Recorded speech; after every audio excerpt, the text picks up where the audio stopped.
Hey guys, how are you all? Welcome back to my channel. Today we will see what if Naruto finds a weapon in Wave. If you enjoy then please like, share and do comments. Sarutobi Hiruzen could feel himself aging as he sat here listening to another pointless council meeting that had nothing to do with himself or the various clans of Konohagakure that were present for the meeting. All of them were forced to listen to the current civilian plight that the citizens of Konohagakure thought they needed to voice to the leadership of the village. The person that was currently speaking was an overweight man with greasy black hair tied into a traditional ponytail. The man was dressed in a very expensive-looking kimono which was dripping with sweat, as he had to exert himself to remain on his feet as he talked. To be completely honest, Sarutobi wasn't even listening at this point. He had heard every possible complaint in the book and he simply no longer cared as much as he used to. To keep his mind away from the mundane buzz in the council room, he busied his mind by thinking over how he should be enjoying his retirement by now. He was old and tired of this shit, but unfortunately he had no one that he trusted to take up the mantle at this point. Sure, there were several candidates, such as Danzo, who was always putting the village first and was constantly trying to make the village better, but he was a war hawk and only saw peace as being stronger than your opponents, so you could control them. Hitaki Kakashi was a possibility in a few years, but he needed to learn to let go of the past and stop blaming things on himself. Tsunade, one of his students, had the similar issues as Kakashi along with a serious gambling and alcohol problem. Finally, there was Jiraiya, but Sarutobi didn't want to get into his issues, which in retrospect might have been caused in part by him. Sarutobi looked over the council room and thought about how bland the civilians were. Like a herd of sheep, they all seemed to be the same. They dressed alike, talked with that similar arrogant tone because they were rich, and to be honest he didn't know any of their names. They were 30 representatives for the civilian part of the village and most of them came from powerful merchant families, and yet there was nothing extraordinary about any of them. And to make matters worse, they seemed to be some of the most annoying people ever born. These people had no actual clout in the running in the village but thought themselves important because they held so much power among the civilians. Thus people in a vain attempt to gain more power had appointed themselves the Civilian Council of Konohagakure. It was pathetic really, but for some kami-forsaken reason the rest of the civilians in the village seemed to listen to them and even backed the idea of a civilian council, even going so far as to petition to make it part of the actual village council. The Shinobi Council, however, was a different story, made up of all the clan heads of Konohagakure, the Aburame, Akamichi, Hyuga, Inazuka, Nara, Uchiha, Yamanaka, and of course his own, the Sarutobi clan. They made an interesting group of people that stood out in any crowd. Each had their own characteristic and were proud to be different. There was also places at the table for the Senju, Namikaze and Uzumaki clans. Unfortunately these seats were vacant as the only remaining Senju was Tsunade and the other two clans were believed to be gone, but the seats were kept as a form of ceremony and respect to the Yondaime and the Uzumaki clan respectively. The last part of the council was the village elders and Hokage's advisors, Homura, Kaharu, and Danzo, his old teammates and former best friends. Over the years they had become more and more distant until it got to the point they hardly ever said more than a few words to each other unless it was business. Danzo was against him at every turn in the council and Hiruzen felt a pang of regret for that.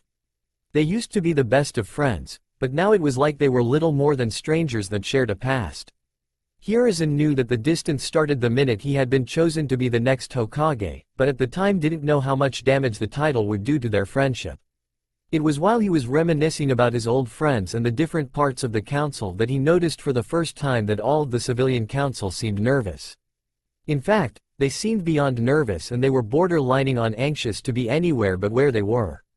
As he observed them, he started picking up all the little things that had eluded earlier in his boredom. The way that some of them kept looking from the clock to him, the nervous whispers between 2 or 3 group members, and the fact that they all seemed to be sweating. His instincts were screaming at him and he tried to figure out why. He knew something was wrong, terribly wrong, but couldn't put a finger on why. Then it hit him, like a punch from the taijutsu expert of the village, Might Guy. How could he be so stupid? The air in the room began to fill with killing intent as Hiruzen Sarutobi became truly and utterly angry. With his hat covering his eyes, he began to stand as the civilian spokesperson fell silent. "What have you done?" His voice was barely above a whisper, yet in the silence that had settled in the room, it might as well have been a scream. He watched as his simple question caused most of the civilian council to flinch and become very nervous, while they all tried their best to avoid eye contact with the enraged Hokage. The room was completely silent, nobody wanting to be the first to break and risk the wrath of the man that could, without a doubt, kill all of them with minimal effort, having proven that fact in the 3 great shinobi wars. Surprisingly, it was a member of the so-called civilian council that broke the silence. He looked like any other male middle-aged civilian. He had brown hair, brown eyes and dressed in a simple, yet expensive, gray kimono. He stood up slowly, as if he was scared of making any sudden movements causing the Hokage's rage to be unleashed upon him. The eyes of the room moved from the still enraged Sarutobi to him as he addressed the Hokage. "What do you mean, Hokage-sama?" she stuttered out while shaking like a leaf, having had the focused killing intent of the Hokage set upon her. Hiruzen laughed and said in a voice that held a sharp edge. "Did you honestly think I wouldn't notice? Did you honestly think I wouldn't realize something was going on? I may be getting old, but I am far from senile. So why not just tell me what you have done?" During his speech, Hiruzen had gone from a soft whisper to shouting at the collection of wealthy civilians. The very walls seemed to be shaking at the unbridled rage in his voice. Slowly he moved so he stood in front of his desk, not raising his head to look at the terrified men and women in their seats, his eyes hidden in the shadows of his Hokage hat. Homura, Kaharu, and Danzo all looked at their old friend in both fear and surprise. It had been many years since they had seen Hiruzen with such a commanding presence. In fact, the last time he had been this commanding was during the 3rd Great Shinobi War. Finally, after a few more minutes' silence, Kaharu spoke. "Hiruzen, what's wrong?" It was at this point that Sarutobi finally lifted his head so that all present could see his eyes. They were not the soft, caring eyes of the old man that so many had come to know. They were as hard as steel, the pupils of his eyes black pits of death and rage. These were the eyes of someone that had seen battle, that had witnessed the lives of countless people end, both friend and foe. These were the eyes of the god of shinobi, the eyes of the professor, one of the most feared ninja to ever walk the elemental nations. At this point in time, his eyes were fixed firmly on the members of the civilian council. Many on the civilians looked away, afraid to look into the eyes that felt like they were staring into their very souls looking for misdeeds. His voice as cold as ice, Sarutobi spoke. "Why are we here? Why are any of us here? These aren't shinobi matters or matters that are urgent in any way, shape or form. So far all we've heard is nothing but civilian affairs that could have waited until the next official council meeting where civilians could voice their grievances. So, why are we here? I was told that there was an important matter that must be discussed, and yet we have been here for 4 hours and all you have talked about is basic information of no real importance. So I ask you, why are we here?" Nobody dared to speak as even the clan heads were shifting uncomfortably in their seats.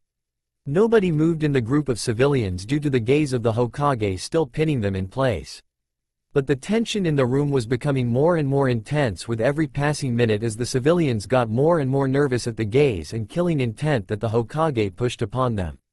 It was then that he asked a question that had a unique effect on the room. "What is the date?" Those 4 words froze all those in the room, the civilians in fear and the shinobi in sudden realization as the topic of conversation became clear. Everything was quiet. Then the killing intent in the room seemed to increase tenfold. All the shinobi clan heads and, surprisingly, the 3 elders added their own killing intent to the Hokages and focused it at the civilian council. Suddenly, not being able to stand the killing intent in the room any longer, one of the civilians stood from her seat to address the gathered people. A woman in her late 20s, with pink hair, which is a common trait among the Haruno merchant family, and an expensive-looking white kimono with the image of a sakura tree in bloom. The fear she felt at the combined killing intent making her voice come out high and shaky. "We did what you were afraid to do. The Kyuubi is dead, all the people it killed that night have been avenged and the garbage that has plagued our streets has finally been done away with." It was then that an extremely pissed Inuzuka Sume shot to her feet, practical frothing at the mouth, and shouted back. "You are fools and are so blinded by your hate that you actually believe that a 6-year-old boy is the Kyuubi.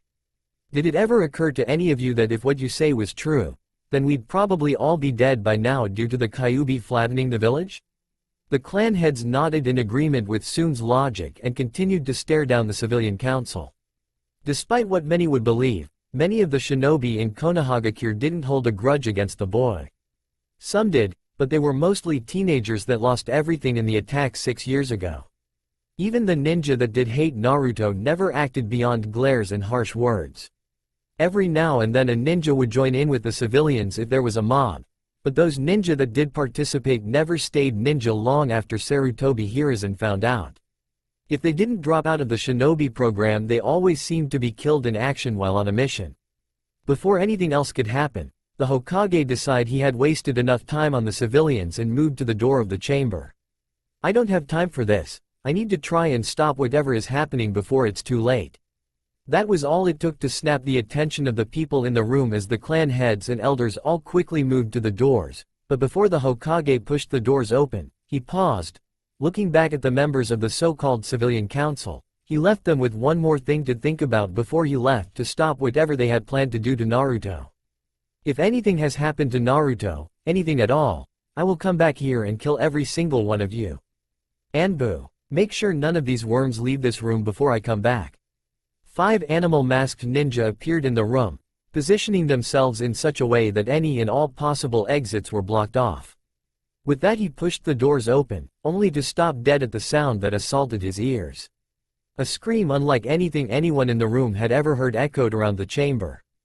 Hiruzen absently made a mental note that someone must have applied a silencing seal to the door and windows while they were in the room. It was the only way to explain why none of them had heard the bone-chilling scream that seemed to echo across the entire village. Hiruzen rushed out of the room, flanked by the clan heads and the village elders, intent on ending whatever the villagers were doing. They managed to arrive quickly, and when they got there it appeared the villagers were celebrating around a bonfire. But locating the source of the scream, Hiruzen's stomach dropped as he realized that it was coming from the fire. Hiruzen quickly ran through a series of hand seals before he called out his jutsu. Water style. Liquid bullet. The water bullet hit the flames and doused them with ease. The Hokage then rushed to the pile of smoking wood to see Naruto without any skin on his form. Muscle was showing all over his body and he appeared to be charred. The Hokage turned to the clan heads and said in a grim tone, barely restraining his rage and killing intent. "Kill them all, I don't want survivors. Any person that would do this has no humanity." The clan heads nodded and smirked as they turned on the civilian crowd that was watching them. The crowd stood no chance against the leaders on the various clans of the Leaf Village. As blood began to spill, Hiruzen stood up and body flickered to the hospital. He appeared right outside the hospital doors and quickly walked in holding Naruto in his arms bridal style. "I need a stretcher and several doctors now." The nurses looked at him before they moved into action to do as their pissed-off Hokage had ordered. Flashback. Hours earlier, Naruto sat on his bed in his apartment, staring at the floor blankly. Today was his 6th birthday and, like all his previous birthdays, he was spending it completely alone. He had no friends or family to spend what was supposed to be one of the happiest days of his life with, and it caused knots to form in his stomach. His apartment was made up of just 2 rooms, the main room, which had his bed, a table and a small kitchen which he didn't know how to use. The once white wallpaper that covered the walls of the room was peeling off due to age and neglect. Cracks covered most of the walls in the room where villagers either threw Naruto against the wall or broke it themselves using whatever they had on hand, and the carpet was covered in reddish-brown stains from all the times the villagers had broken in and beaten him to a bloody pulp. There was even places where the carpet had been torn up and showed the subfloor underneath. There was one window that looked out over the street, but it had several cracks and missing pieces of glass from where people had thrown rocks into his room. The only other room was what the old man said was supposed to be his bathroom. It did have all the basic things that one would find in a bathroom: a toilet, a sink, it even had a shower. The problem, however, was that he never had any hot water, so whenever he took one it hurt because it was so cold. He also learned that before he moved in, someone, after hearing that he was moving in, had disconnected the water pipe that went to the toilet and sink. This meant that he needed to put water in the holding tank himself when he wanted to flush the toilet. The problem with that, however, was that he could barely reach the top of the toilet. This room also was not immune to the rage of the villagers, as the mirror above the sink had cracks all over it from a villager punching it. The sink had a chunk missing from a villager hitting it with what Naruto assumed would be a pipe or bat. Naruto looked around his small apartment, and even with the issues he felt he was lucky the old man could get it for him. Sure, it was small, but it's not like he had much stuff anyway, and the stuff he did have was old and, in most cases, moldy, and it was far better than when he was living on the streets. The apartment at least gave him protection from some of the harsher elements that Mother Nature could dish out, as well as provide a place to call home. 2 years ago, on his 4th birthday, the orphanage had told him that they didn't have room for him anymore and threw him out, literally. One of the care workers had thrown him out by the scruff of his neck right into a pile of rotten food. The first few weeks had been hard as he had no food or place to sleep, but he learned rather quickly which bins would have food and which alleys would have boxes that he could sleep in. He even learned to avoid people at night, as if they saw him they would take away whatever he had managed to scrounge up or would stomp on the boxes he was going to sleep in. But to the villagers that wasn't enough, and that's when the beatings had started. Luckily, the old man had found him. He didn't trust him at first. It wasn't the first time someone had tricked him into trusting them, but over time his weariness of the kind old man in the strange clothes eased away. Sarutobi had been careful when he saw him, shocked as well. But after getting over it, he took a shivering Naruto to the hospital and, after getting him looked at, brought him to the apartment in which Naruto now lived. His distrust of people stemmed from one instance that he remembered. One time a nice, old lady had invited him into her house to eat when she found him looking through her garbage bins for food. The moment he was inside her door, she locked the door and proceeded to beat him with her walking stick, screaming and yelling at him, something about how he had killed her only son. Only after about 10 minutes of cowering on the ground as she beat him, was Naruto finally able to get away from her by jumping through a window. He received several large gashes from that incident and learned to avoid the kindness of others, or at least to be wary of it. It was also the first time he noticed that he healed very fast. When he had gotten far enough away, he had stopped and looked at his arms, which were filled with shards of broken glass from the window he had leapt through in his desperation to get away. Then, right in front of his eyes, the glass was pushed out of his skin and the wounds started to heal. He didn't know what to think, but just assumed that it was the same for everyone and, putting it to the back of his mind, didn't think about it again. That was about a year ago, and since then he never left the apartment, at least not willingly. All his food was brought to him, so he never needed to. Not that it stopped the villagers. The old man would visit him every now and then, but he hadn't had time as of late. Naruto didn't know what he actually did, but he knew it was important as he had seen several of the villagers give him respect. Lost in his thoughts, he didn't even realize that he had started singing to himself, his small, weak voice barely above a whisper. Happy birthday to me, happy birthday to me, happy birthday. Naruto. Happy birthday to me, happy birthday, dear Naruto, happy birthday to me. By the end of the song, Naruto could feel the tears falling down his cheeks, but he still didn't make another sound. He just stared off into empty space, twin lines of water falling freely from his eyes. The tears washing away the grin on his face, showing the clear lines on his face where the tears had fallen. Why did he have to be alone? Why did the villages hate him? Why did they hurt him? Why did no one love him? Why? Why? Why?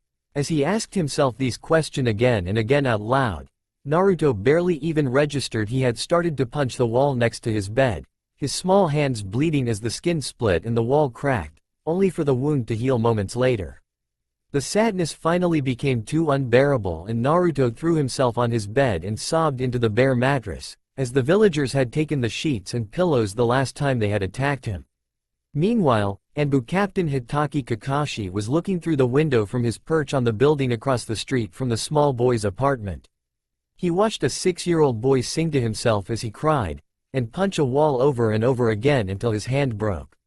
His heart ached at the sight, and he wanted desperately to help the boy more than he had. No one should have to go through what that boy had, and defiantly not as young as Naruto. Kakashi had been the boy's guard ever since the Hokage had found him in a back alley. Naruto had been found half frozen from the cold and little more than skin and bones.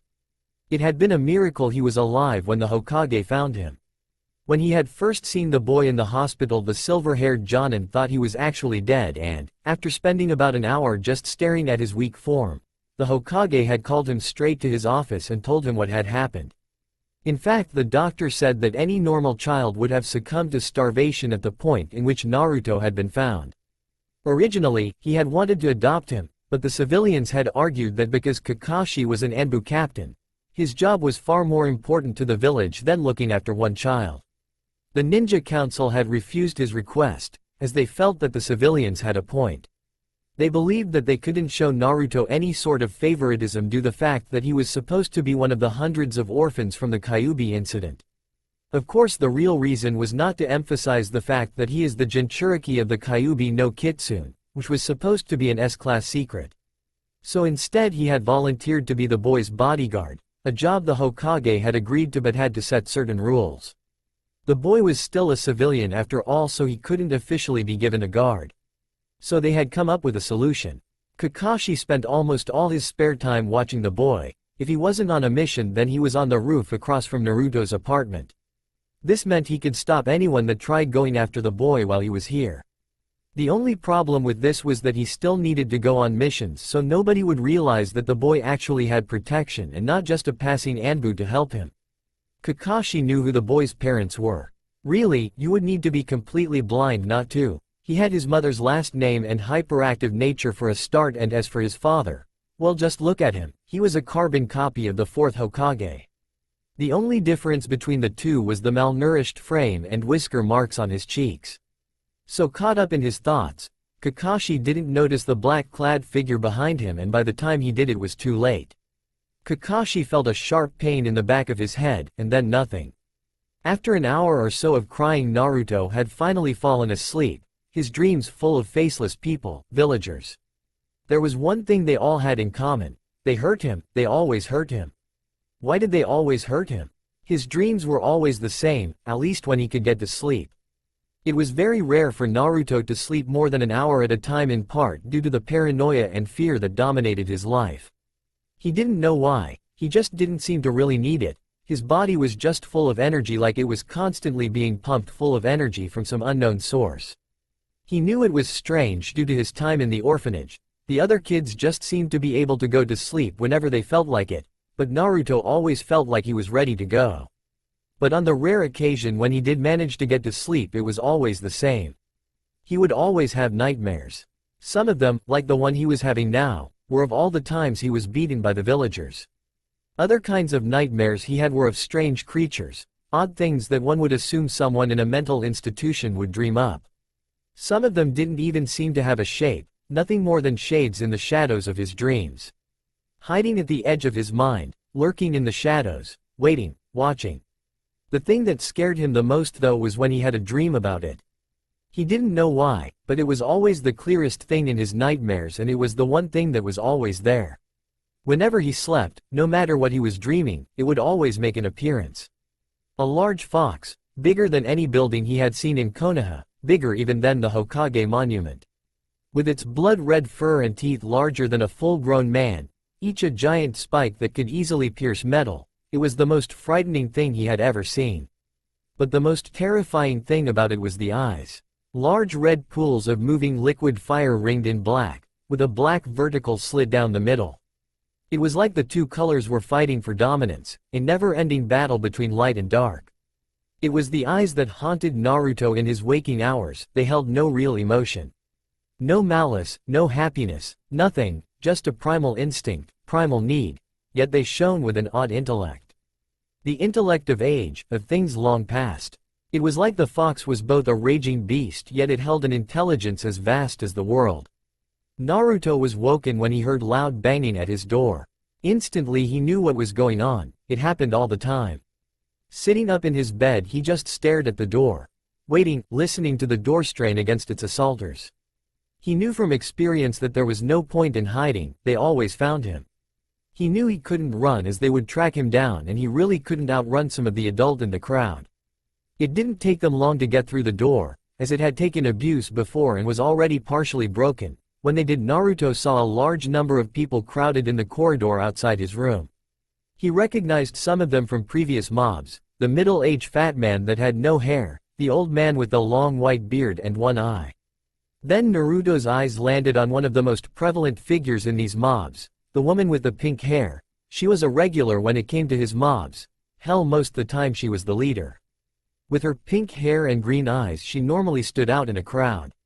She wore an elegant red dress with a strange white pattern and looked like she was going out for a night on the town, not leading a mob to beat a small boy.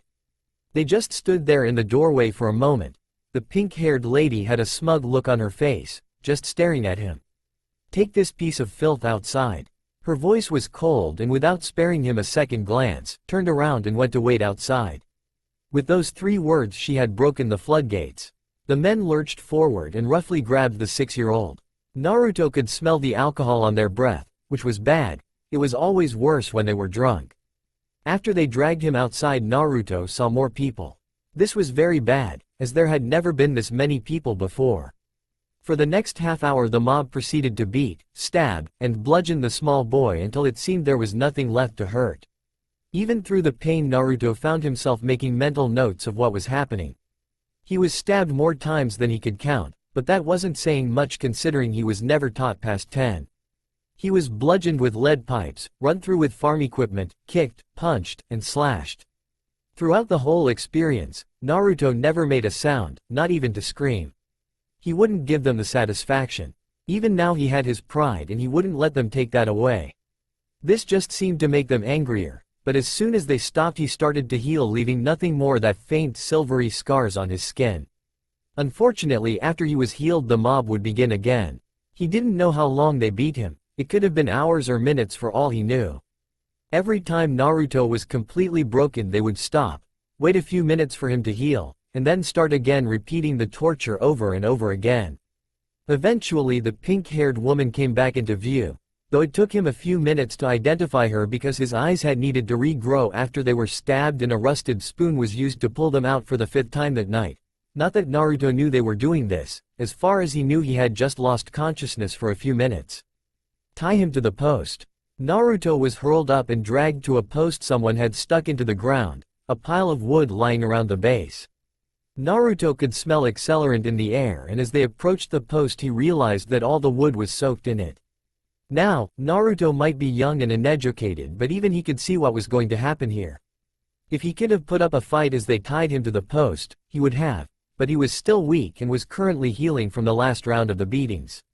When he was secured to the post with ninja wire, the mob moved back and 5 people clad in black hoods, stopping anyone from seeing their faces, stepped out of the crowd and stood there, surrounding the unlit pile of wood. When the crowd had quieted down, the pink-haired woman stepped forward and stared at him with an empty expression on her face. After a minute of looking into his eyes she smirked, her eyes becoming filled with sick glee, and turned to address the crowd. "Tonight, we right the wrongs that have been done to us. Tonight, we take our revenge on this creature." At this point she threw her right arm out towards Naruto. The crowd began to cheer as her words got more and more heated. Someone in the crowd got so worked up by this that they threw an empty sake bottle at the beaten boy. After waiting for the crowd to settle down again, she continued where she had left off. 6 years ago, the Kyuubi attacked this village, destroyed our homes and killed our families. Tonight we take our revenge. This thing has the Kyuubi inside of it, therefore it is the Kyuubi. The Hokage may be fooled by its facade, but we are not. We see it for what it truly is, and tonight we finish what the Yondaime could not. Tonight, we kill the Kyuubi no Kitsune. At the end of her tirade she turned to look at the boy, her face full of arrogance, self-importance and joy. Naruto was shocked. He didn't understand. He was the Kyuubi? That was impossible, wasn't it? His thoughts flashed to his nightmares, to a giant red fox. What if it was true? What if he really was the Kyuubi? It made sense. He realized, the glares, the beatings, the hate. It was all because he was the Kyuubi. But if he was the Kyuubi, why didn't he remember? If he had killed all those people he would remember, wouldn't he? All these thoughts and more passed through Naruto's head, but before he had time to think the pink-haired lady raised her hands and looked at each of the 5 people around the fire. Light it up. With that the 5 hooded figures started to make hand seals. When they finished 5 voices could be heard calling out. Fire style. Grand fireball jutsu. 5 balls of fire simultaneously struck the wood, and lit it instantly due to the accelerant. It didn't take long for the heat to become too much for Naruto.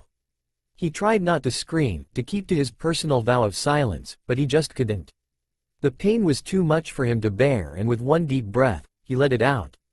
All the years of pain that these people caused him, all the things they had done, he just let it all out. He screamed. He screamed so loudly that it actually made them stop cheering for a moment, but then the moment passed, and they started again. Soon he started to feel his skin bubble, melting off his body. It was indescribable. He was in so much pain as the skin slid off his body. Then he noticed, in his pain-fogged mind, that he was healing while he was burning. The thing that had kept him alive was at work trying to heal him as fast as his body burned. For 3 hours he screamed as the torture continued, but to him it seemed like a lifetime of burning, writhing in agony. Nothing but him, the flames, and the sound of laughter from the crowd that enjoyed his pain. Eventually, he felt the fire stop, but that just caused a new pain to arrive. He felt cold, very cold. He had become so used to the heat of the fire that he couldn't stop shivering, and the more he shivered only caused him more pain as the nerves screamed at him to stop moving. The last thing he saw before he was finally able to slip into the abyss that was his mind was the old man, looking down on him with a look of absolute horror and rage on his face. When Naruto next woke, he didn't know where he was, and frankly he didn't care. There was no more pain. He was numb, as though he had been sitting out in the cold too long. He felt nothing. He started to notice his surroundings, though his head was still a little foggy. Wherever he was, it was huge, some kind of underground cavern, solid stone walls all around him and a barely visible stone roof. To one side he noticed a giant gate in the place of a wall, but that wasn't what was weird about it. The strange thing was that it seemed to be held shut with nothing more than a piece of paper. Naruto also noticed that there were pipes running along the walls coming from the cage. As he stood up, he realized that he was knee-deep in some kind of strange water, which seemed to be flowing out from the cage. It took him a moment before he recognized that it wasn't water at all, it was blood. Yet Naruto still didn't care, as he'd seen blood many times in his life and held no fear of it, especially since he dreamed of becoming a ninja and knew the harsh reality of his chosen career path. It was then that he heard it, a low rumbling sound off in the distance. At first he thought it was thunder, but then remembered he was underground, or what he thought was underground. Whatever it was getting louder. Turning towards the gate, he grasped what he was hearing. Growling, very feral growling. How did he figure that out? Easy, by looking at the giant red fox on the other side of the gate. Naruto stared up into its face, into its fire-like eyes. The eyes that had haunted his nightmares for as long as he could remember. For the first time they didn't scare him. He felt empty, a shell, numb. The two just stared at each other for what felt like hours, until finally. It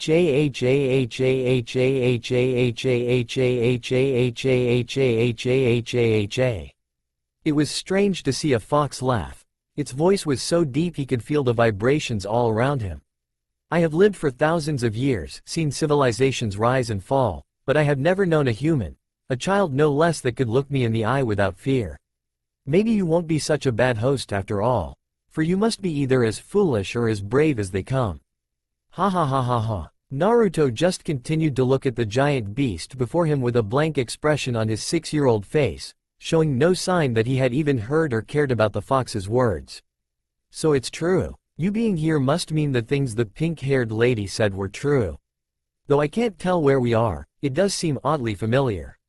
His words made the fox's laughter stop instantly, a look of mild surprise crossing its face. The boy's voice just sounded wrong. It held no emotion, no feeling. It actually sent a shiver up the Kyuubi's spine to hear such an empty tone in a child's voice. It was then the fox took a good look at the boy. Naruto had on a plain white t-shirt that looked like it had come right out of the trash, a pair of black shorts with too many holes in them to be considered usable. His spiky blonde hair going in all directions, and 3 whiskers on each cheek that gave him an innocent but feral look. Not that it had helped him with the villagers. But what really caught its attention were his eyes. His large blue eyes that were normally full of life no matter what life threw at him. Eyes that could brighten up the room just by being there, were now dead. They held no light in them, no shine of happiness, no flash of anger, nothing. They lacked the spark that one would see in the eyes of the living. Now, they were like the eyes of an old man that had seen too much and had given up, waiting for death to come and take him away. The Kyuubi didn't know what to think of this. It had seen eyes like that before, but only in people that had lived their lives and had endured great loss. Kyuubi had never seen it outside of that situation, especially not in the eyes of a 6-year-old boy. We are in your mindscape, a place in your subconscious mind.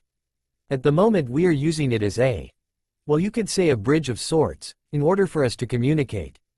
What you see around you is a representation of both our minds. Naruto thought about that for a moment, seeming to be getting his thoughts in order as he took his time looking around him. I see, I'm guessing the blood is you, which means that my mind is a sewer, or a boiler due to the pipes running through it. Interesting. That made the fox laugh again. It was starting to actually like this kid. Naruto just stared at the giant fox in front of him, his face completely devoid of any emotions as he met the beast's burning gaze without fear. Why? The fox just looked down at the boy in front of it with an amused gleam in its eyes. It would amuse me, what other reason do I need? Let's face it, you need all the help you can get. You're weak, it's pathetic really. I'm 6, how the hell am I supposed to be powerful at this age? Whatever, in your circumstance you need as much power as you can get to protect yourself. So you'll just give me a new bloodline with no strings attached? The fox looked thoughtful for a moment before its eyes took on a slight glimmer. Well, I guess you'll just have to owe me one, won't you? The fox paused here, to see how Naruto would react. All it got was a blank look for several minutes before. That's it? That's it. Naruto thought about it for a moment then agreed, what harm could it do? Okay. With that the Kyuubi sent as much of its chakra through the bars of its cage as the seal would allow. Slowly it made its way towards Naruto, who stood there, staring into the fox's eyes, seeming to ignore the bubbling red chakra as it slowly started to climb up his small legs, and after a moment covered his entire body. After a few minutes it started to soak into his body until nothing was left. It's done, so what can I do? You can be anything. Naruto looked at the fox for a moment. Isn't that just crap parents tell their kids to make them feel better? The fox looked at the boy, trying to tell if he was serious, a large sweat drop appearing at the back of its head. Well, yes, it is, but in his case it's literal. I gave you the ability to shapeshift, its only limitations are your imagination and size. The bigger or smaller the thing you change into, the more chakra it will take. Naruto thought about that for a moment. It did sound useful to be able to change into practically anything. How does it work? It's simple enough. Just picture the form you want to change into in your mind, and channel chakra through your body. I can be anything? Pretty much.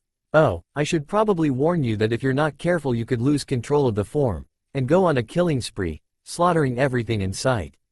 Sounds fun, right? I personally hope that happens at least a few times. Naruto just stared at the fox for a moment. It made sense, and he didn't really care one way or the other anymore. That seems like a fair enough trade-off. The fox just stared at the boy in front of it for a long moment, before bursting out in laughter. Ha ha ha ha ha. They really did break you, didn't they? Ha. Kami, this is the most fun I've had in centuries, ha ha ha. I mean, I thought the Romans and the Mongolians were brutal but this village just topped them. Naruto just stood there, staring at the fox as it continued to laugh. When the Kyuubi calmed down enough to stop laughing it turned back to the boy. Thanks for that. Woo, I needed it. Anyway, I think it's time for you to wake up, see you later kid. Before Naruto could reply he felt dizzy, and fell back into the water. When he opened his eyes he could see the old man leaning over him. Sarutobi Hiruzen had been sitting at Naruto's bedside for 3 days straight. Luckily, his old friends had stepped up to run the village for a few days. He had been skeptical at first of letting Danzo anywhere near his office, but it turns out he wasn't against him as much as he had thought. He had been, in his own words, trying to bring back his will of fire. It seems that he had taken it onto himself to try and challenge him, hoping that by going against what he believed in it would force him to regain the fire that he lost at the end of the Third Great War. Sarutobi had been so happy when he heard that he actually hugged the old cripple. Danzo still didn't agree with his ideals, but he did admit that he respected them, even if he couldn't believe in them himself. Homura and Kaharu apparently knew about this from the start, but not having the heart to do the same, started to distance themselves from him, not being able to see him that way. When the three had seen the look in his eyes at the meeting they had seen their friend again, the man that had lived through wars and countless battles. They had come to him the same night of the incident, as it was now being called, and told him everything. Since then they had been handling everything while he waited for the boy in front of him to wake up. They had caught most people from that night, at least the ones that were left after he let the clan leaders take the crowd down, but some had still gotten away. They had stopped 4 of the 5 ninja that had been involved, and they had been nothing more than a few no-name chunin that had lost their families in the Kyuubi's attack 6 years ago. The rest that they had caught were just civilians, mostly drunk, and had all been sent to Ibiki and Anko in T&I. 3 days. 3 days, and there was still no response from Naruto, not a twitch or a groan, nothing. He was completely and utterly dead to the world. If it wasn't for the heart monitor, Hiruzen would have thought Naruto a corpse. Hiruzen heard the door to the room sliding open and turned to see Hitaki Kakashi entering the room. Kakashi had been in a deep depression ever since the incident. He wasn't wearing his Anbu uniform anymore, only his normal attire of a black bodysuit, his mask, his flak jacket, and his left eye covered by his forehead protector. It was all his fault. If he had been paying attention, this wouldn't have happened. And to have been jumped by some no-name chunin. If nothing else, this whole experience had shown him that he had become arrogant, relying on the Sharingan and letting his other skills fade, which had left him vulnerable, and now Naruto was the one to pay the price. By the time he had come to it was too late, the damage was done. He had woken up just in time to see the Hokage go berserk, slaughtering the many people gathered around the burning 6-year-old.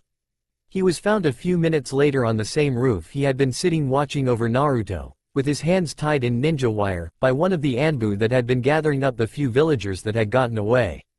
After discovering what had happened, and a quick talk with the Hokage, he had come to the memorial stone, and just stood there, staring at the names of his old teammate and sensei for 3 days. "I'm so sorry, Minato-sensei, Ren, Obito, I failed again," he whispered to the air. He decided that it was time to see if Naruto was awake. Turning his back to the stone, he took off towards the hospital. The first thing Sarutobi thought when he saw Kakashi was that he looked even more tired than he did.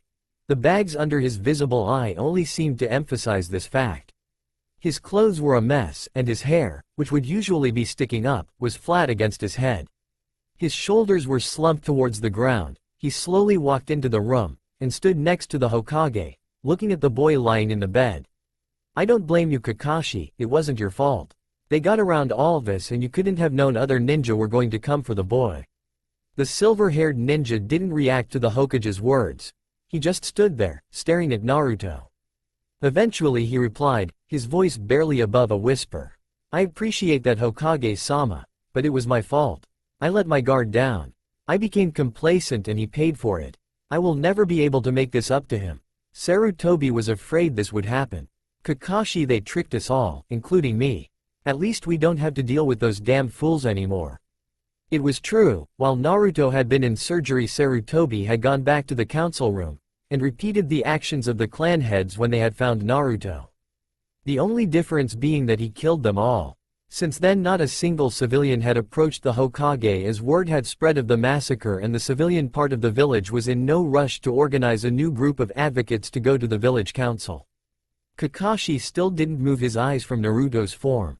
"I guess." Before another word could be said between the two of them, one of the machines connected to Naruto started beeping rapidly. Startled, Sarutobi shot to his feet, and leaned over while Kakashi ran into the hall shouting for a doctor. "Naruto! Naruto, can you hear me? Naruto!" Slowly, the young boy's eyes started to open. When they did, Sarutobi's, Kakashi's and the just arriving doctor's eyes all widened in a mixture of horror and shock, all 3 of them taking a step back, not even realizing it. They were the eyes of a corpse, lifeless, without the slightest hint of emotion in his once bright blue eyes. They were still the same shade of blue, but something was just missing. "Dear Kami, Naruto. What have they done to you?" whispered Sarutobi under his breath. Getting over his shock, the doctor quickly made his way over to the boy's bedside and, after taking a moment to check the many different machines that he was hooked up to, shone a small light in his eyes to test their reaction, trying to figure out what was wrong with them. When that was done, he stepped back, shook his head, and then turned to the other 2 men in the room. "He's conscious, and there's nothing physically wrong with his eyes. I'm sorry, there's nothing I can do at this point, seeing as he is at full health." With that he left, leaving the men in the room with the poor boy. A few minutes later Naruto started to whisper something. It was so quiet that the two shinobi in the room had to lean in towards the boy to hear him. "Why, didn't you just let me die? Why?" Those words broke both men's hearts. To hear such words coming from a 6-year-old boy was just wrong. Not able to stand it anymore, Kakashi left the room without a word, though the old Hokage could clearly hear the sound of something being thrown against a wall out in the corridor. Probably going back to the memorial stone, thought Sarutobi. It was a week later before Naruto was discharged from the hospital. He didn't say a word to anyone, not even the Hokage after that first sentence, just stared off into empty space. It worried Sarutobi greatly. There was also the fact that he hadn't slept at all for a week straight, and didn't show any signs of changing anytime soon. Kakashi hadn't come back. As Sarutobi led him to his apartment, Naruto absently noticed that the people were still glaring at him whenever the old man wasn't looking. He was covered from head to toe in bandages again, although there was now an opening for his mouth and eyes. The old man had found him some basic clothes to wear on the way. Ironically, they were the same clothes he had when in his mindscape talking to Kyuubi, only new. Sarutobi had tried to talk to him about the Kyuubi several times, but Naruto would just stare off into space, not saying a word. When they got to the apartment, the old Hokage stayed with him for an hour or so, making sure the boy was okay. Naruto just went about his business as if Sarutobi wasn't even there. Moving around the room, picking up the things that had been knocked over when the villagers had dragged him out, throwing away what they had broken and trying to fix what was salvageable. At least one good thing came out of this, thought the Hokage. He finally had the drive and complete power to do anything he wanted to help Naruto. Meaning, starting tomorrow night, Naruto would get a full Anbu guard watching over him 24/7. He had asked Kakashi to be the team leader, but the man had refused, saying that he couldn't look after him anymore when he had let him down and had caused him so much pain. Eventually, Sarutobi had to go back to work. He had been away for too long as it was, so saying goodbye to the unresponsive boy, he left the apartment, shaking his head at the thought of what had happened to the boy. As the day turned to night, you could find Naruto in the same spot as the night when they had come for him, just sitting on his mattress staring into an empty corner of the room.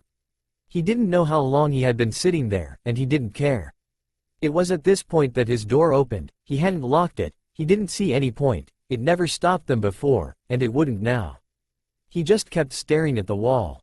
After a few minutes of nothing happening, he slowly turned his head toward the door, still showing no interest at what was going on around him.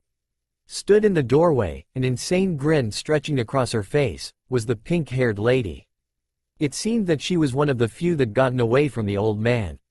For a few more minutes he just sat there, staring into her wide, deranged eyes. Then he saw the knife in her hand. It looked like a simple 8-inch-long kitchen knife, the same thing someone would use if they were preparing dinner. "Why didn't you just die? It was all planned out. I was going to be the one to lead the people of Konoha to the destruction of the Kyuubi. I was going to be a hero, but you just wouldn't die." Her voice was high, almost a screech, and as she was saying this she had moved further into the room. By the end of her speech, he made a mental note that she seemed to really like monologues for some reason. She had stopped right in front of Naruto, and stabbed the boy in the chest. He felt the pain as the blade pierced his skin, slipping through his ribs and puncturing his lung as a cold sensation started spreading around the wound. But Naruto didn't react at all, he didn't flinch, he didn't blink, he didn't even gasp. He just kept staring into her green eyes. This just made the woman angrier, so she kept stabbing, each time repeating the same word over and over again. Die, die, die, die, die, die, die. It was while she was stabbing him over and over that something inside Naruto just snapped. Before the woman could stab him again, he grabbed her by the wrist, seizing the hand that held the knife, and with the same emotionless expression he had been wearing until to that point, broke it in one quick movement. She was in such shock that she stood there, staring at her wrist for a full minute before she started to scream. Before she could get to a decent volume, Naruto leapt from his mattress, and pushed her to the ground, placing a hand over her mouth to silence her. Slowly leaning down so that his mouth was right next to her ear, Naruto made the first sound he had in a week. Shush. Shush, shush. When he pulled away again, his hand still placed firmly over her mouth, she looked up into the young boy's eyes. What she saw made her stop struggling, and instead she froze in terror. His eyes weren't empty anymore. They were filled with predatory glee at what was about to happen. Then he started to giggle, then chuckle, then laugh until it reached full-blown hysterics. After about a minute of laughing, he stopped and once again leaned down so that he was next to her ear and said, in a voice so full of childlike innocence it made a cold shiver run down the pink-haired lady's spine. "Will you step into my parlor?"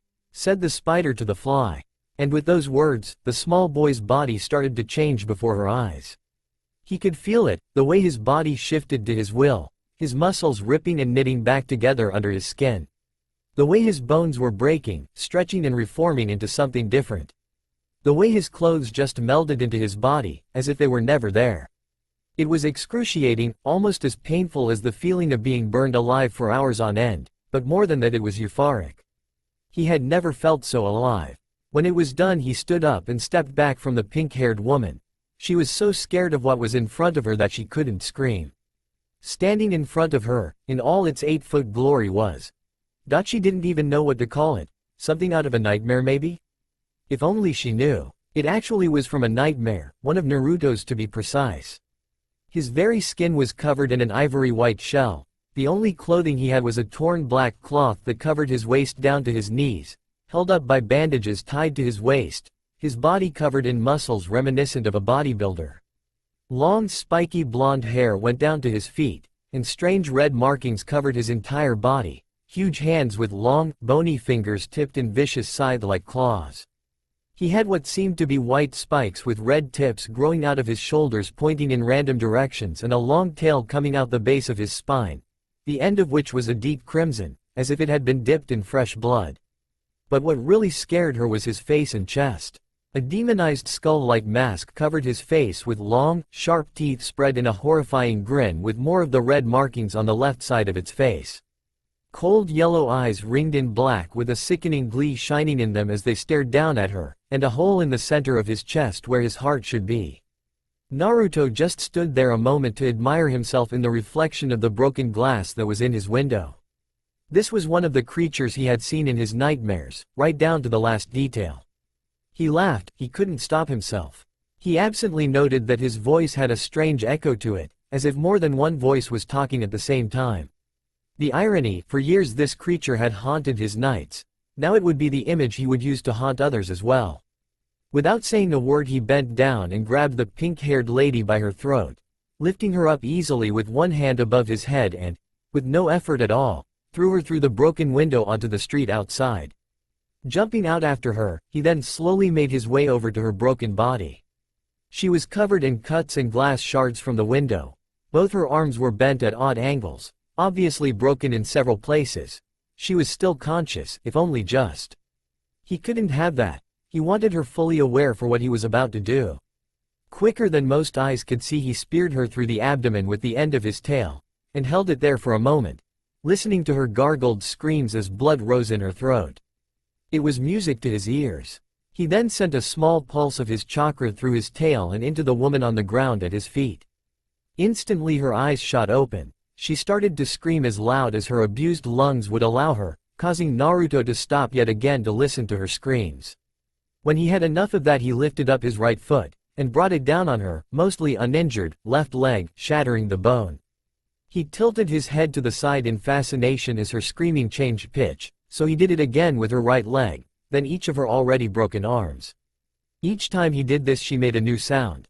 A platoon of 5 Anbu that had heard the screams and came to investigate, were watching in stunned silence as they saw some thing mutilating a woman. But what shocked them more was that it was the woman they had spent the last week looking for.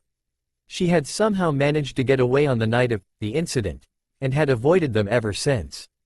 A cat-masked Anbu turned to another with a dragon mask, asking in a clearly feminine voice. "What should we do, Captain?" The now identified captain remained quiet for a moment, staring at what was happening in stunned silence before replying. "You go and inform the Hokage, we will stay here, and try to subdue it, hurry." With that she was gone in a swirl of leaves. The 4 remaining Anbu jumped off the building they were stood on, running towards the creature.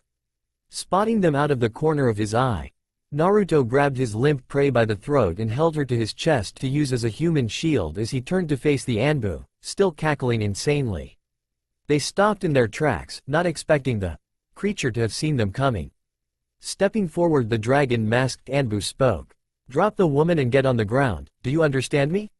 The creature just laughed at him. Then, slowly reaching around the woman's stomach, dragged his free hand. Naruto used the claw on his index finger to slowly cut a line across her stomach. For a moment nothing happened before a red line appeared, followed by a burst of blood, and the pink-haired woman's intestines fell onto the floor with a wet squelch. The Anbu were shocked at the act of brutality, but what was even worse was that the woman was still alive.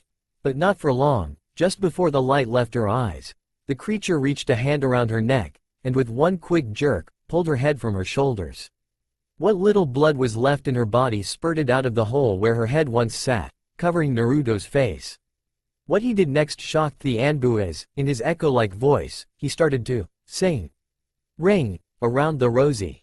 A pocket full of posies. Ashes, ashes, you all fall down." At the end of the song he started to laugh again, the sound of his voice, echoing across the village as he threw his head back, and laughed. One of the Anbu, a large man in a bear mask, ran forward.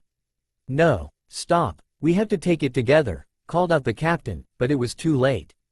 The bear-masked Anbu started to run through hand signs as he ran straight towards the beast, but before he could finish, the creature appeared in front of him, grabbing his arms just below the shoulders. The Anbu let out a scream as the hands got tighter and tighter, the arms falling to his sides limply, getting number by the second until, with a quick jerk, both his arms were pulled off just below the shoulder. But before he could get over his shock at the loss of his arms, Naruto used the one in his right hand as club, hitting him in the face so hard his head exploded in a shower of blood and gore, his laughter never letting up for even a second. Without further ado, the remaining three Anbu sprang into action. Wood style. Tree binding. Instantly long pieces of wood shot out of the ground and wrapped themselves around the beast's arms, legs, neck, and chest. Fire style. Great fireball. Wind style. Great breakthrough. The two jutsu joined together, the fire being fueled by the wind, turning white from the increased heat, stopping the laughter as soon as the attack hit. The Anbu released a sigh of relief, only to take a step back in fear when the laughter started again, if weaker than before. Nothing had ever survived that combination, nothing. When the smoke cleared they could clearly see the creature still standing, if only just. Its body was covered in what seemed to be cracks. As they watched, the shell-like skin started to move, like millions of maggots were curling under it as its body started to shrink. The Hokage arrived with the cat-masked Anbu, just in time to see the beast before it disappeared, leaving an unconscious Naruto with a large crazy grin on his face, his small body almost completely covered in blood. Looking at the bloodbath before him, then to the 6-year-old boy, Sarutobi Hiruzen could only say one thing. "Dear Kami, Naruto, what have you done?" Sarutobi slowly made his way down the dark corridor, a man in a long white doctor's coat just a few paces behind him with a clipboard in hand. Sarutobi wasn't in a rush.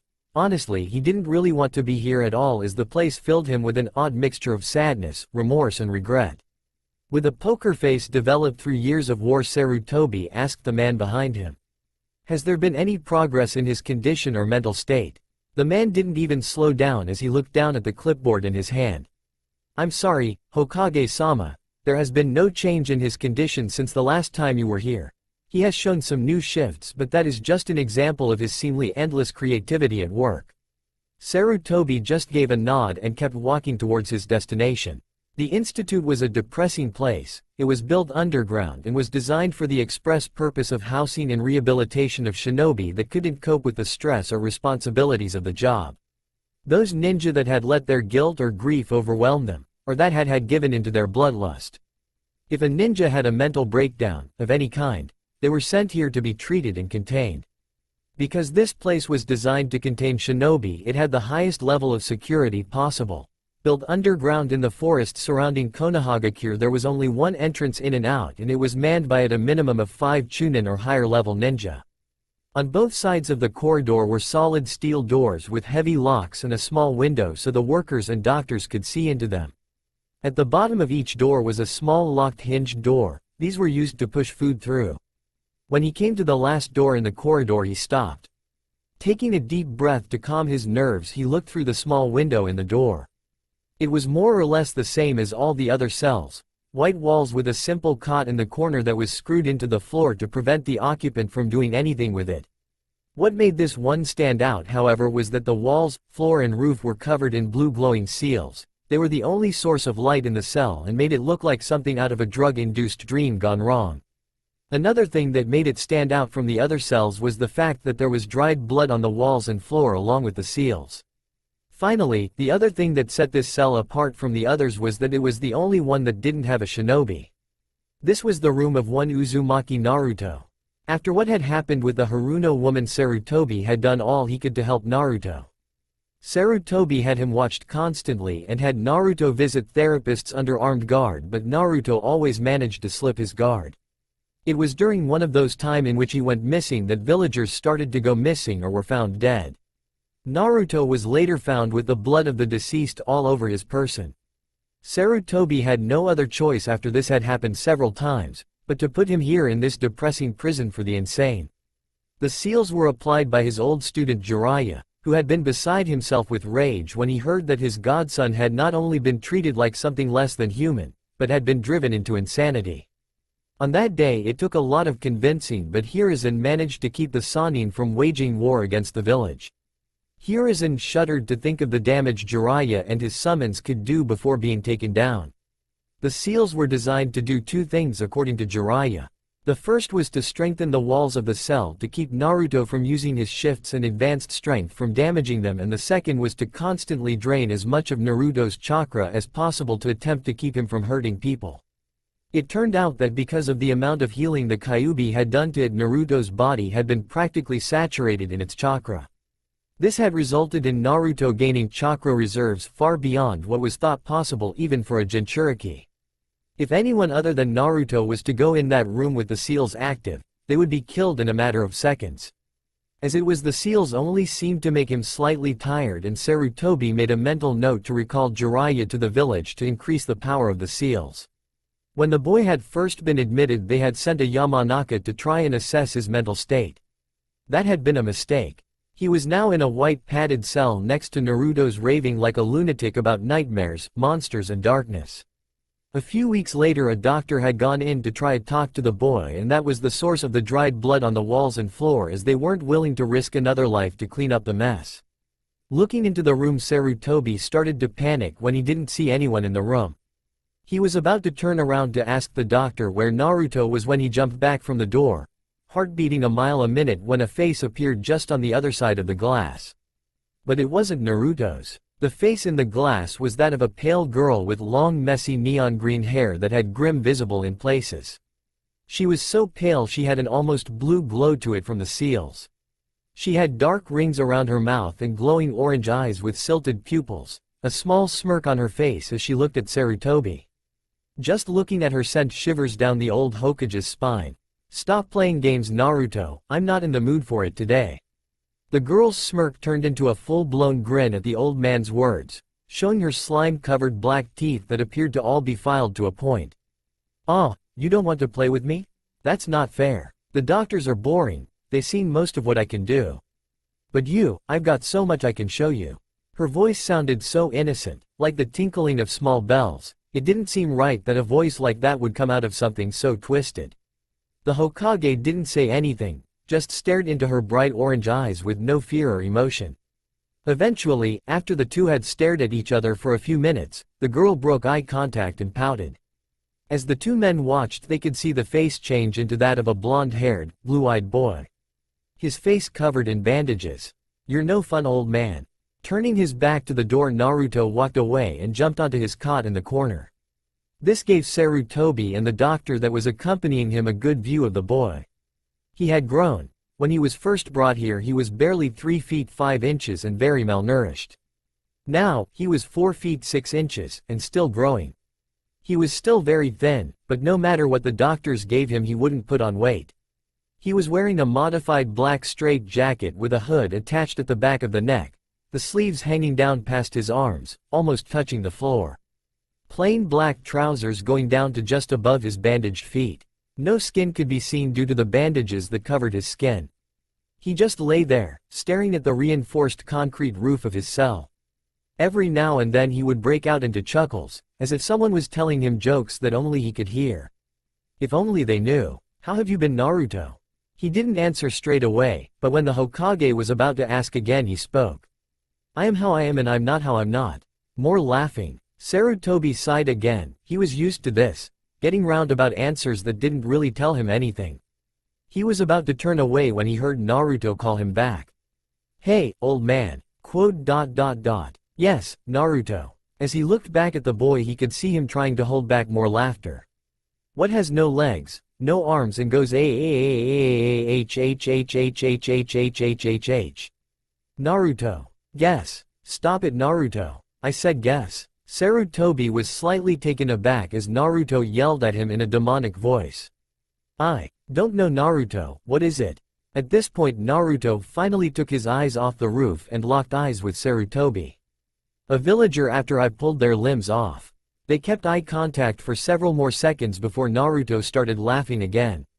Without another word Sarutobi turned around and left, the sound of Naruto's insane laughter following him down the corridor. Time skip. 5 years later. 6 years, it had been 6 years since the incident. 6 years since Naruto had killed those people and have landed himself in the institute. Sarutobi had visited Naruto once a week for that entire time and had talked to him at least briefly. In that time Naruto had never improved. During this time life in the village returned to normal and many villagers celebrated the incarceration of the demon child. A few became neutral when details of the incident were released. They still didn't like the boy. But after what had happened, they were at least neutral and weren't able to push the Hokage. He couldn't believe he let Danzo talk him into this. It was a big risk, but if it worked, Naruto would have a chance to be outside the institute once again. Making his way down the corridor towards Naruto's cell, he couldn't help but hope the boy would agree with his proposal. Looking into the room, it still surprised him just how much it took to keep the boy contained. When he was younger it had been easy enough, just the seals around the room could stop him. But as time went by they found out that there was a side effect to the seals. Since the seals were on all the time, Naruto's chakra coils had been under a constant strain for 6 years. This had the result of his already unbelievable reserves growing even larger and larger. So every year they needed to increase the security as it constantly took more and more to keep Naruto from being able to escape at will. The walls were the same, covered in seals and dried blood, but now there was no cot in the corner. Naruto was kneeling in the center of the cell. A thick black metal collar around his neck was bolted to the floor with thick, black chains. Naruto's hands and feet were cuffed as well and the cuffs were chained together and to the floor to limit his movement as much as possible. All the chains covered in the same seals as the walls. The boy looked up when he noticed Sarutobi standing at the window to his cell. Naruto didn't say anything, he just stared at him with that insane grin that Naruto had become so well known for among the staff. How have you been, Naruto? I am how I am and I'm not how I'm not. This had become a routine for the two. It was almost enough to bring a smile to the old man's face. It was one of the few things Naruto did that didn't have any malicious intent behind it. I have a proposition for you. At the mention of the proposition Naruto got an odd look in his eye. This was new. After making sure he had Naruto's full attention Sarutobi continued. You can't spend the rest of your life here and a majority of the council agrees as they believe you to be an asset to the village. So we have decided to offer you a chance to become a ninja of Konohagakure. There was a moment of silence before Naruto's grin spread even wider. I'm listening. You would need to behave. No killing or mauling any civilian, clients, classmates, teammates, teachers or other shinobi of the leaf. I think I could do that. This brought a smile to the old man's face. Naruto had agreed and that is all Sarutobi needed. Good, I will be back soon to take you to the academy to meet the other genin. As you don't know the academy jutsu you will be allowed to skip the exam. Seeing as you are, I don't think you will have a problem with ninja life. As he turned to go and fill in the necessary paperwork he stopped when Naruto asked him a question. Hey, old man, I can still kill other ninja, right? At the end of this he was starting to chuckle to himself. Sarutobi thought about that for a moment before saying, yes, Naruto, you can kill other ninja so long as they are not allied with us. With that, Sarutobi left. Sarutobi listened to Naruto's laughter and thought about the effects of what he was about to unleash on the shinobi world. As Amino Iruka stood in front of his class, he could already feel the headache coming on. It was the last day of the academy and they still wouldn't be quiet. Taking a big breath, he did the hand sign for his infamous, big head jutsu. "Shut the hell up, you brats." Instantly everything went quiet. "That's better. Now, as you know, today is the day you are sorted into your 3-man teams. The problem with this is that we are one person short. However, the Hokage has found a suitable candidate and will be bringing that person here in a few minutes. So I want you all on your best behavior." At hearing that there would be someone new, the class burst into whispers. Whoever it is, if they were handpicked by the Hokage himself, then they must be strong. It even got the attention of one Uchiha Sasuke, who thought, "Finally, someone that might give me a challenge." It was at this point that Inuzuka Kiba decided to share his thoughts. "Wait a minute, what about the exam? We all took it. It's not fair if this new guy doesn't have to." "Calm down, Kiba. There are special circumstances that not even I know about. But when they get here you can ask the Hokage yourself." That seemed to satisfy the boy and the rest of the class for the time being. It was a few minutes later that a knock was heard at the door. The class fell silent again as Iruka went to open it. "Welcome, Hokage-sama. Thank you for taking the time out of your day to come down here." "It's no problem, Iruka." After the old Hokage walked into the room, the class could see the boy that stood behind him. He was tall, very tall, and skinny. At 6 feet minus 3 inches he was the tallest 12-year-old any of them had ever seen. But because of the way he stood slightly hunched over, it was hard to tell his true height. He had on a strange black jacket with what looked like steel buckles all over it, a hood sewed into the back of the neck and sleeves that went down past his hands and to his knees. He had a long spiky blonde-haired mane that went down his back to just above his waist and bandages covering any place flesh could have been exposed. The only parts of his face that could be seen were his blue eyes and his mouth that had a huge grin on his face. His appearance unnerved everyone in the class a little. It was at this point that the kids saw their teacher Iruka. He was backed against the wall, staring at the boy in front of him with wide fear-filled eyes. This caused confusion in many people's minds, but they dismissed it for now. Seeing his reaction, Sarutobi addressed the now clearly terrified man. "Don't worry, Iruka, Naruto has promised me he will behave himself." This did calm the man a little. If there was one thing known about the boy, it was that he has never broken his word. It was a mystery. No matter how insane he was, he still had some kind of moral code. It baffled the Yamanaka clan immensely, as they have never run into a situation like that before.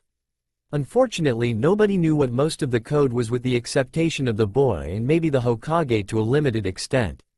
But Iruka was still not sure that it was a good idea. "Are you absolutely sure, Hokage-sama?"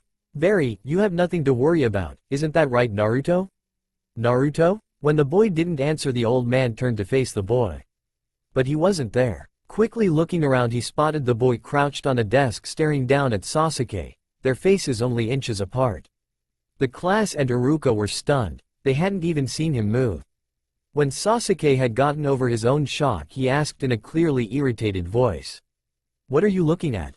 Naruto just kept staring. When Sasuke had enough, he was about to ask again, and that was when Naruto asked, "Did you know you have a duck's ass on your head?" At this, the class burst out laughing, all except for the Uchiha and a few of his fangirls. But when Sasuke made a grab at him, he was already back next to the Hokage. "Naruto, you said you would behave." Naruto turned his face to look at him and replied, "No, I said I wouldn't kill, maim or permanently break them. You never said anything about behaving." The class was shocked at his words, to talk about such things without any hesitation. What the hell was wrong with this guy? Sarutobi took a deep breath, then let it out slowly and thought, "At least he didn't kill anyone, yet.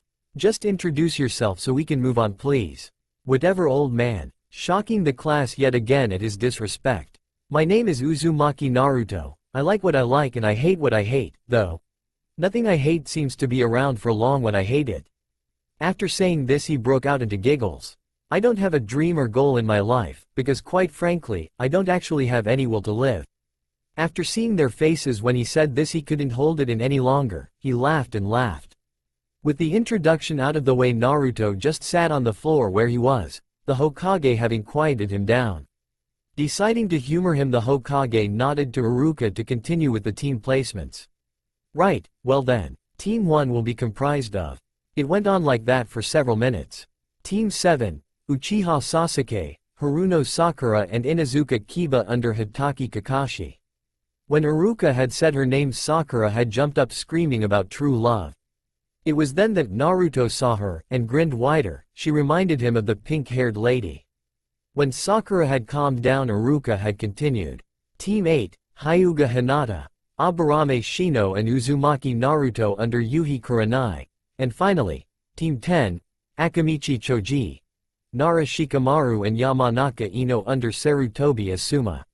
When he finished reading out the names, he put down the list and said, I want you to know that I am proud of all of you and that I expect great things from you all, and remember, you are all shinobi of the leaf now. That is a big responsibility. I trust you to act accordingly. Your new instructors will be here soon to pick you up. With that done, both Iruka and the Hokage left the room, Iruka looking back over his shoulder as he went out, then closing the door behind him. Leaving the class alone with Naruto. They all looked at him for a moment and he just looked back with that huge grin on his face and thought, I think I'm going to enjoy this. Yuhi Kurenai was a beautiful woman. No one could or would argue with that, especially the men that hit on her. She was an average height for a woman at 5 feet 6, with long brown hair that cascaded down her back and a wonderful hourglass figure that was the envy of almost every woman in Konohagakure. Her clothes were made of what appeared to be bandages, with one red sleeve, white shorts and a mesh undershirt.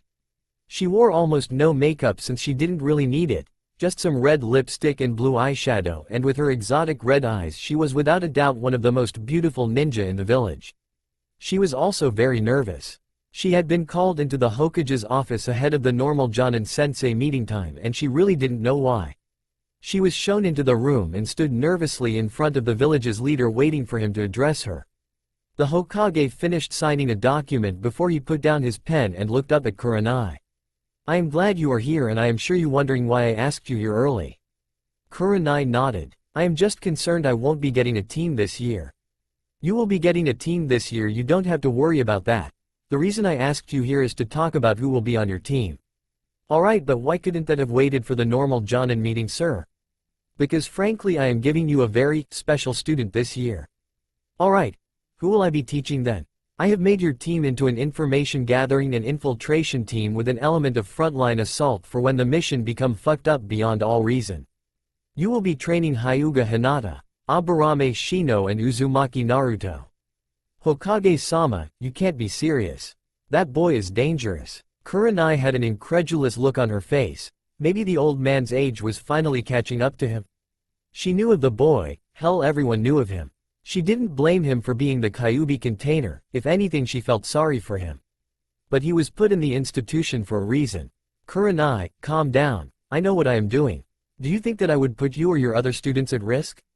Despite what many think, he is not as dangerous as the villagers would like you to believe. With all due respect, he was put in a crazy house for broken ninja for a reason. He killed innocent people. How could you say he is not as dangerous as they say? Sarutobi looked at her for a long minute before he sighed. Kurenai, I'm disappointed in you. Those words shocked her, but before she could say anything he continued. As a ninja you should always look underneath the underneath. And as an intelligence gatherer you should know better than to listen to hearsay from a group of bitter villagers, especially when they have never had anything to back up their claims. Did it ever occur to you that if those villagers were innocent that Naruto would have been put to death? Kurenai's eyes widened at the implications. But, if that's true, I don't understand. I thought you put him in the institute because he was dangerous? I did, but at the time there were too many holes, too many things that didn't add up, so I looked into it further. It turns out that Naruto, in the few weeks leading up to him being put in the institute, never technically did anything wrong. Kurenai was about to object to this, but again the Hokage continued before she could. In the case of Miss Haruno, self-defense, there was never any doubt about that. It was the way that Naruto handled it that set off alarms, but the others.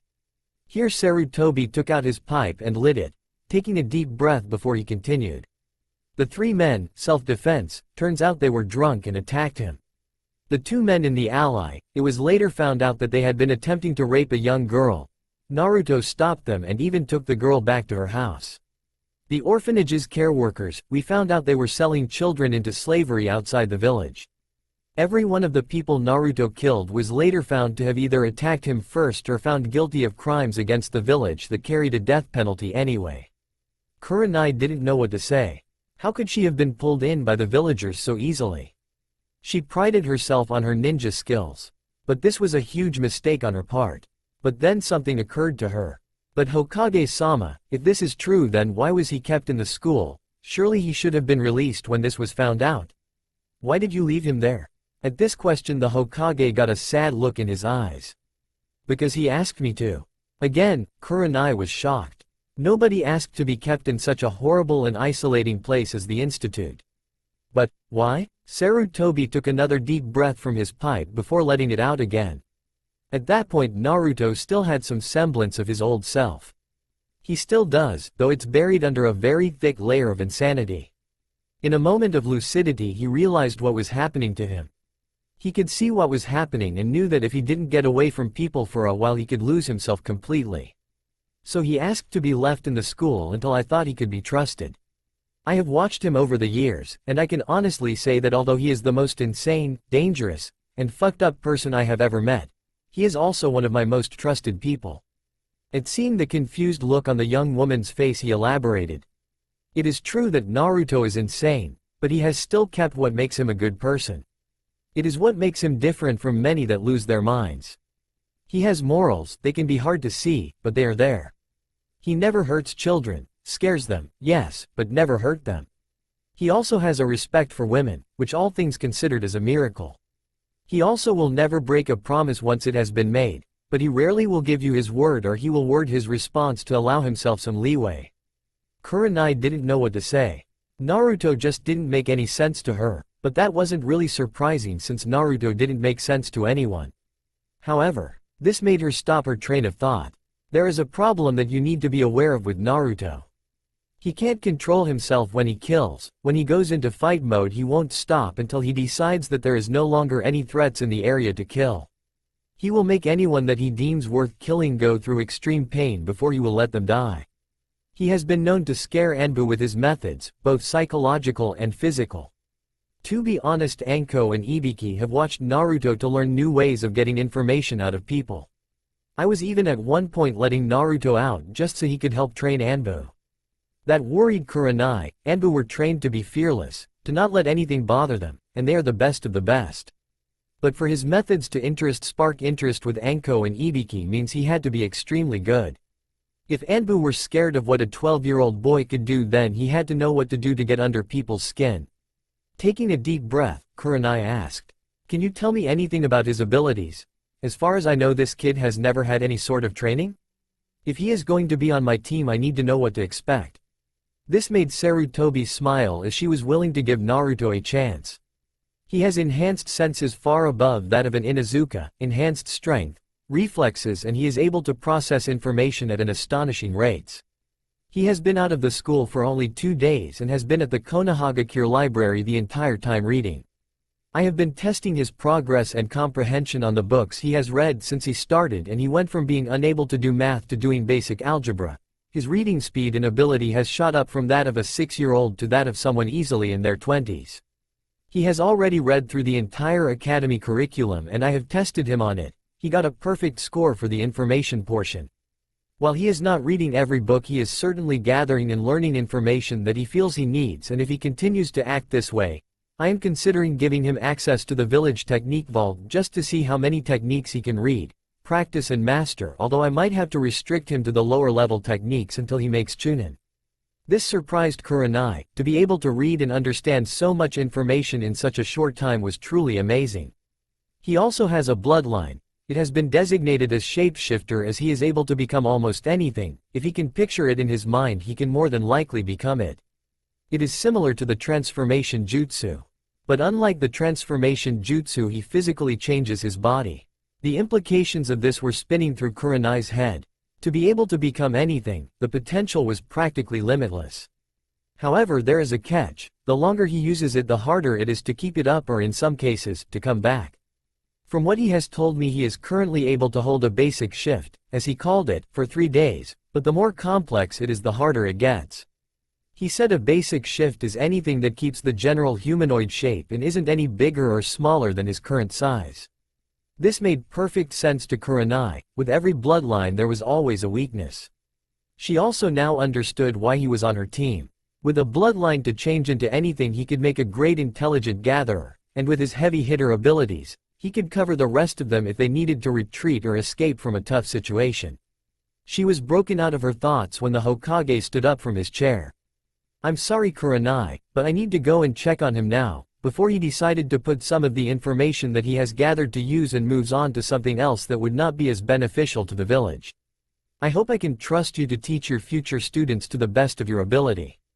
Standing up from her chair, Kurenai did a small bow to her leader and replied, "Yes Hokage-sama, I understand and I welcome the challenge." Kurenai waited outside for the rest of the Jonin and the meeting went on without any problems as everyone was given a team to teach and train. After the meeting the Jonin went out for lunch. She was now on her way to meet her team with the other senseis and just couldn't stop herself from feeling nervous, only for all the Jonin to stop at the door when they heard the voices inside the room. They all sat in silence for a few minutes, just staring at the strange boy in front of them. He was just sitting there, looking around the room with that creepy grin on his face. Eventually Kiba, being the hyperactive loudmouth he is, took it upon himself to break it. Standing up from his seat he made his way to the front of the room where Naruto was sat, smirking to himself, not seeing Akamaru shrinking back into his hood and shaking slightly. "So, you're the guy that was too good to go to the academy like the rest of us. You don't look so strong. I bet you don't even know any jutsu." Naruto just sat there for a moment, looking up at Kiba. Slowly, standing up, he looked Kiba in the eyes and asked, "What's a jutsu? Wait, now I remember reading about that. Unfortunately, no, I do not know how to perform any of those yet, just haven't had the time to try out the ones I read about." The other children in the room looked at Naruto incredulously. What kind of ninja didn't know how to perform a jutsu? Kiba started laughing and pointing at Naruto, and then so did the rest of the class. You don't even know how to use a jutsu, huh? Where have you been for the past few years? Locked in a cell aligned with chakra sapping seal inside a mental institution for dangerously insane ninja. That turned the laughter into shocked silence. Was he serious? What the hell? You're joking, right? Nope, the people there were really boring. Hey, did you know you need a bath? You smell like dog piss. This got to Kiba. Nobody embarrasses him in front of his class, nobody. What did you say? I am going to fucking kill you. In his rage Kiba charged at Naruto without thinking. But before Kiba could lay a hand on him, Naruto had his right hand on the back of Kiba's head and was slamming it into the ground, or so it seemed. Just before Kiba's face connected it stopped. Bending down, Naruto said to him, loud enough for all to hear. "I have killed people for attacking me, and the only reason I haven't killed you is because I promised the old man I wouldn't. But know this, the next time you try to do that you won't be able to walk away. Think yourself lucky I left you unscathed this time." And with that he let Kiba fall to the ground, his grin still on his face. Kiba shuffled away as quick as possible, and then made his way back to his seat. The room was quiet again, no one knowing what to say after that. Hell, no one even want to look towards Naruto after that. What no one expected though was for Sakura to slowly get up from her seat and make her way over to Naruto, Ino trying to tell her old friend to come back. When she was in front of him she asked, "You said your name was Naruto?" At his nod she continued, "My dad said that if I was ever to meet you to say that we are sorry for my mother's actions to you and to ask for forgiveness, but he never said why." She let the question hang, hoping he would explain. Naruto just gave her an odd look for a minute, before his grin faded into a genuine smile. "Thank you, and tell your father that there is nothing to forgive. Her actions were her own, and I hold no grudge against you or your family." At hearing this Sakura let out a breath she didn't know she was holding. "As for what she did, I can honestly say that your mother made me what I am today." When he said this, his grin returned in full force and he began to chuckle. It sent a shiver up her spine, as well as all those in the room, but before anyone could comment further on this the door opened and a group of people walked into the room. One by one they introduced themselves as the leaders of their respective teams and took their respective teams out of the room. "Team 8, I'm your Jonin sensei, Yuhi Kurenai. Please follow me." Shino, Hinata and Naruto followed her out of the room. Hinata, Shino and Naruto said nothing on their way to the training ground, all lost in their own thoughts. Shino and Hinata didn't know what to think of the boy. He seemed strong, but from what they had seen he was completely out of his mind. Naruto was staring at his hand intently as a beetle had landed on it, and he was smiling the whole time it was there. To anyone watching him it would appear as if that beetle was the most interesting thing in the whole world. This caught Shino's attention as it was his beetle that he had sent out. He had put one on Hinata as well, but he didn't need to test her. Shino wanted to see if Naruto would kill it, but Naruto just seemed fascinated by the creature. He even noticed that Naruto began to push chakra into his hand to let the bug eat it. This really caught Shino off guard. Kurenai was trying not to smile. She had heard everything that had gone on in the room and was happy to know that he didn't hold a grudge. Or kill the Inuzuka boy for that matter. But she didn't notice Naruto feeding his chakra into Shino's beetle, as she didn't know all the ins and outs of the Aburame clan's bugs.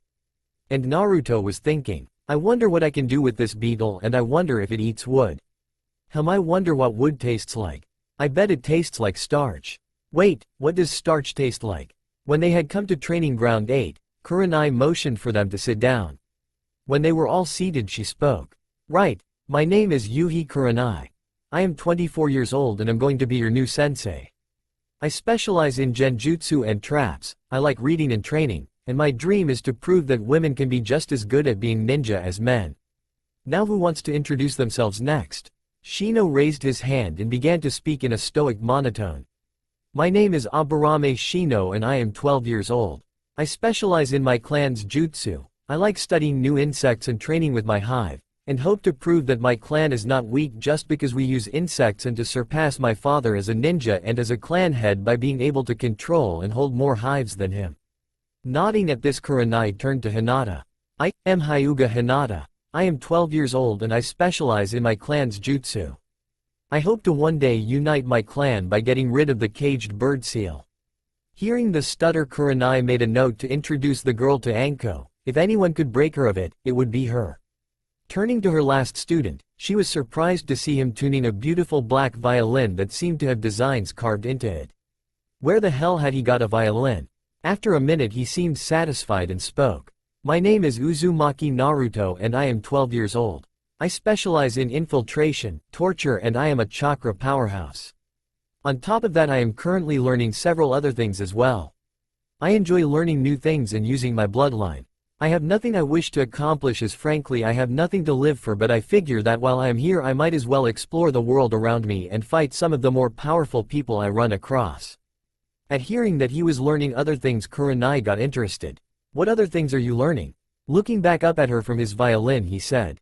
Well, I am currently looking into weapon crafting, seal making, jutsu making, and a few different taijutsu styles that I plan to merge together into my own personal style, as well as studying up on kenjutsu. I think I will also be reading up on the Hyuga and Aburame clans to understand my teammates' fighting styles better. Kurenai and the two genin didn't know what to think. Most ninja picked a specialty and stuck with it, but here was Naruto looking at several different aspects like it was nothing. If he mastered even half of what he was learning, then he would be a force to reckon with in no time. If they only knew what he could truly do. While they stared at him, Naruto had started to play his violin, which, considering his hands were still covered by his sleeves, was impressive. Kurenai didn't know what he was playing. It started off slow but was slowly getting quicker. It was then that Kurenai felt it, the feeling of someone casting a genjutsu. Naruto was channeling a huge amount of chakra into the violin, which caused the carvings to glow a faint blue. The instrument acted to cast a wide-scale genjutsu.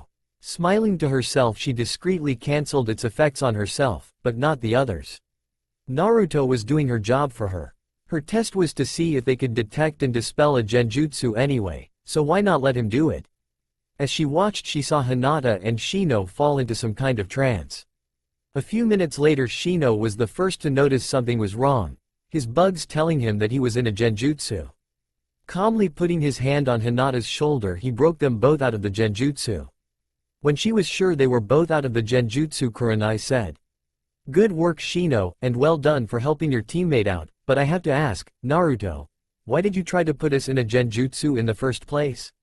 When she asked this, Naruto stopped playing and looked at her strangely. "What the hell you talking about? I can't cast a genjutsu to save my life." I've got too much chakra to control even the most powerful of genjutsus. If I wanted to actually use a genjutsu, then I would have to cast one with an area effect of the entire village. This surprised Kurenai. He was right. He did have too much chakra to do genjutsu, but she had assumed that was why he was using a violin as a means to control and as a catalyst.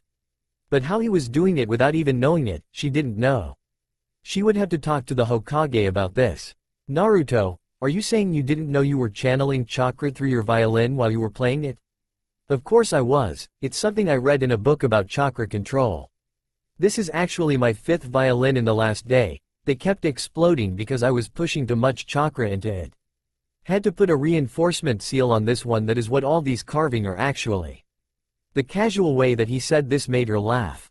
As if exploding violins were normal, although, this was Naruto after all, who knew what went on in his head.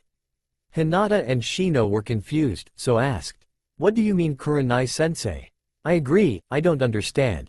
Turning to face the two, Kurenai said, "It's quite simple really. Naruto here was channeling chakra through his violin and it acted like a catalyst for a sound-based genjutsu, which I would like to point out are more powerful than normal genjutsu. But the interesting thing is he did it without knowing he was doing it. The genjutsu acted on its own and hypnotized us." None of the genin knew what to say to that. Then Naruto started to laugh. When he had calmed down, Kurenai told them, "Now, normally this would be where I give you your true genin exam, but seeing as Naruto beat me to it, you all pass. Congratulations, you are all now official genin of Konohagakure. Meet me here tomorrow at 6 AM and we can start your training." With that, the 3 genin left to do their own things. Letting out a deep breath, Kurenai stood up and left to report to the Hokage. She never noticed that Naruto had come back to the training grounds. Walking up to the tree he had seen earlier, he pulled a branch off and bit into it. Yuck, tastes like wood. Meanwhile, Shino was walking home when he sensed the beetle that he had placed on Naruto returning to him. The second the beetle returned, it had started mixing with the hive. He immediately knew something was off. The beetle seemed stronger, and it seemed that any beetle that was near that one started to get that boost of strength. Shino quirked an eyebrow before thinking, "Interesting, it seems that something about Naruto has made my Kakaichu stronger. I will have to either talk to him about this or observe to see what about Naruto is doing this." Shino, not one to disregard an advantage, started to cultivate his hive to have the advanced traits shown in the enhanced Kakaichu that had returned from Naruto.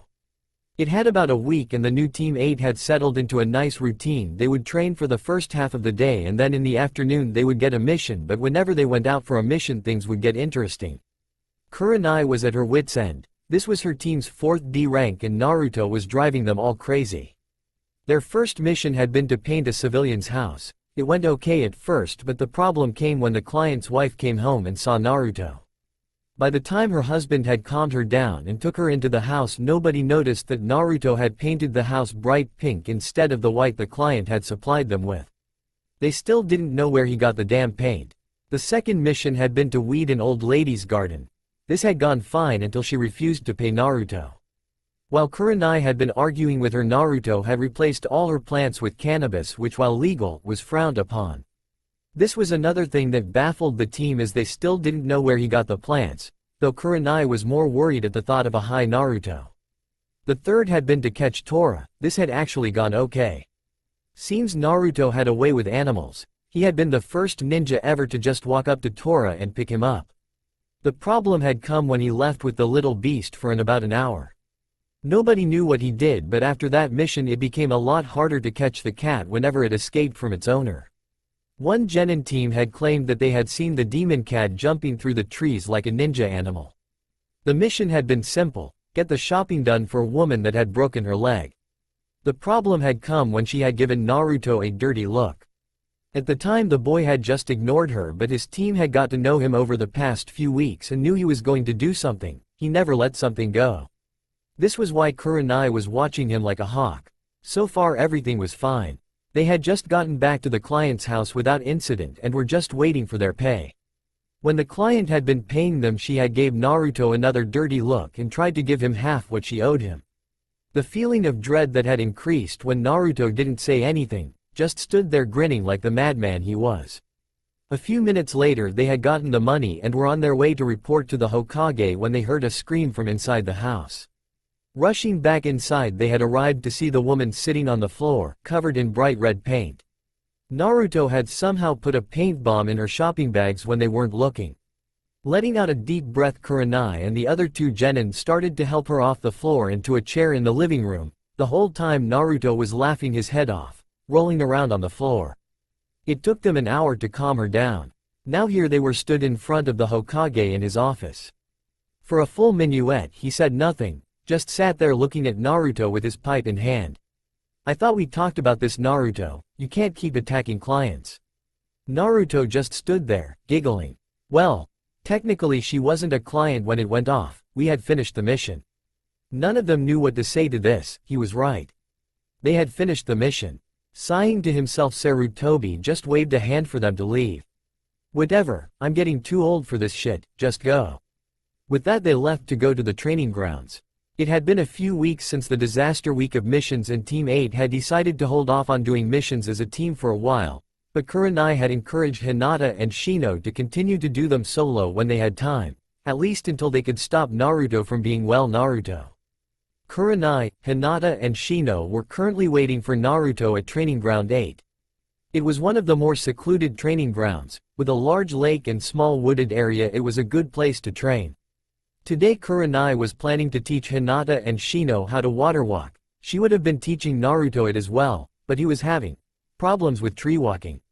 The last time he tried he was blown off so hard he not only broke the tree he was trying to walk on, but 3 other trees as well when he flew into them.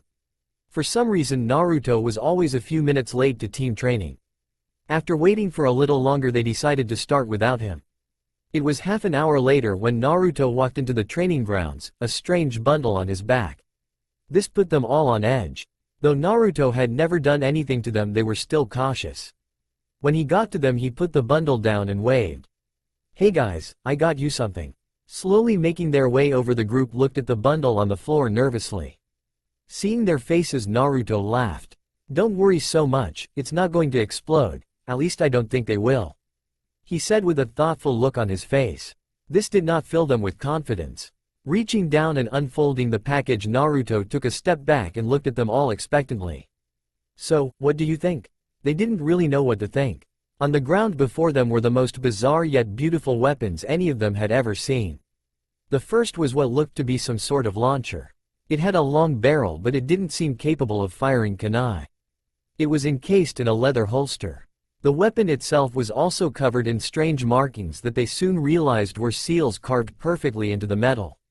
The next was a long metal pipe, about 3 feet in length, with a small needle-like point. On closer inspection they realized that it was hollow and that there was a small hole in the end. This was also attached to leather straps and was covered in similar seals as the first. The last was a pair of elegant gauntlets. The metal was white and the middle finger had a sharp, pin-like point in the end. They were designed to go up to just below the elbows and had seals all over them. After a while Kurenai looked at Naruto and said, "They are beautiful, Naruto, but where did you get them and why did you bring them?" Naruto gave her one of his rare, sincere smiles when she asked that. "Well, remember when I said that I was looking into weapon making?" They all grow shocked looks on their faces when he said this. "You mean you made these?" "Yep, I made a deal with a smith in the village. I get to use his workshop and I let him look over some of my designs and use the ones he likes so long as I get a percentage of the profits." Nice guy, open-minded. Naruto seemed to get lost in his own mind. Flashback. Naruto was in a good mood, things just seemed to be going his way today. He had just met his team and successfully became a full ninja, and he had a feeling that his team would be fun to be around. They all seemed like good people, so he wouldn't need to kill them later on, which was a plus, and they all were interesting, which means Naruto wouldn't get bored. But the thing that had put him in a great mood is the fact that he just successfully snuck into the Anbu headquarters and dyed all their uniforms bright orange. The look on their faces was priceless and he was glad he brought a camera. Naruto was so lost in his thoughts that he didn't realize he had wandered into a back alley of the market district of Konoha. When he did take notice of his surroundings, he found himself outside a small shop. It had an old wooden sign in the shape of a kunai hung over the door, the universal sign for a shinobi shop. The windows were so dirty that he couldn't see inside. He couldn't see a name anywhere and there didn't seem to be any other shops in the area. His interest piqued. Naruto pushed the door open and went inside to see what they had to offer. The inside was the same as the outside of the shop, dark and dirty. There was just enough light to see without bumping into anything. But beyond that, the shelves were stocked with an assortment of different weapons from kunai to swords. They looked to be of very high quality, but they all had a thick layer of dust coating them. In one corner of the store, Naruto could see ninja clothes and armor on display. If he had to guess, Naruto would say that this shop hadn't had a customer in a long time. Smiling to himself at the thought, Naruto made his way to the back of the room in hopes of finding someone that he could talk to. Maybe the owner, and he did. There, at the back of the room leaning on a counter, was a large middle-aged man. He was big, almost 7 foot tall, with huge muscles and large hands. He had on a fine gray sleeveless shirt under a thick leather apron and thick pants. The top of his head was shaved and he had a thick black beard. Scars littered the man's skin, showing of past battles and time-round weapon. When the man saw Naruto, he stood up and looked at the boy with hope in his eyes before saying in a deep voice, "Please tell me you want to buy something." Naruto wasn't surprised at the pleading tone. It seemed he was right about the shop not having much business.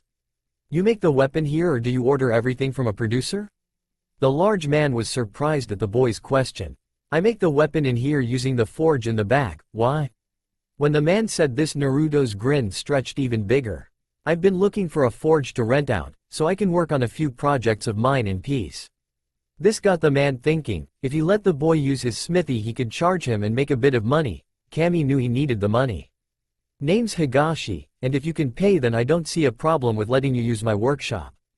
Taking the man's outstretched hand to shake, Naruto replied, "Uzumaki, Naruto Uzumaki." Naruto had expected a lot of things when he told Higashi his name, insults and shouting being at the top of the list.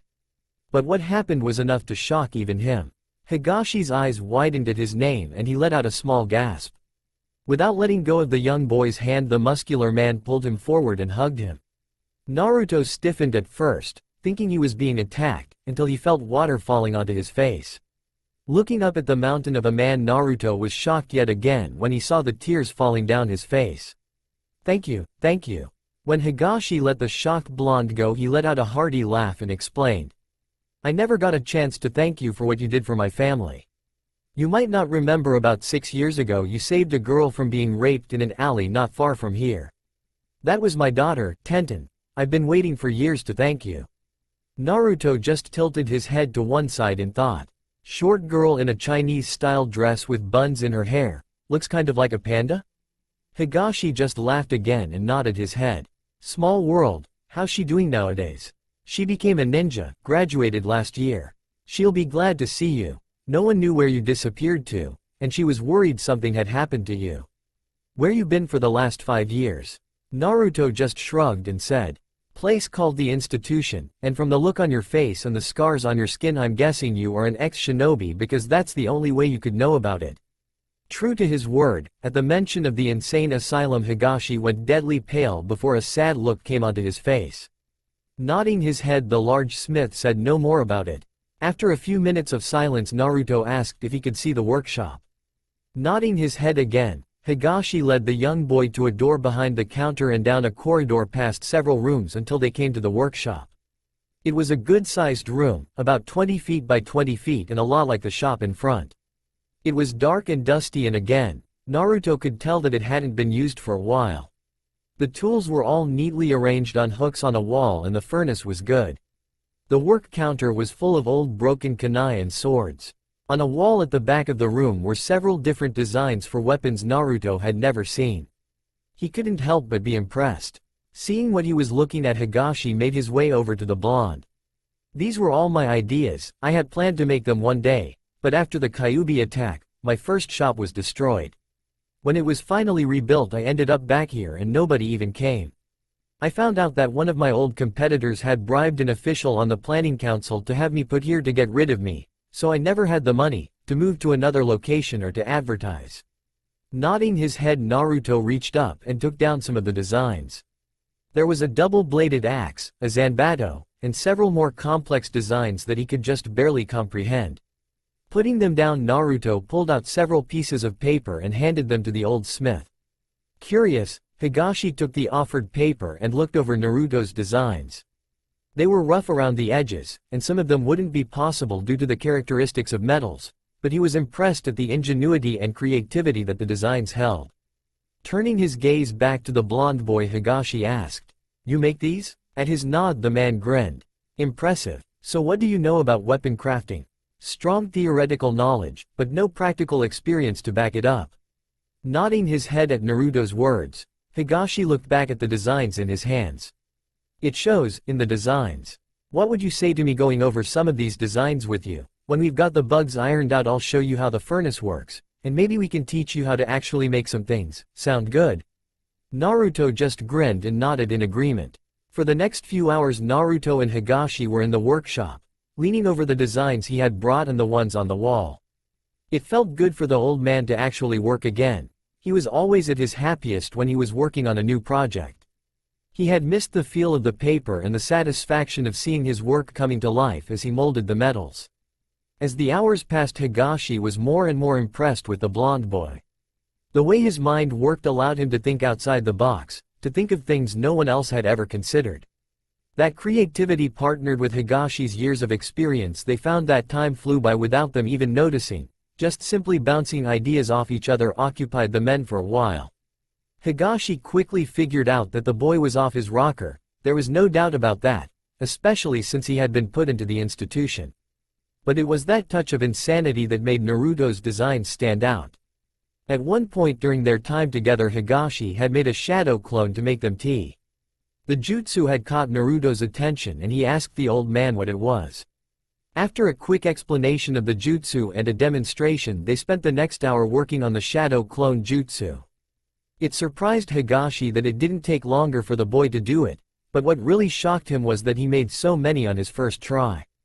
The room was filled with clones. The amount of chakra needed to make even one clone was substantial, but from the looks of it Naruto had just made 30 like it was nothing. Deciding to put this unexpected gift to use, Higashi had the clones go around and clean the workshop while he and the original went back to the designs. This was the sight that greeted Tenten when she came home. She had just finished a hard day of team training with her hyperactive teacher and was nearly dead on her feet. Hearing her father in the workshop surprised her at first. He hadn't set foot in there for years. So trying to be quiet, she gently pushed the door open only to see a sea of blonde-haired boys that looked about her age moving around the room cleaning. Slowly making her way into the room, Tenten found her father stood at the workbench leaning over the shoulder of another of the blonde boys. He was one of the oddest-looking boys the girl had ever seen, with his long blonde hair and black straitjacket. But for some reason she could have sworn she had seen him before. Shaking the thought out of her mind, Tenten walked over to her father and looked over his shoulder. The fact that he didn't even notice her there showed how engrossed he was in his work. He never took his eyes off the papers in front of him.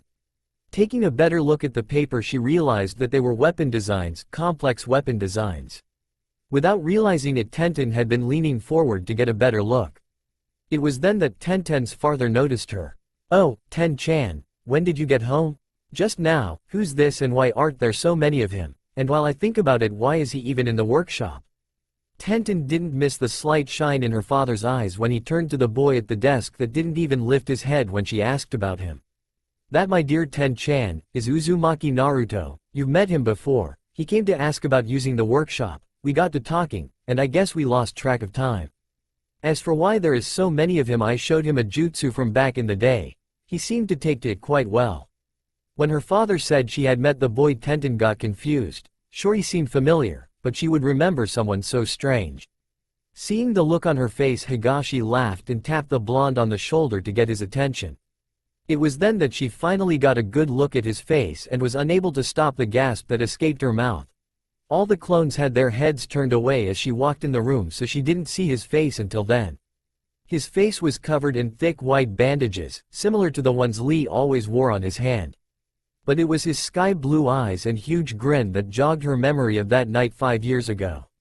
She could feel the tears starting to run down her eyes at the thought of it. If it wasn't for the boy that had come to her rescue, she didn't want to think what would have happened. It was the words he had said to her that night after he saved her that made her want to be a kunoichi. "I might not be around next time, so you better learn to save yourself. The world is full of damsels in distress. We need more women that can look after themselves. To never be a victim again, that was her ninja way. Tears still running down her face, Tenten threw herself at the still-seated blonde and pulled him into a hug. This time it didn't shock Naruto as much as when Higashi hugged him. Locking eyes with the man, Naruto raised an eyebrow. I'm starting to see a pattern here. This just caused the older man to laugh at the blonde as he was struggling to breathe as Tenten's grip around his neck tightened. Deciding to take pity on the young boy, Higashi put his hand on his daughter's shoulder. Ten-chan, I think you should let the poor lad breathe. At her father's words, Tenten released Naruto from her death grip and took a step back with a blush. Sorry. Naruto fell to the floor and made a big show of sucking in big gulps of air before rolling around laughing at the girl's reaction, which caused her to blush even more. Don't worry about it, anyway I better be off, I'm starting missions tomorrow. I'll be back sometime tomorrow so we can start working on my designs. Good night. At that, Naruto got up and left, leaving a blushing Tenten and a smiling Higashi behind. Over the next few weeks, Naruto had taken to going to the workshop every day after his training, and under both Higashi and Tenten's tutelage, Naruto proved to be a quick learner. It wasn't until a month into his lessons that Naruto was finally comfortable with his abilities that he attempted to combine his research of seals with his weapon designs. It wasn't long after that he had combined seals into his designs that Naruto made weapons for Shino, Hinata and Kurenai. End flashback. Naruto shook his head for a moment before he continued. Anyway, I brought them here because I made them for you guys. We've been a team for a while now and I made you these to complement your fighting styles. Quote. Here he bent down and picked up the gun-like weapon and, taking on a lecturing tone that was so out of place coming from Naruto, started to explain the weapons. This is for you, sensei. Now I know that when you cast a genjutsu you can't move from one spot without disrupting your flow of chakra. So I made you this. By channeling your chakra through the grip you will be able to fire a magazine of specially made bullets with your chakra. It will take a lot of practice as compressing your chakra right to get the bullets to fire is difficult, but when you master it you should be able to cast genjutsu and kill your enemies without having to rely on someone to make the finishing blow, and as a bonus this gun makes no sound when you fire it because it is condensed raw chakra. Kurenai was speechless. Naruto had made this just for her? It was perfect. He had made her the perfect weapon after only knowing her for less than 2 months. Before she could thank him he moved on to the pipe. Now this is for Shino and, if it works out, your family. The pipe is made from a strong metal to compensate for it being hollow, and can retract so it can't be seen. It goes on your arm under your sleeve. The idea is that you can have some of your bugs fill the pipe, and when you stab someone you can inject them into your opponent so your bugs will be able to take your enemy from the inside. I know that your clan can't fight in close combat because of your bugs, so this should help. The gift I gave your beetles should also help. But I think we will have to talk to really maximize the results on that end. Shino was deeply impressed with the weapon. He guessed that he shouldn't be surprised. It would take someone with a mind like Naruto's to come up with something as unorthodox as this. But it surprised Shino as he knew about his new beetles. He had yet to approach Naruto about the subject as he didn't see a reason to, since Shino knew he had other areas to improve in before he really had to worry about his hive's strength. Kurenai and Hinata looked at Shino for explanation, but he remained quiet and stoic. Naruto continued on, not worried about the information he had let drop. And last but certainly not least, this is for Hinata. Like the others I made it to go with your family's fighting style. They are mostly designed for protection, but they can, in theory, enhance your gentle fist. By channeling chakra into the needle it can give your chakra a boost. If it works like I think it will, you will be able to actually destroy or pierce someone's chakra points. This actually shocked Hinata. Her family had been trying to improve the gentle fist for years to the point that they could destroy a person's chakra points, and here was Naruto, the most insane ninja anyone had ever known, solving what her entire clan couldn't. It was then that he explained the seals.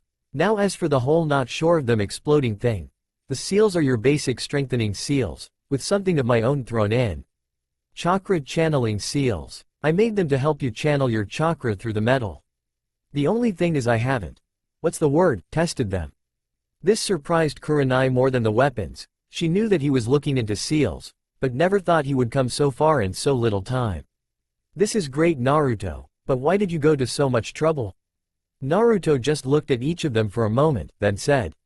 Why the hell not? That marked that serious Naruto was gone and random Naruto was back. When they had gotten up after face planting, they each thanked him and asked if he had made anything for himself. His grin took on an unnerving glint and he reached behind his back and pulled out two wicked-looking katana, hidden behind his long hair. The handles looked like they fitted his hands perfectly and were wrapped in black leather. The blades themselves were stained a deep black that seemed like it didn't reflect any light, and the edge a deep, blood red, with jagged teeth offset to each side of the blade instead of being straight.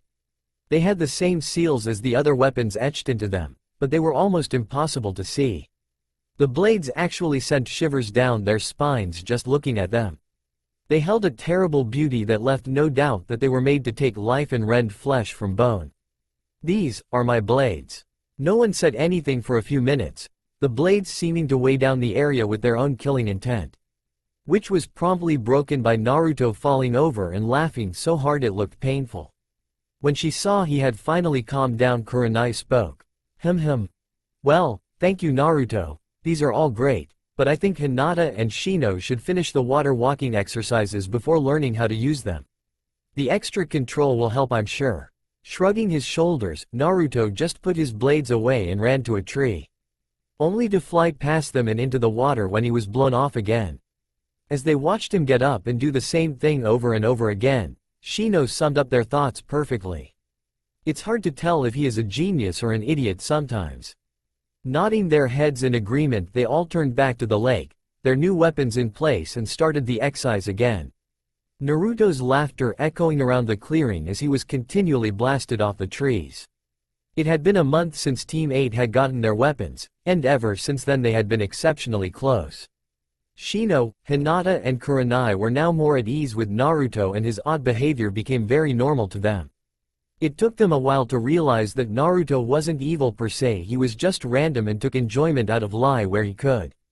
Hinata and Shino had finished water walking in record time, wanting to start training with their new weapons as well as taijutsu and ninjutsu to a limited extent.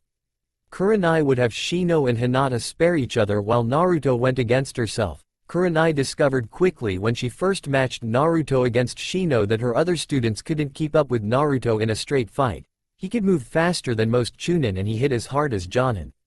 Thus Naruto spared with Kurenai as she was able to put Naruto under enough pressure that he actually had to try. Not to say Naruto ever seemed tried, because no matter what she had Naruto do he was never winded, he had stamina and energy in spades.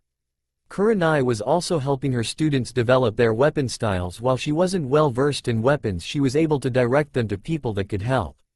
Kurenai herself was starting to get the hang of her weapon as Naruto had decided to call it the straight shooter.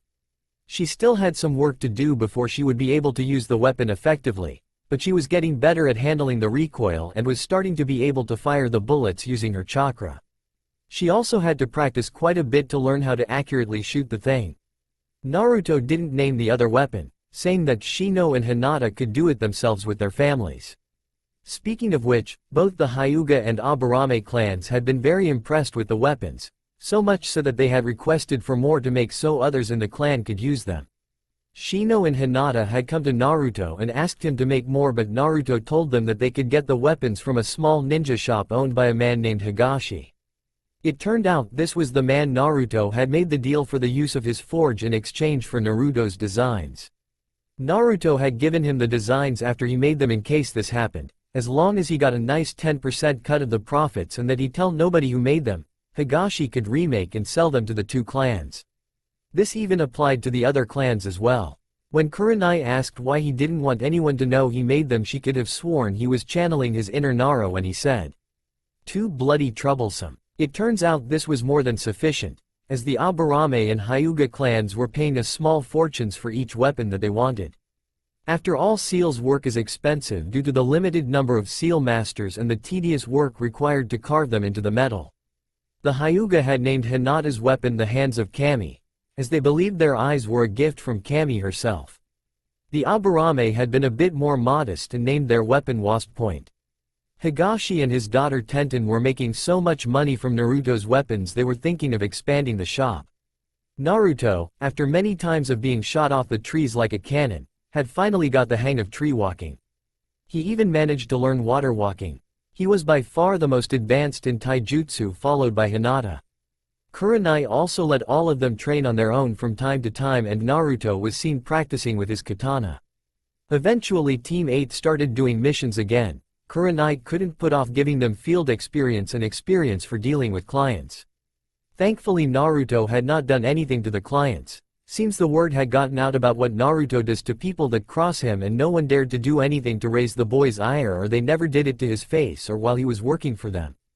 Team 8 were currently stood in the Hokage office, after just returning Tora to the daimyo's wife for the 5th time.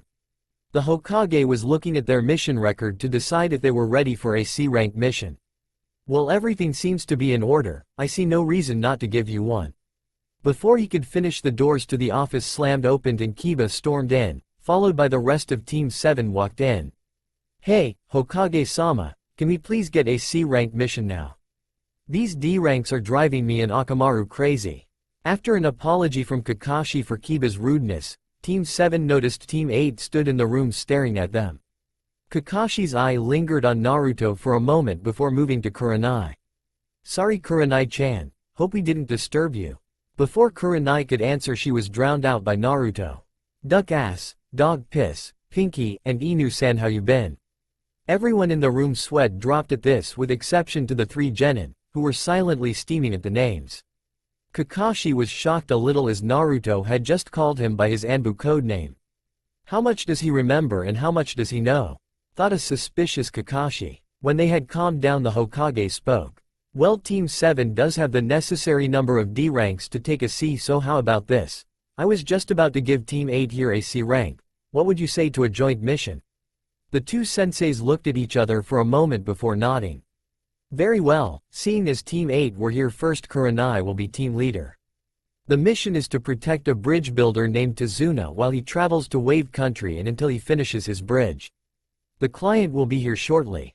No sooner had he said this, an old man walked into the room on unsteady feet. He had a beard, glasses, and smelled like sake.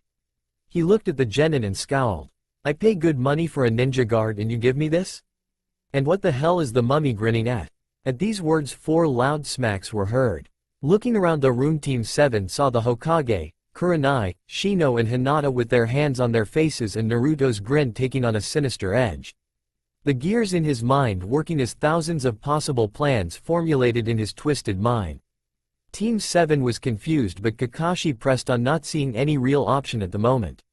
Well, let's meet up tomorrow morning at the front gate where we can check out your gear before heading out to Wave Country. I would recommend packing a long-term mission, as this mission could last more than a month. Everyone nodded before they headed out to prepare for the mission. Both Team 8 and 7 were stood at the front gates of Konohagakure, waiting for Tazuna to show up so they could leave. Both Kurenai and Kakashi had checked their team's equipment and had cleared them to go on the mission. After what Tazuna had said the day before, the Hokage had quickly dismissed them and told them when to be here to go. The 2 teams were keeping their distance from each other, mostly because of Naruto. Speaking of Naruto, both Kurenai and Kakashi were worried what he would do, his track record speaking for itself. They knew he wouldn't actually kill Tazuna since he promised the Hokage he wouldn't, but beyond that they didn't know. Naruto came up with the most unorthodox ways of getting people that anything he did could be a way to prank you. They didn't have to wait long, right on time they could see Tazuna heading their way. He had the same clothes and smell as the day before, but he was able to walk in a straight line. His eyes were red and he was clearly suffering from a monster hangover. As he approached, Kurenai cast a nervous eye over to Naruto. He was just stood there, grinning at Tazuna. Not breaking his stride, the old man walked right past them and through the gate. Nodding to their teams, Kurenai and Kakashi followed after him. They were about an hour away from the village when Naruto started to walk next to the old drunk. They spoke in low voices for a moment when Naruto pulled out a small silver flask. Handing it to Tazuna, he took the lid off and had taken a swig before anyone could stop him. Giving the flask back to the boy, he stood there a moment, all eyes on him. Then his eyes went wide. He opened his mouth and they could all see smoke coming out. It was shortly after this that all the strength left his legs and he fell over.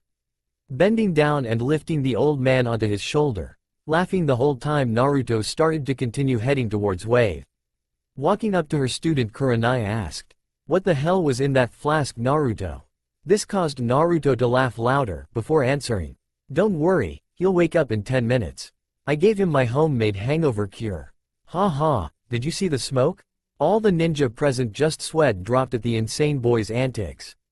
Naruto, if this is to get rid of his hangover, then why in the name of Kami is he unconscious? What the hell is in that stuff? Turning around and walking backwards so he was facing them, Naruto got a thoughtful look on his face. Well, let me think. A few herbs, some spices, wasabi, chili powder, oh, and some strange fish I found in the lake at the training grounds. They all sweat dropped again at Naruto's description of his cure. Luckily for them, they were getting used to Naruto, well as used to him as one could get anyway. They were actually surprised when, exactly 10 minutes later, Tazuna's eyes shot open and he started to run around holding his throat. After being given water, he turned to Kurenai and said in a dry voice. What the hell, what did the mummy give me to fucking drink? Shaking her head, she just said, you don't want to know. It was then that Naruto made his appearance. So drunk, how is the head feeling? Turning to face the boy to yell at him, Tazuna suddenly realized that his hangover was gone. Without saying anything, Tazuna started walking again, not looking at Naruto. As he passed Kakashi, they could all hear him mumbling about stupid mummies and not warning him. The group had walked the whole day, and about an hour before the sun had complete set the party brook to make camp. That night they had decided to set up camp in a small clearing about 30 feet away from the footpath. Not much had happened since Naruto had so kindly helped Tazuna with his hangover, though the old drunk had refused to say anything to Naruto since. It was shortly after they had finished setting up their tents that they noticed that Naruto didn't set one up for himself. Sakura, being the ever-curious person she was, took it upon herself to ask him where his tent was. The answer shocked them all and even got Tazuna's attention. Don't need one. My body produces so much raw chakra that it converts any I don't use into energy. I don't actually need to sleep more than an hour or so a week if I don't use chakra. None of them knew what to say to this. To have so much chakra that you didn't need to sleep was unheard of, but what was really scary was the amount of free time that Naruto must have. Just how much chakra do you have exactly, Naruto? Thinking for a moment, Naruto considered how best to answer. Well, according to the old man, about 13 times more than any cage known to have ever lived. But I can't actually use most of it because I lack the level of control needed to use it effectively. So adjusting for the amount I waste when I cast any sort of technique, I would place my reserved at high chunin to low jonin. Even Tazuna was shocked at this. He might not be a ninja, but even he knew not to mess with a cage. After a brief moment of silence, Sakura spoke up again due to her curiosity into what made Naruto tick. So if you don't sleep, what do you do with all the time that most people would be sleeping? Naruto shrugged his shoulders before looking up at the sky. I do a lot of things really. I tend to read anything I can get my hands on. I also have been practicing my fuinjutsu, and I usually work on my various projects a little or train when the mood strikes me. They all sat in silence after that, staring into the smokeless fire. No one really knew how to respond after that. After a few more minutes of this, Naruto reached behind his back and pulled out his violin. Without looking at any of the others in the clearing, he started to play. The music was soft and gentle, calm, the complete opposite of the one playing it, Naruto's face taking on a serene look as he played. They sat and listened to the boy play, watching the fire as it seemed to dance in the night. They were spellbound, none could move as they listened. But as the night went on, they knew that they needed to go to sleep. One by one they all got up and went to their tents to sleep. The last one to head off to sleep being Kakashi, but before he went into his tent he pulled out a jutsu scroll and placed it next to Naruto, who was still playing with his eyes closed. This technique should help you master anything you want faster if you can figure out how to use it. Kakashi turned and went into his tent. The sound of Naruto's violin the last thing they heard as they drifted off. None of them saw the single tear that trailed down Naruto's face as he played into the night. The next day they had all woke up to the sight of Naruto, leaning over a small pile of dead rabbits that Naruto had skinned the carcasses and was in the process of cutting up the meat in pieces to be cooked over the fire. After they ate breakfast, which was a surprisingly good rabbit stew, the group packed up camp and were on their way. The atmosphere was a lot calmer today. They were spread out in a loose formation and you could hear Sakura talking to Tazuna about wave country. It was then that the two Jonin noticed the puddle in the road ahead. The sight of it made Kurenai's blood boil, as it was such a poor attempt at a genjutsu that the genin should have been able to see through it. Looking at each other, the two senseis silently agreed to let the genin handle it. They didn't have to wait long. As soon as they passed the puddle, two men in brown cloaks jumped out and wrapped a battle chain around them. The genin and Tazuna turned around just in time to see their sensei fall to the ground in bloody pieces. 2 down, 6 to go. After saying this, the two ninjas started to run toward them, chain at the ready. Team 7 froze at the sight of the Jonin falling and didn't know what to do. Luckily, Team 8 did as Kurenai had desensitized death from Shino and Hinata by having them kill baby rabbits. Naruto didn't need any pushing to kill, as Kurenai had found out when he had simply ripped the head off the rabbit he was given without blinking an eye. In fact, he had just stared at Kurenai the entire time with a neutral expression. Shino and Hinata were in front of Tazuna as soon as they saw what happened, and Naruto had moved to intercept, pulling out his katanas from on his back as he went. Before the two ninja had went 2 meters towards them, Naruto was on them and made a slash at them. The demon brothers jumped back to avoid the slash, and both Naruto and the demon brothers paused to size the other up. With his back turned to the others, they didn't see Naruto's grin turned predatory and downright evil, but the demon brothers did. In fact, it stopped them in their tracks. They had seen this grin before, and it scared them that a boy had the same grin as him. They were brought out of their thoughts by the insane giggling and words laced in killing intent. "Let's have fun, try not to die too quickly, it has been ages since I had any real fun." That was all it took to anger the brothers. Who did this kid think he was saying that he was going to beat them? Yelling in rage, the two ran straight at the boy, intending to wrap him in their chain. But before they could, a kunai pinned it to a nearby tree. As they struggled to get the chain free, Naruto turned to Sasuke, who had managed to break out of his daze. "Don't interfere with my fun. Do that again and I will rip out your precious eyes and shove them up your fucking ass until you can cough them up." None of the genin knew what to say. They had never seen Naruto like this. His grin was still in place, but his voice was hard, cold, and dripped in killing intent. But that wasn't all. When he turned to face the group, they all saw his features taking on an almost demonic look. His teeth had taken on the appearance of fangs, and his eyes had become red silted pits that had sunken back into his head. Turning back to his prey, Naruto was just in time to see them detach the chain from their gauntlets and charge at him again. What followed was one of the oddest kenjutsu battles any of them had ever seen. His grin stretching painfully large, Naruto switched the katana in his left hand to a reverse grip and disappeared in a flash to appear behind the brothers.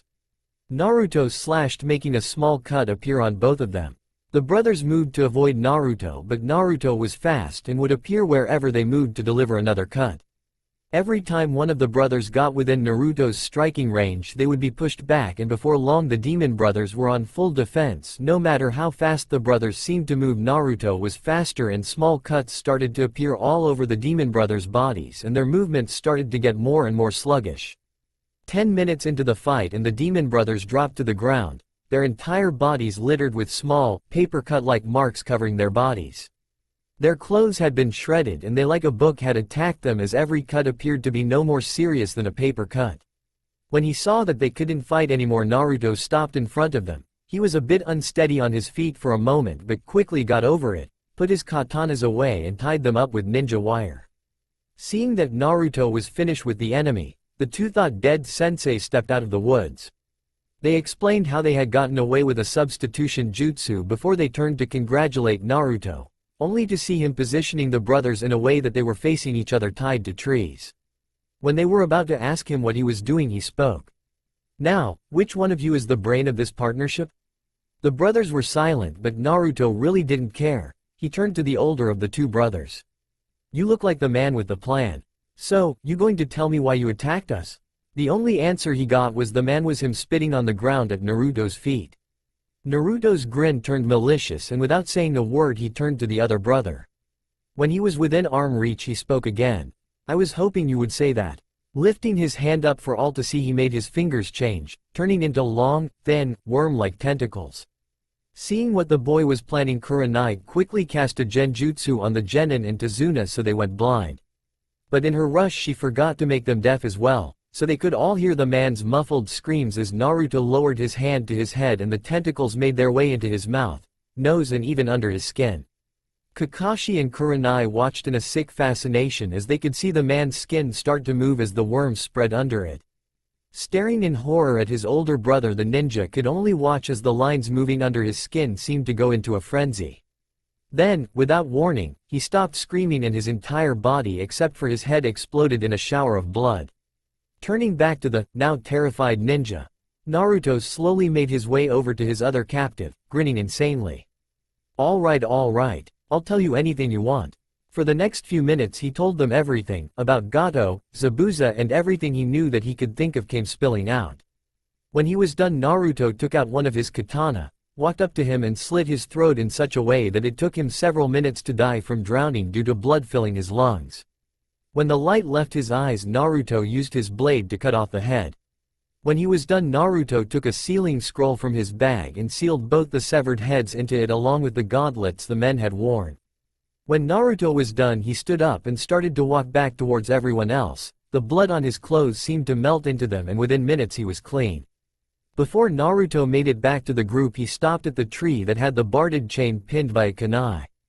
Pulling the kunai out, Naruto examined the barbed chain quickly before coiling it up and attaching it to his waist. Kurenai and Kakashi just stared at Naruto, not sure what to think. It was the first time either of them had seen Naruto's bloodline in action, and it scared them what he could do with it. Kurenai now understood what the Hokage meant when he said Anbu were scared of his methods. Kakashi was the first to recover from his shock and walked past Naruto, who was currently admiring one of the demon brothers' gauntlets, and did a quick fire jutsu to get rid of what was left of the bodies. Kurenai snapped out of her shock when Kakashi called his jutsu and waited until there was nothing left before she released her illusion. But the smell of burned flesh lingered. After that, the Jonin talked with their charges and explained what had happened, leaving out the details, keeping in very general. Then they had quick talk with Tazuna. After Tazuna pleaded for their help, they decided to continue the mission as they couldn't allow a country to be oppressed like that, and since they had two teams with Jonin on the mission, they felt that they were more than equipped to handle anything that could happen. For the next few hours as they continued the trek towards Wave B and before they set up camp for the night, no one said a word. Every now and then the genin would sneak glances at the blonde in the group when they thought he wasn't looking. None of the genin knew exactly what Naruto had done since the Jonin refused to tell them anything beyond general information, but they knew from the screams it was bad. Kiba could still smell the blood that clung to Naruto like a blanket. Shortly after they finished setting up camp, Naruto left by simply walking into the forest. About an hour later he came back, hair wet and with a deer slung over his shoulder. The smell of blood still strong, but from the deer instead of him. They all watched quietly as Naruto sat down on a nearby rock away from the fire and started to skin and prepare the meat from the deer with a small knife he had got from his bag. Every so often throwing a scrap piece or organ into the woods to unseen animals that had been attracted by the smell of blood. It was a clear night and the moon was full, casting an eerie glow on the insane boy as he did his work, humming to himself as he went. When he finished that, he went on to stripping the bark off of several branches to cook the meat over the fire. Not being able to stand the silence anymore, Kiba spoke in a quiet voice, drawing the attention of all those present. "What the hell did you do to them back there? They only had small cuts. Why did they stop fighting?" Naruto, turning to face the dog-like boy, his usual grin in place, answered. "Have you ever got a paper cut?" Seeing the boy nod his head, he continued. "They hurt, don't they? Something so small, yet they can hurt as much as a kunai to the gut. Imagine having your entire body covered in them, your face, arms, legs, torso. Small cuts all over your body. What do you think would happen?" It was Sasuke that answered first. "It would start to slow you down, then the more cuts you get the more pain. You can't fight if you are too focused on the pain." Turning his grin to Sasuke, Naruto nodded in approval. "Exactly, and when the pain gets too much your body stops on its own, leaving you completely vulnerable." This time it was Kakashi to ask the question. "Where did you learn that? I've never heard of anyone fighting like you did. The speed was well insane as it appeared you were flashing from point to point, and the precise aim so you only broke the skin when you cut. It seems like the perfect style for capturing an opponent while causing the most amount of pain, while at the same time it could be turned into a full-on offensive at a moment's notice, capable of quickly overpowering anyone that doesn't know how to counter the style." Naruto just nodded at the assessment of his style. "Yep, sounds about right. I'm still working a few bugs out of it, but that pretty much sums it up, and I didn't learn it, I made it. I took the idea from a technique and an old style of kenjutsu. Working in conjunction they create a truly hard to counter style. This didn't surprise Team 8 as much as the others. They had gotten used to Naruto and the way he seemed brilliant one minute and like an idiot the next. Nothing more was said for a while after that. Team 7 were a bit confused at Naruto's somewhat subdued attitude. In the short time they had known him he had never been this calm. He still let out a giggle from time to time, but other than that nothing.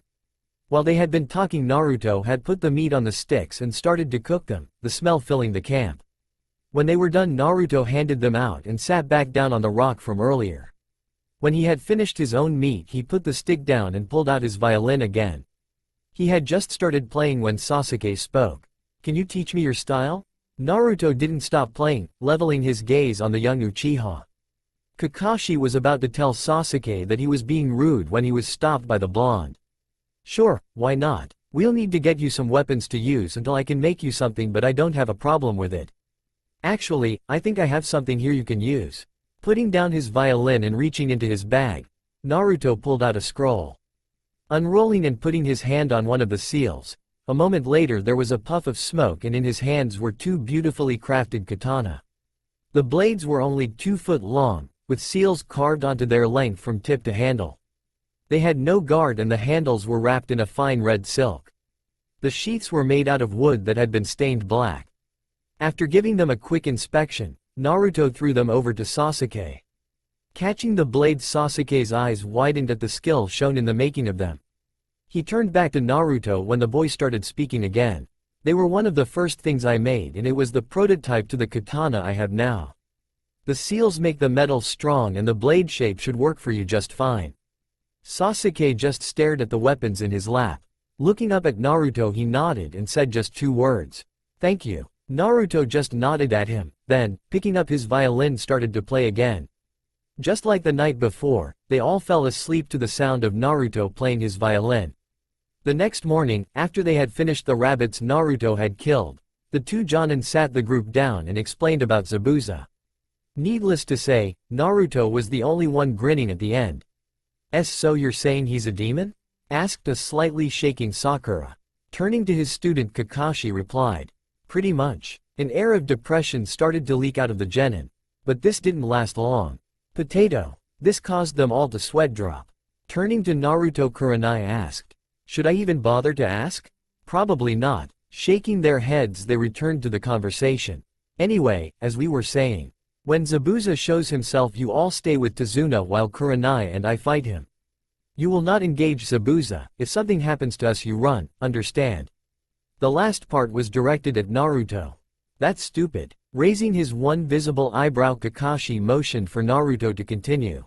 "If this guy is as strong as you say, then how can we outrun him if he kills both of you?" That stopped both of the older ninja in their tracks.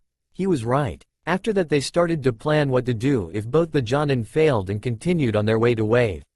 They had crossed the waterway into Wave about an hour ago and so far everything was going fine. At least no one had tried to kill them on the way across. Naruto had taken to walking on his hands instead of his feet shortly after they got off the boat. Ever since the Demon Brothers they had started to be a lot more formal in the way they guarded Tazuna. Currently they were set up in a circle formation around him, Kurenai and Kakashi at the back, Naruto at the front and the others at the sides. "Naruto, I think you should walk on your feet again, we could be attacked at any minute." Pouting, Naruto did as he was told and started to walk normally. It was a few hours later when they found themselves in a thick mist that made it hard to see more than 10 foot in any direction. They knew instantly that it was Zabuza. Hinata could see the tiny particles of chakra mixed in with the mist, and Zabuza was known to be a master of the silent killing technique. All that they were waiting for Zabuza to show himself or for him to make his move. The mist caused a big problem though. Not only did it make it hard to see, but according to Kurenai it made it almost impossible to cast her genjutsu. Something about the chakra in the air messing with it, the chakra she would use to cast. This meant that when he did make his move, Kakashi was on his own since Kurenai wasn't amazing at taijutsu. She could hold her own, but Kakashi and Zabuza are well above her. They continued on their way, pretending that they weren't waiting for an attack. Then Kakashi heard it, the sound of something moving through the air at high speeds. Grabbing Tazuna he yelled, "Get down!" Instantly everyone hit the deck, heads down. Everyone except Naruto, who had jumped up instead of dropping to the ground. As he was coming back down instead of landing on the ground, he found himself spinning through the air on a giant sword. Naruto laughed as if he was riding a carnival ride. Eventually he stopped when it struck a tree and got stuck. That was fun. Getting off the sword he wobbled for a moment, but before he could regain his balance he was kicked hard in the back towards his team. "Hey, that wasn't nice. Tell someone who gives a damn." Zabuza was tall as Naruto, but unlike Naruto he was covered in muscles. He didn't wear a shirt, just gray and black cameo pants, gray arm warmers and his slashed headband slightly tilted to one side. His voice was low and slightly muffled by the bandages that covered his face. But Naruto only saw one thing. "Dude, what happened to your eyebrows?" Even with the current situation all those in the area face planted in the ground. When Zabuza picked himself up he had a tick mark on his forehead. "What the hell did you just say, you mummy? You're one to talk." The two stared at each other for a moment, and then both burst out laughing. None of the others knew what to make of it. One minute they were at each other's throats, and then they were laughing together. When they had both calmed down Zabuza wiped a tear from his eye and said, "You're all right kid, for a genin. But I've got a mission to complete, so hand over the old man and you can all walk away." "No can do, no bro, I got a mission as well." Silently nodding his head at the boy, Zabuza turned to Kakashi. "So are we going to do this? Or do you want to trade insults for a bit?" Taking out a kunai and lifting his headband, Kakashi just stared at the missing ninja. Without saying anything else the two met in a clash of steel, Kakashi with his kunai and Zabuza with his zanbato. It was a few minutes later that Zabuza gained the advantage, sending Kakashi into a nearby lake that none of them had seen through the mist and trapping him in a sphere of water.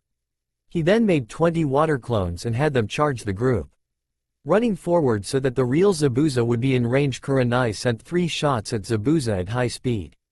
Unfortunately, without using genjutsu it was easy for the missing ninja to dodge the bullets and appear behind Kurenai only to kick her onto the lake as well.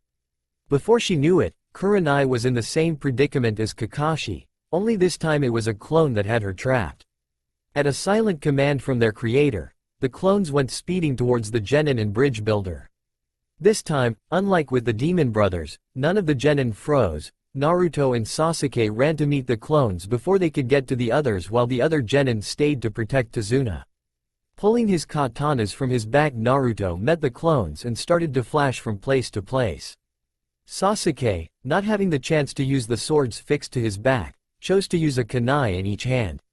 As he watched the two boys finish off his clones, Zabuza sent a curious look at the blonde.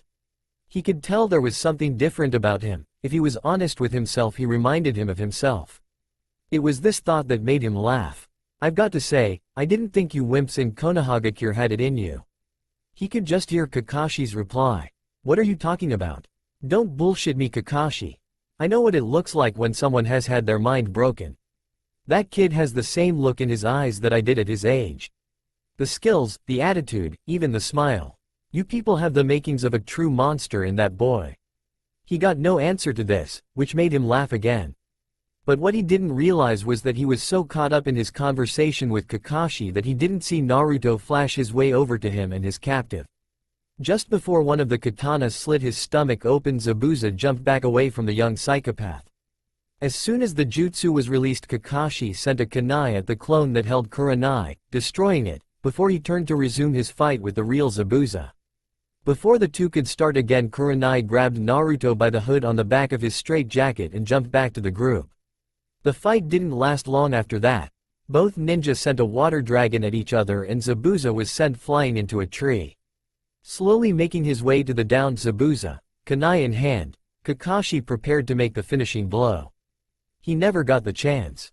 Before he could finish what he started, 3 senbon were seen sticking out of the missing ninja's neck. His eyes widened before going blank. Putting the kunai away, Kakashi stepped to the body and checked for a pulse. When he found none, he turned his head to a random tree and said, "Thank you for the assistance, Hunter-san." Before anyone could ask who he was talking to, a masked ninja jumped out of the tree and moving towards the body. The hunter had on a sage blue battle kimono, with their long brown hair tied up in a bun. The mask was mostly blank, except for the eye holes and the Kiri sign on the forehead.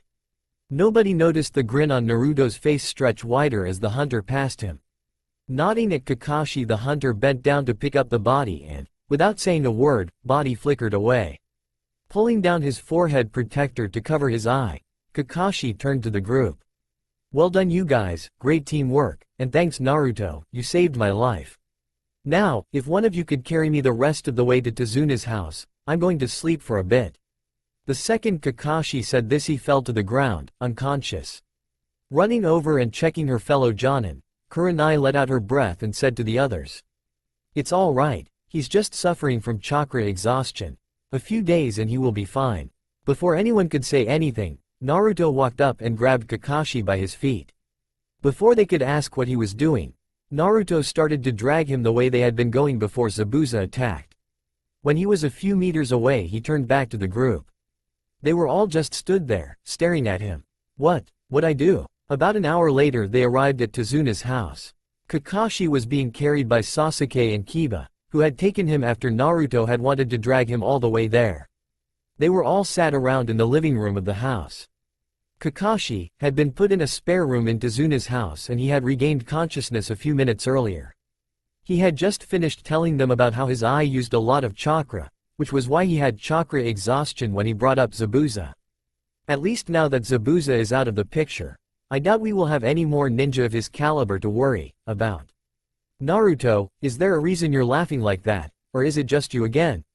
Partway through his talk Naruto had started to roll around on the floor, banging his hand on the floor and holding his sides as he laughed and giggled. "Ha ha ha ha, you actually believe, ha ha ha, that Zabuza is dead, he he he." This confused the others in the room. When Naruto had calmed down, Kakashi asked him what he meant. All he said was, "That wasn't a hunter ninja." Both Kakashi and Kurenai's faces took on a contemplating look. Then, something clicked into place. Kurenai slapped a hand to her face and Kakashi just said, "Shit." Turning to the still confused Genin, Kurenai explained, "Hunter ninjas are required to remove the head and destroy the body of any missing ninja they kill at the site of death, no exceptions outside of a battlefield." Nodding his head, Kakashi continued, "But the one that took Zabuza's body didn't. They took him away. We can only assume that they were working together and the fake hunter put him into a near-death state. This means they will be back." The Genin got scared looks on their faces at his words. "Naruto, if you knew about the hunter, why didn't you say anything? You were dead on your feet." Kurenai still couldn't use her genjutsu. "The rest of us are Genin, and if Zabuza trusts this person to pull his ass out of trouble they have to be good enough to be a threat. So why do you think I didn't say anything? Besides, this just gives us another shot at them where we can be better prepared for an attack." Nodding his head at the logic, Kakashi moved on. "Fair enough. Now, we need to discuss what we are going to do. From the injuries he gained from our fight and the stress from being put into a near-death state, Zabuza should be out of commission for about a month. Tazuna, how long will it take for you to finish your bridge?" Thinking on it for a moment, the old man said, "A little over a month as long as work continues at the pace it has been going." Nodding his head, Kakashi went on. "Right, which means we are almost guaranteed to run into him again. We have a month. It's not much, but it's something." Nodding her head, Kurenai spoke. "From now until then, we will be taking shifts. 2 of you will be training with me and Kakashi. 2 will be guarding Tazuna and the other 2 will be guarding Tazuna's family. We can switch every 2 days. They all nodded their heads at this. "Potato." Again they all stared at Naruto, who just shrugged. Shaking his head at the strange blonde, Tazuna said, "I just want to thank you for all you're doing for us. If it wasn't for you I would never have made it this far. Don't worry about it, you old drunk. If we didn't help you then we wouldn't be any better than Gato." Everyone in the room nodded at this, agreeing with the crazy Genin. They were all sat around a table in Tazuna's house with his daughter Tsunami, and her son Inari. Tsunami was a beautiful young woman in her late 20s with shoulder-length black hair and a gentle smile. She had an amazing figure for a civilian and was very welcoming to the guests in her home. Inari on the other hand, had an air of defeat surrounding him. He had a plain white shirt underneath a set of green overalls. His brown hair was covered by a white hat and his skin was very pale, Obviously he didn't spend much time outside. He also gave all the ninja the cold shoulder. No one said anything as they eat the small meal. They felt a little bad that they were eating so much of the family's food when they had so little. As soon as he finished, Inari ran upstairs to his room without saying a word to his mother. Turning to the ninja, Tsunami apologized to them all. Sorry about him, he was never able to get over Kaisa's death. Seeing the questioning looks on their faces, Tazuna explained about how Kaisa had opposed Gato and had been publicly executed. Kaisa was also really close to Inari and Inari saw him as his surrogate father. It was a sad story, and it got to all of them, even if they didn't all show it. After a few minutes of silence, Naruto stood up and went to the front door. Seeing he was going, Kurenai asked, "Naruto, where are you going?" He didn't turn to face them, just looked over his shoulder with his usual grin on his face. The roof. Without saying anything else he left. Those left in the room said nothing. Then they heard it, Naruto's violin. Like all the other times they heard him play, it was a soft, sad melody. Tsunami was shocked, this being the first time she had heard the young boy play. It was a beautiful sound and very well played, but it didn't seem right to her for someone that hadn't stopped smiling since he had got there to play a song that held such sadness and pain. Why does he play such sad music? He seems like such a happy boy. All the other people in the room stared at her for a moment before Kiba said, "Happy, he's fucking insane." They all nodded their heads in agreement at this, which caused Tsunami to frown. That's not a nice thing to say about someone. Shino took it upon himself to explain what they meant as it appeared Kiba's came off more as an insult than a fact. "I'm sorry Miss Tsunami, but I think you misunderstood. We weren't insulting him. He is actually insane. He spent the last 6 years of his life in a mental institution built to house insane ninja. He was released a few months ago to become a ninja." Both Tsunami and Tazuna were shocked to hear this. But it was Tazuna that asked the next question. "If he is insane, then why the hell is he a ninja? Isn't that, I don't know, unsafe?" Both Jonin shared a look before Kurenai said, "There are certain things that we are not at liberty to saying. I'm afraid this is one of them. But let's just say Naruto isn't a threat to his allies, but I would hate to be his enemy." With that said, they all just sat there for a while listening to Naruto playing. Naruto continued to play well into the night, and he was still playing when they all went to bed. The next morning when they woke, they were all surprised at what they found Naruto doing in the kitchen with Tsunami. Like when they had been traveling, Naruto had been hunting while they slept, but whereas before he had caught a few rabbits and a deer, last night he had caught what seemed like the entire forest that surrounded the area. The room was full of dead rabbits, about 20 different birds and 5 deer. The two were in the middle of skinning and plucking the carcasses and cutting up the meat. None of them knew what to make of it. They all just assumed that when they got here he would stop hunting. When he saw them all just stood there staring, his grin grew. "What?" Stepping forward, Kurenai explained their confusion. "Naruto, why did you go hunting? I could understand when we were traveling, but why now?" He just started laughing. "Ha ha ha. Gato has a stronghold on the whole island and controls what supplies get onto the island due to his shipping company. Tsunami here hasn't been able to shop for decent food for a while, and now that we are all here she didn't have enough food. So I went hunting to compensate for us staying here." Again, none of them knew what to say to this. It had never occurred to them that Tsunami couldn't shop for food. Tazuna was nearly in tears at what the blonde had done. For the next hour they all sat and helped, except Kakashi and Inari. While they were doing this, Kurenai thought about the plan. She realized it was not a good idea to leave any of the genin unsupervised. So as they were working, she told them all her changes. They would still be in teams of 2, but she would go to the bridge with Tazuna's guard, while Kakashi would supervise the training. The other thing was that Kakashi would need to stay within hearing distance of the house in case anything happened. They all agreed, and the Jonin told them the teams for the foreseeable future and what they would do first. Kiba with Shino would be the first to guard the bridge with Kurenai, Sakura and Hinata would be the first to train with Kakashi, and Sasuke along with Naruto would look after Tsunami and Inari. About an hour before they set off for their respective assignments, Tsunami asked if it was okay for her to go into the village to try and find any vegetables that she might be able to buy. After considering it for a moment, Kurenai agreed that Naruto could go while Sasuke stayed to watch the house and Inari. This did not sit well with the Uchiha, but he just nodded his head and agreed. An hour later Tazuna and his guard for the next 2 days set off for the bridge while Kakashi took Sakura and Hinata just inside the woods for their training. The three stayed in the kitchen to finish as Inari sulked in a corner of the room. When they were done with the animals, Naruto took all the organs that they couldn't use outside and dumped them in a circle around the house. Watching him, Tsunami asked what he was doing. "Feeding my friends. I met a small pack of wolves when I was hunting and made a deal. I spread out some food for them and they will help guard the house. Nice bunch. After they tried to kill me they were very sorry." "Hee. You can talk to wolves." "Wait, did you say they tried to kill you?" "I can communicate with most animals. With my bloodline to change my body all I have to do is alter my vocal cords and a few parts of my brain. Simple." "What's a bloodline?" "Something that only I can do thanks to a genetic trait." "And the trying to kill you part?" Naruto just shrugged and started doing backflips until he hit a tree. "Ow." Giggling as he stood up, Naruto went back into the house. "See what we meant last night when we said he was insane?" Looking behind her, Tsunami saw Sasuke a few paces away. Not saying anything, she turned to head back to the house with a worried look on her face. Naruto and Tsunami were walking down the road towards the village. They hadn't really talked much since the whole wolf conversation.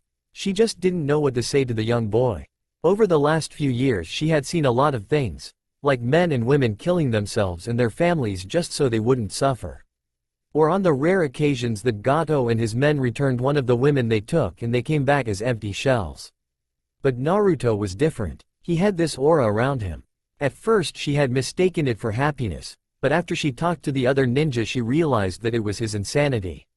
Whatever made him like this, it was so bad that you could practically see it. It made her sad to look at him. He seemed like such a nice boy, a little. Okay, a lot strange, but still nice. He was walking a little way in front of her, hands folded behind his head.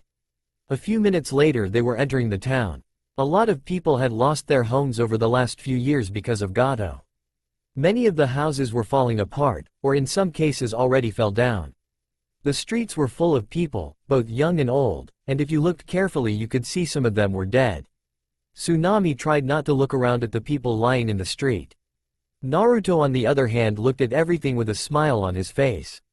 After wandering around for a while they finally found a stand that had some only slightly out-of-date products. It was then that Naruto said something that shocked her. "This reminds me of when I was little, rotten food at high prices, the smell of hopelessness in the air, or that might actually be that guy over there. I think he's starting to go out of date too." Tsunami didn't know what to say to this. Konohagakure was supposed to be the nicest and wealthiest place to live in all of the elemental nations. How could this remind him of his childhood? Before she could ask him what he meant, Naruto had walked away. It was on their way out of the village that Naruto noticed a building that stood out from the rest. Unlike those around it, this building was not in disrepair, and the general populace seemed to be avoiding it. The building wasn't very good to look at, seeing as was basically a giant box and lacked any sort of creative flair, but it was in one piece, had a fairly new paint job and a front door, which was more than could be said for most of the buildings around it. "Hey, Tsunami-san, what's in there?" Following his line of sight, her face took on a mixture of hatred and fear. "That's one of Gato's buildings. He made it for his thugs. It's where they take the women they find in the village that they take a shine to." And she didn't finish, she didn't need to. Then she saw a strange look on Naruto's face. It was like he was struggling to keep his grin. Without saying anything he started towards the building with a slow walk, leaving her where she stood as the people around then all watching on silently as he crossed the street towards the building. When he came to the door, Naruto picked up his left foot and slammed it into the closed door, which flew off its hinges, and walked inside. The inside was nothing but a big room with sofas and beds. To one side of the room there were several women chained naked to a wall of all ages. The oldest looked to be in her late 30s and the youngest being around his own age. Even though it was the middle of the day, the room was full of men that were probably in Gato's employment, about 50, all with a woman. The air reeked of fear, alcohol and cigar smoke. It was almost enough to make the young boy gag if he hadn't smelled far worse. After the thugs got over their shock, they started to get up and surround Naruto.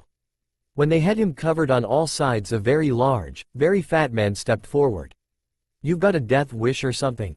His words were slightly slurred, he was obviously drunk. It was then that the thugs saw something that hadn't been seen in years. Naruto stopped grinning. His insane grin slipped into a cold stone poker face that kept what he was feeling hidden. The air in the room seemed to get colder and all the thugs took a step back. He didn't say anything, just stood there, looking around the room with cold, calculating eyes. When nothing happened, the thugs started to get their confidence back. The fat man from before walked up to Naruto, but because of the young boy's height he was only a few inches taller than the boy. "Maybe you didn't hear me. I said, you've got a death wish." He never finished. As soon as the man had gotten close, Naruto had thrust his hand forward and through the man's stomach. He was still alive, but in a lot of pain. All the thugs in the room were shocked. Leaning forwards, Naruto put his mouth next to the man's ear and said loud enough for all of them to hear, "You have no idea." Without saying another word, Naruto gave a sharp pull and ripped out a long white object from the man's body. The man gave one last shuddering breath, and then fell over. In Naruto's hand for all to see was what was left of the man's spine, and yet Naruto didn't show any reaction. His face stayed impassive the whole time, until he dropped it. It was like someone had thrown a switch in his head. Slowly a smile grew in his face, and then it turned into a grin.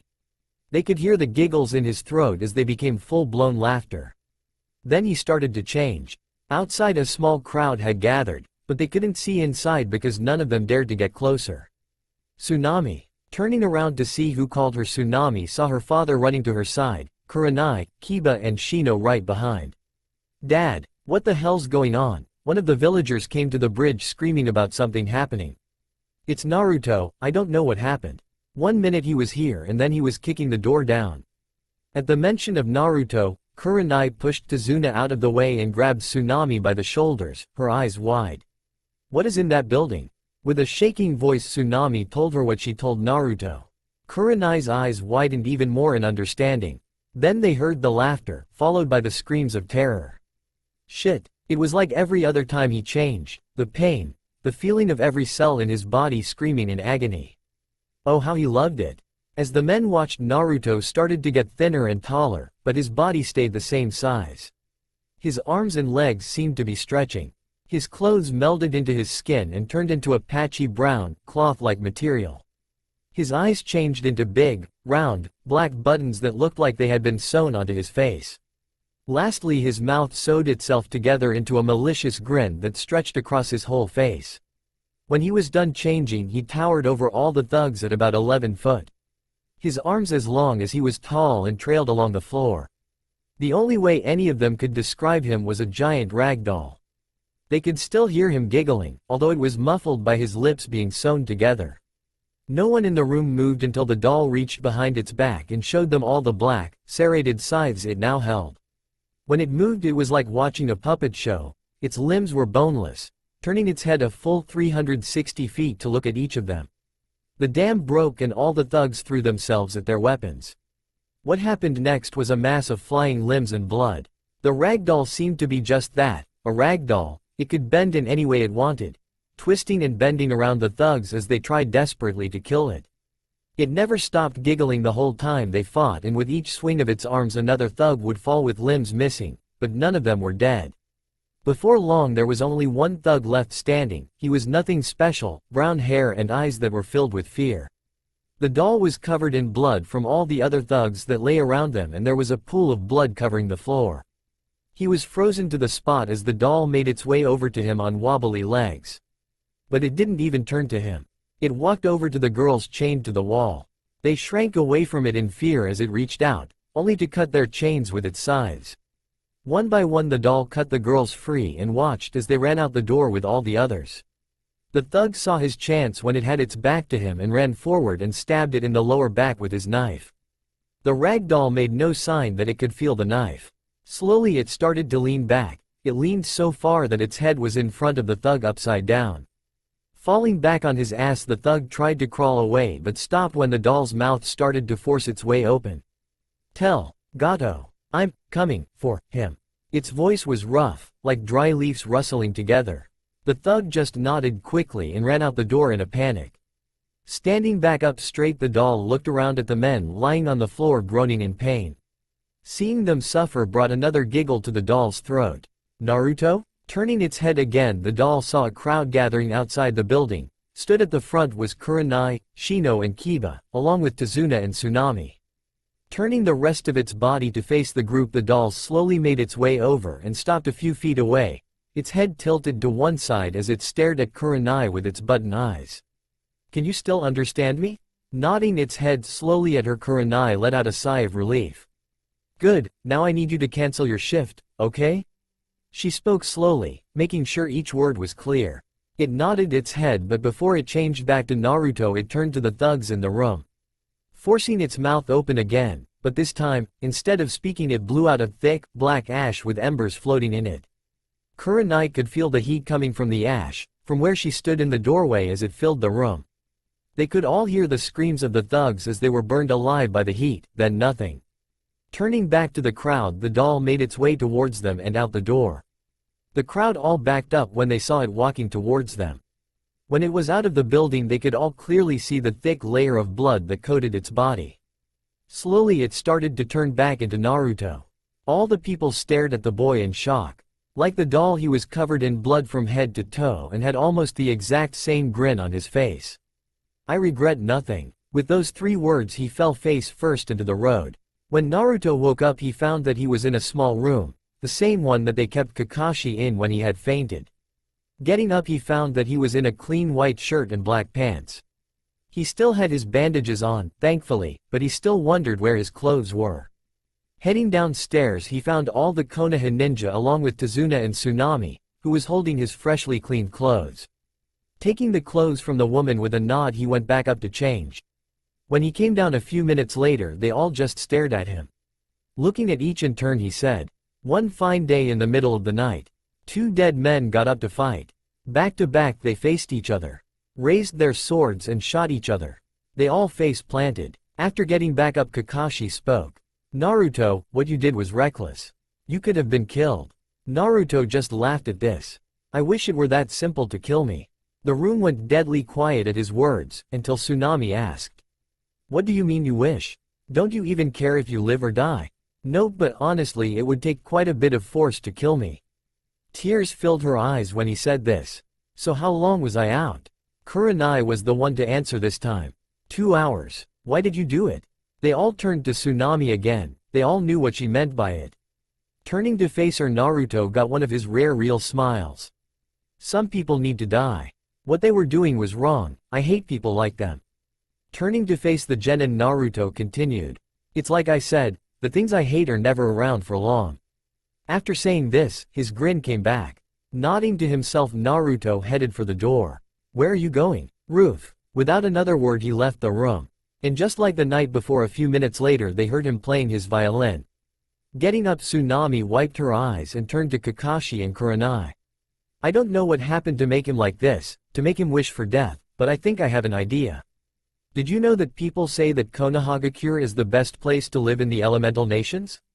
If that was true, then why when we were walking around town did he say that it reminded him of when he was young?" Everyone in the room was shocked at this, except Kakashi and Kurenai. Both Jonin looked away, unable to meet her eye. "That's what I thought. I saw your face today, Kurenai-san. When I said Naruto had gone into that place, I saw the fear in your eyes. I don't know how things work in a ninja village, but whatever that village did to him, well, I hope you are all ashamed of whatever it was, because that boy has done more for this village than anyone since my husband died." It was then that Kakashi looked up at Tsunami. His eye was so full of regret that it made her gasp. "You have no idea." Hardly anyone spoke to each other the next morning. None of them really knew what to say. Naruto and Tsunami were talking in the kitchen about different ways to cook the meat he had caught during the night. The older woman was going out of her way to learn as much about the boy as possible. She didn't ask about his past, not wanting to bring it up in case it scared him off. "So Naruto, how do you know so much about hunting?" "It's what I do in the village for food." Tsunami stopped washing the dishes to look at Naruto when he said this. "What do you mean?" All the others in the room looked at him from the corner of their eyes, waiting for an explanation. "Well, I am not particularly liked in the village, and since I was released I had to find a place to live. Due to the village hating my guts, no one will rent me an apartment, so I live in a forest. Nice place really. No one goes there because of the fence around the place, and I love the feel of nature around me. Everyone looked at him in shock for a few moments before Kurenai and Kakashi decided to take their temporary teams, leaving Naruto and Sasuke alone with Tsunami and Inari. After what had happened the day before, Kurenai decided that it would be best for them not to leave, which everyone but Naruto agreed with. At some point, through unspoken agreement, Naruto was put with Tsunami while Sasuke would guard Inari. Sasuke didn't have a problem with this because Inari never left his room. For the entire morning, Tsunami would ask Naruto questions. Sometimes she would get answers, other times Naruto would remain silent. One thing she did notice was that when he explained something he got very serious and took on a more lecturing tone. There was the occasional mad moment, like when he started juggling knives, badly, but she soon got used to it. If there was one thing Tsunami learned, it was that Naruto was smarter than he looked, the way he explained things in such detail. It was amazing, but there was no denying he was insane. Sometimes she would hear him talk to himself under his breath, or he would just start laughing at nothing.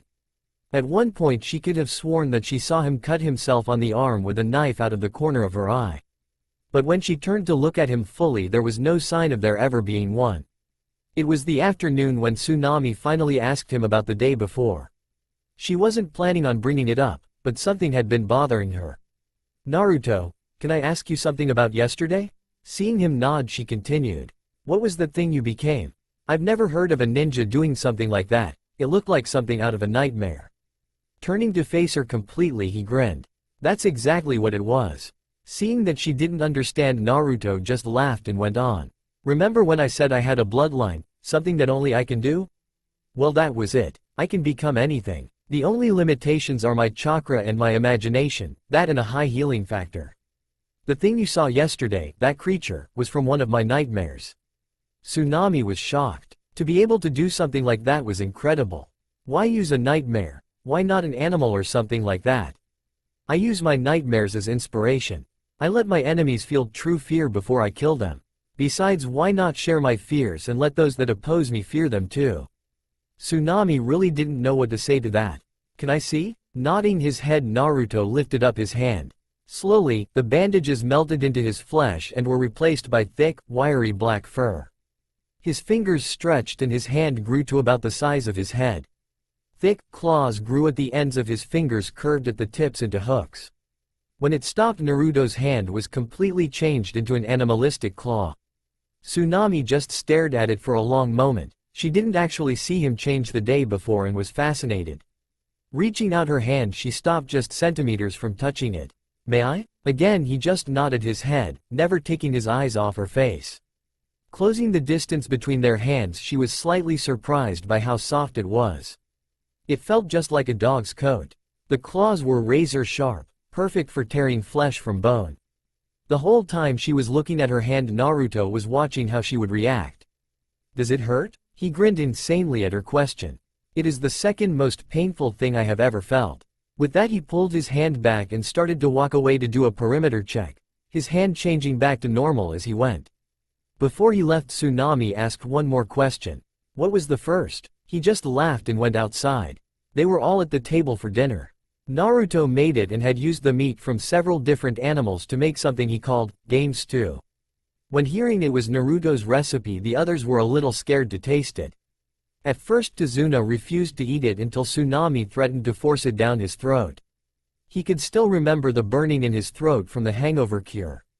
But Tsunami assured them that the stew was good. No one but Naruto and Tsunami were eating. They all just stared at the bowl of lumpy liquid in front of them. Seeing that they weren't eating, Naruto put his spoon down and looked at all of them. "Eat it or I'll dye all your hair different colors while you sleep, take picture and have them posted all over Konohagakure." They instantly grabbed their spoons and swallowed a mouthful before they could think it through. All their eyes widened at the taste. It was good. The meat was tender and melted in the mouth. The seasoning was perfect and the broth was delicious. Seeing their reactions, Naruto laughed and started eating again. None of them spoke as they ate. Even Inari seemed to be enjoying the meal. When they were all finished, they all stared at Naruto before Kurenai asked where he learned to cook like that. "Trial and error. First time I tried cooking I couldn't shit for a week. But I have actually been refining what I know by watching Tsunami cook." Nodding their heads weakly, they all went to the sitting room while Tsunami washed the dishes, except Inari, who went to his room. A few minutes later, Naruto pulled out a small orange book from his back pocket and started flipping through the pages at a fast pace. When he didn't stop, Sakura asked what he was doing. Without taking his eyes away from the book, he said in a flat tone, "Reading." The pink-haired girl was confused when he said this. "But you're just flipping through the pages." He didn't respond to this and kept flipping. It was then that Kakashi noticed the title of the book and his eyes widened. "Naruto. Where did you get that book?" "Your bag." Oh, this was so not good. Turning to Kurenai, Kakashi shrank back in fear. She was staring at him with fury in her eyes and a dark aura surrounding her. But before she could kill him for corrupting her student, Naruto closed the book after finishing it, got up from his chair and went over to Kakashi, book in hand. For a moment Kakashi thought he would be like any healthy man and get down on his knees and cry tears of joy. What he didn't expect was for Naruto to slam it down on his head so hard he saw stars. "If I catch you reading this smut again, I'll strip you naked, hog-tie you, tattoo pervert on your chest and throw you into a kunoichi only bathhouse. Understand?" To emphasize his point, Naruto kicked the one-eyed Jonin between the legs, causing all the other males in the room to wince. Kakashi's eye went wide and he let out a high-pitched scream as he curled into a ball on the floor. Nodding his head in satisfaction, Naruto went to the door and left. When he was gone, Sasuke walked over to his sensei to make sure he was okay. Turning to Kurenai, Shino asked, "What exactly is in that book?" Shaking her head and looking down at Kakashi, Kurenai wondered if it would be overkill to kick him herself. "Something that if any woman sees you reading, they will kick your ass. Though I am glad Naruto seems immune to the rotten thing." Nodding their heads, Kiba, Shino and Sasuke backed away from Kurenai. The next day found Kakashi, Sasuke and Naruto at the edge of the forest that surrounded Tazuna's house. Today they would be training, the girls would be with Tazuna and Kiba and Shino would guard the house. Turning to face the two boys, Kakashi told them what they would be doing. "Okay, since Naruto agreed to teach Sasuke his fighting style, I thought we could work on that." Nodding his head, Naruto gave Kakashi a piece of paper. "What's this?" "A list of things I need to start teaching him." Shrugging his shoulders, Kakashi skimmed over the list. Naruto, why do you need a rope, a rotten fish and a bucket?" Naruto just grinned and made his way towards a tree. 10 minutes later, after Kakashi had gathered what Naruto needed, Sasuke was starting to regret asking for the blonde's help. He was currently hanging upside down with his arms and legs tied so he couldn't untie himself and a rotten fish tied to his head. He could feel the blood rushing to his head and was starting to fall ill from the smell of the fish. Walking up to the Uchiha, Naruto looked over all the knots and placed the bucket under his head. Kakashi was off to one side watching with a critical eye. "Okay, everything seems to be good, now we can start." Grabbing Sasuke's arm, Naruto started to walk around, slowly spinning him until the rope wouldn't turn anymore. Having enough of the blonde making a fool out of him, Sasuke yelled, "How the hell is this supposed to teach me to fight, you fucking asshole? Calm down, duck ass, you want my help or not? I'm not sure anymore." When he said this, Naruto smacked him in the back of the head. "Shut up, now the reason we are doing this is because you need to get so dizzy you puke." This made Sasuke's eyes widen in sudden fear. He looked at the rope and then at the bucket underneath him. "What the hell? My style is all about insane amounts of speed and using the momentum you keep building to increase your attack and defense. You saw when I used it, I seemed to flash from point to point. Well, you need to be able to handle it moving at high speeds before I teach you how to move that fast. Since the drawback to this is that it makes you dizzy and nauseous when you use it, and especially when you stop, I'm going to start with building up your tolerance to motion sickness." "Then why do I have a rotten fish on my head? I made a bet with Shino that I could get you to smell like a rotten fish, but that's not important now, and remember to aim for the bucket." Before Sasuke could yell at him again, Naruto let go of his arm and he started to spin. As soon as he let go, Naruto darted away and stood behind a tree. Kakashi, seeing what he was doing, asked why. Naruto just grinned at him and pointed to the screaming Sasuke. As he turned, Kakashi was hit in the face with Sasuke's puke. "Oh, that's why." When he turned back to the insane blonde, he was rolling on the ground laughing. When Naruto had calmed down and Kakashi had cleaned himself off with a low-level water jutsu, the two turned back to Sasuke. He was very pale and his eyes were unfocused, but as soon as he was back to normal Naruto did it again before he could speak. This continued for the next 3 hours straight until Sasuke stopped puking and was able to yell at Naruto while he was still spinning. The bucket was full and the surrounding area now had several puddles of sick. Kakashi had learned his lesson the first time and was able to avoid being splattered again. Finally satisfied that Sasuke was used to spinning at high speeds and wouldn't get sick easily, Naruto went and cut him down with a kunai he had gotten from Kakashi. What he forgot to do however was move the bucket.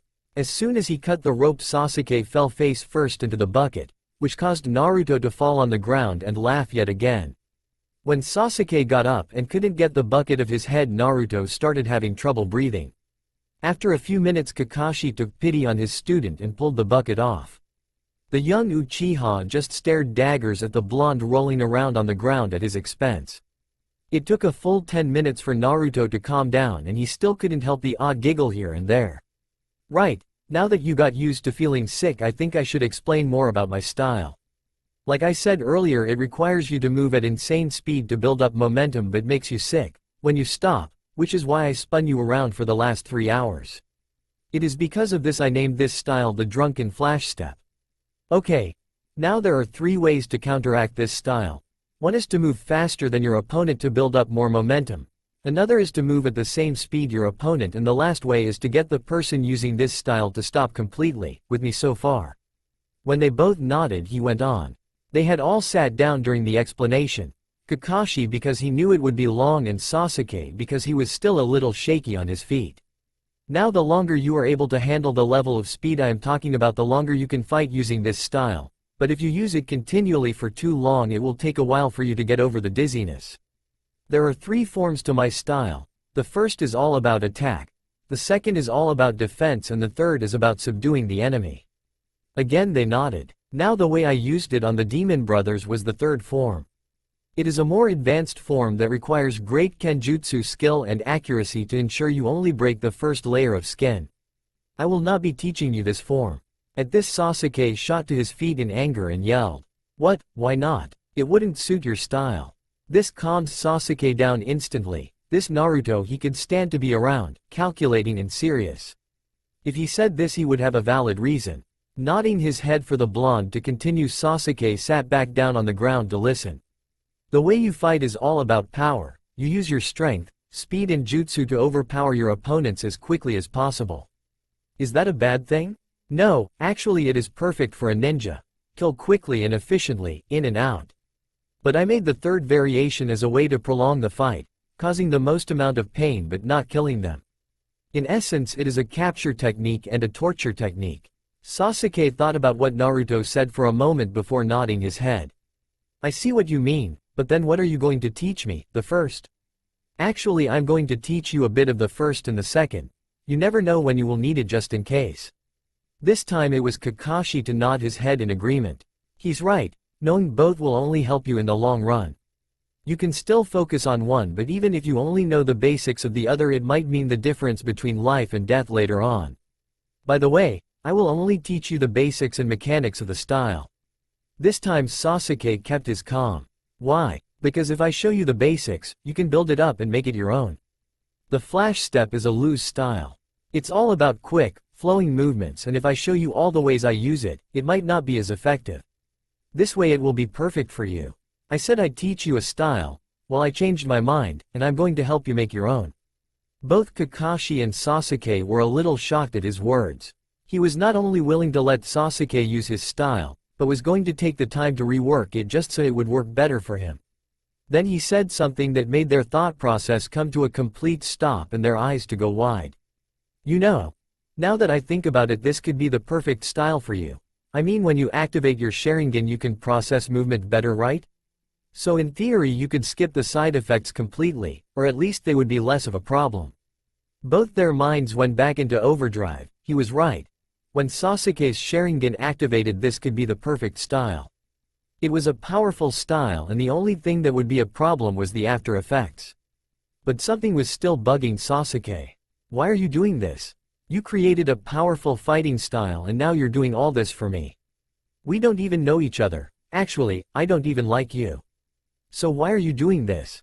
Naruto thought about that for a moment, and when he came up with a good reply he answered. Because you asked me to. That's it, because I asked you to? Pretty much, but you're right.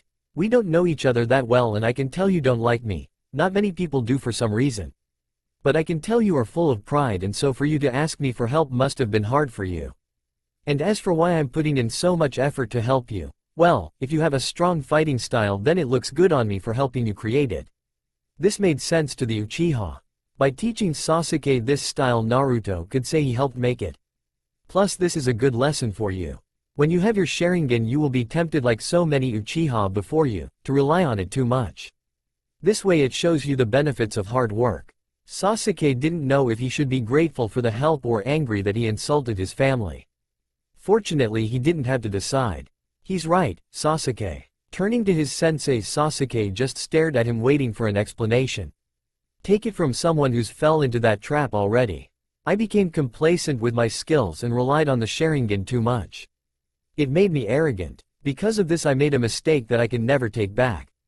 Sasuke didn't see Kakashi looking at Naruto out of the corner of his eye when he said this, but Naruto did. The three of them said nothing for a few minutes, lost in their own thoughts. Kakashi of the past, Sasuke on his family, and Naruto wondering if he could pat his head and rub his belly at the same time while balancing a kunai on his nose. When the moment passed, Naruto stood up and looked down at the two. Anyway, like I was saying, I will teach you the basics of the style and let you do the rest yourself. But I think you should do something else for the rest of the day. You still look ill, so I'll leave you with Kakashi and go do my own training. Later, he was gone before Kakashi could say anything. Letting out a deep breath, Kakashi turned back to Sasuke. He was still a bit pale, his hair had sick in it, and for some reason he was still wearing the rotten fish. Okay, for the rest of the day we will be doing the tree walking exercise. Why the hell will we be climbing trees? Kakashi sighed at his students' lack of knowledge before he launched into an explanation of the exercise. They didn't see Naruto until it was time to go back to the house. When the blonde came back into the clearing it was to a tired Sasuke and Kakashi quickly hiding his book behind his back. When they got to the house they were the last to arrive. As they came into the sitting room all eyes turned to them, or more specifically, Sasuke. Without saying a word, Shino walked over to Naruto and gave him some money. Confused by the exchange, Sasuke suddenly remembered what Naruto had said earlier about a bet with Shino. Trying to be inconspicuous, Sasuke made his way over to a window and threw the rotten fish into the lake outside, then turned back and glared at Naruto. The next day training went more or less the same as the day before, but without the rotten fish, and instead of tying him up Naruto just had Sasuke spin on his feet in one spot. When he had been doing that for a few hours, Naruto showed Sasuke the basics of the style and how to wield a sword. After another couple of hours of this, Naruto decided that it was time to call it a day and set out to do his own training while Kakashi had Sasuke doing the tree climbing exercise again. At one point Kakashi had tried to find the blonde to see if he could help him in whatever it was he was training in, but couldn't find him. Giving up, he had gone back to supervise Sasuke as he tried over and over again to make it up the tree without success. It wasn't until just before the sun went down that they saw Naruto again. He didn't even seem tired, but then again he never did. Heading back towards the house, Kakashi tried multiple times to get Naruto to tell him what he was doing and where he had been, but every time the boy would just smile at him without answering. It was a little infuriating on Kakashi's end, but he had no authority over Naruto, and Kurenai seemed to let the boy do what he wanted so long as he showed up again at some point. After dinner all the ninja met up in the sitting room to discuss what had happened in the day and what they would be doing tomorrow. The bridge was going well, but if Tazuna lost any more workers they would start to fall behind. Kakashi gave a quick summary of how Sasuke's training was going but explained how Naruto would go and do his own training and couldn't report on the blonde's progress. When Kurenai didn't say anything, Kakashi guessed that his theory about this happening regularly was correct, and it wasn't just him. At some point while they were talking, Shino and Hinata took out their respective weapons and started to clean them for something to do. When Kakashi and his team took notice of this they all moved forward to see. They had all heard about the new weapons of the Aburame and Hyuga clans, but not many people had actually seen them. They marveled at the elegant tools of death and how much care had gone into the making. Kiba, seeing his chance to ask about the weapons for his clan, stepped closer with a smug look on his face. His mother had been trying to find out who the craftsman was ever since they had been shown at a council meeting. All she was able to find out was that they were connected to a small ninja shop owned by a man named Higashi. But despite numerous attempts at getting the old fool to talk, he refused to say anything. His mother was desperate, as were the other clans of Konohagakure, to have their own weapons made by the mysterious weapons maker known only as the Faceless Blacksmith. So these are the new famed weapons of your clans. They don't look like much. Shino's looks like a pipe. What harm could they do? I bet the guy that made them was just a fraud. Both Shino and Hinata raised their eyebrows at the dog-like boy's words and resisted the urge to look at Naruto in the corner of the room. Standing up from his seat, Shino went over to the log pile next to the unlit fireplace, picked up 2 large pieces of oak and made his way into the center of the room. Putting the wood down for a moment, the bug user fixed his wasp point to his arm. Without saying a word, Shino threw one of the oak logs into the air and, with speed Kiba could barely follow, thrust his arm forward. The pipe-like weapon shot out of his sleeve and pierced the log.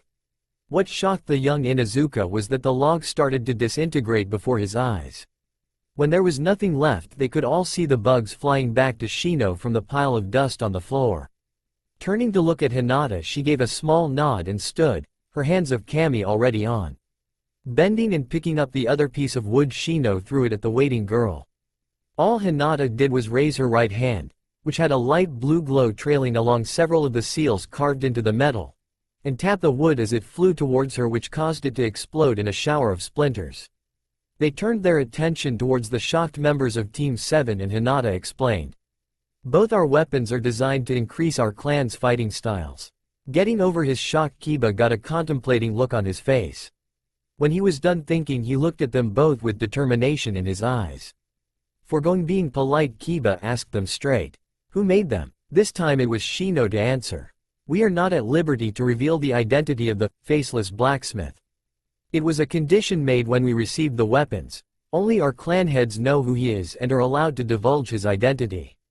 At his words, Kiba lost his temper. Slamming his hands on the side of his chair and shooting to his feet, he stormed over to the quiet boy and grabbed him by the collar. Listen here, you freak. It's not right that both your clans get special attention, and it's not fair that you don't tell the other clans who the creator is. You think that you can keep him all to yourselves? We all want a weapon made for us. Now start talking or I'll fucking beat it out of you. I would suggest you release me. As I said, I am not allowed to tell you anything, and it's okay, Shino, dog piss. If you don't release my friend in the next 3 seconds, I'm going to strangle you with your own intestines. Turning to face the blonde in his rage-filled mind, Kiba barely heard the threat. Shut your fucking mouth, Uzumaki. This has nothing to do with you. Naruto's grin just widened at the dog-like boy, as Akamaru ran away from his partner and hid under a chair. Walking over to Kiba, the blonde, without saying a word, hit him in the face, sending him across the room, the shock snapping him out of his anger. That's where you're wrong, pup. I'm the Faceless Blacksmith, shit for brains. So I would show some respect. Unless you never want to see weapons for your clan. At his words, all of Team 7 turned shocked expressions towards Shino and Hinata. When they reluctantly nodded their heads, Kiba went very pale and stared at the insane blonde that was grinning down at him and said the only thing that he could think of. Fuck. Flashback. After he had given his team their completed custom weapons, Hinata and Shino had gone back to their clans with the new weapon and showed their parents, otherwise known as the current clan heads, the new weapon. Hinata walked slowly back from Training Ground 8, all the while admiring the craftsmanship and beauty of her new weapons. The seals that littered the surface of the metal just seemed to enhance the elegance of the weapon, making it a piece of art. After Naruto had given her the gauntlets, he had explained to her quickly how to use the weapon. Kurenai had then allowed her to test it against a training dummy. Naruto had told her to channel chakra to the tip of the pointed finger instead of her fingertips. To say the results were shocking would be an understatement. The second the metal tip touched the wood of the training dummy, it exploded in a shower of splinters. But now she was approaching her clan compound and was beginning to get nervous. Hinata wasn't sure how the clan would react to the existence of the weapons, as they prided themselves on having a perfect style that couldn't be improved. But as usual, Naruto had blown that out of the water with his out-of-the-box thinking. Hinata turned the corner and the gate came into view along with the 2 branch members guarding the gate. Hinata walked by them, giving each a nod of acknowledgement before heading into the compound. Once inside, she walked to her father's office, where she stopped outside and knocked gently against the door. "Come in." Opening the door, Hinata walked inside and sat down on the pillow opposite her father while he continued to look over papers pertaining to the clan. After a few moments, Hiyashi put down the papers to look at his eldest daughter. "What can I do for you, Hinata? You know that I am busy." "Yes, father, I am here to show you a new weapon that has been given to me by a member of my team. He claims that it will be able to enhance our gentle fist strikes to actually destroy a person's chakra points." Hiyashi looked at her for a moment before holding out his hand. "Let me see these new weapons, please." "Yes, father." Hinata quickly took out her gauntlets from her bag and handed them to her father. Hiyashi went over them with a critical eye, noting the high-quality craftsmanship, materials and the complexity of the seals. Hinata waited patiently for her father to finish before he looked at her and put the weapon down on his desk. "Have you tested this yet?" "Yes, father, I have tested it and it greatly enhances the power of a strike. I could show you, but I think that I will need to practice more before I am become completely proficient with it." "Alright, then let's go to a training field. I would like to see what this thing and do in person." Hinata nodded and followed her father out of the office to a nearby training ground within the compound. Hinata put on her gauntlets and stood in front of a training post in the opening stance to the gentle fist. Hinata looked at her father, who was standing to the side. Seeing him nod his head, Hinata rushed forward and quickly struck the post several times. Each point of contact exploded outwards, leaving a crater. After the combo, Hinata backed up so her father could see, and she looked at him for his appraisal. Hiyashi was in a word shocked. The weapons that Hinata had seemed to increase the power of a single strike, and whoever made it seemed to know what they were talking about. "Hinata, where did you say you got this weapon?" "A member of my team gave it to me." "Would it be possible get more of these for other members of the clan?" "Father, before I tell you more, first you have to agree with a few conditions. One, you can't tell anyone where I got this weapon or who was the original creator. The next condition is you can't hound him to make more." Hiyashi thought for a moment before nodding. "Good, the person that made this weapon was my teammate Uzumaki Naruto, and he told me that you can order more of these from a little weapons shop known as the Rusty Kunai." "Alright then, before I do anything else, I believe the council has to be alerted to this development, and I think a demonstration to the clan might be in order." Shino entered his family's home and moved swiftly and efficiently towards his father's study and lab. Coming to the door, Shino knocked twice and waited.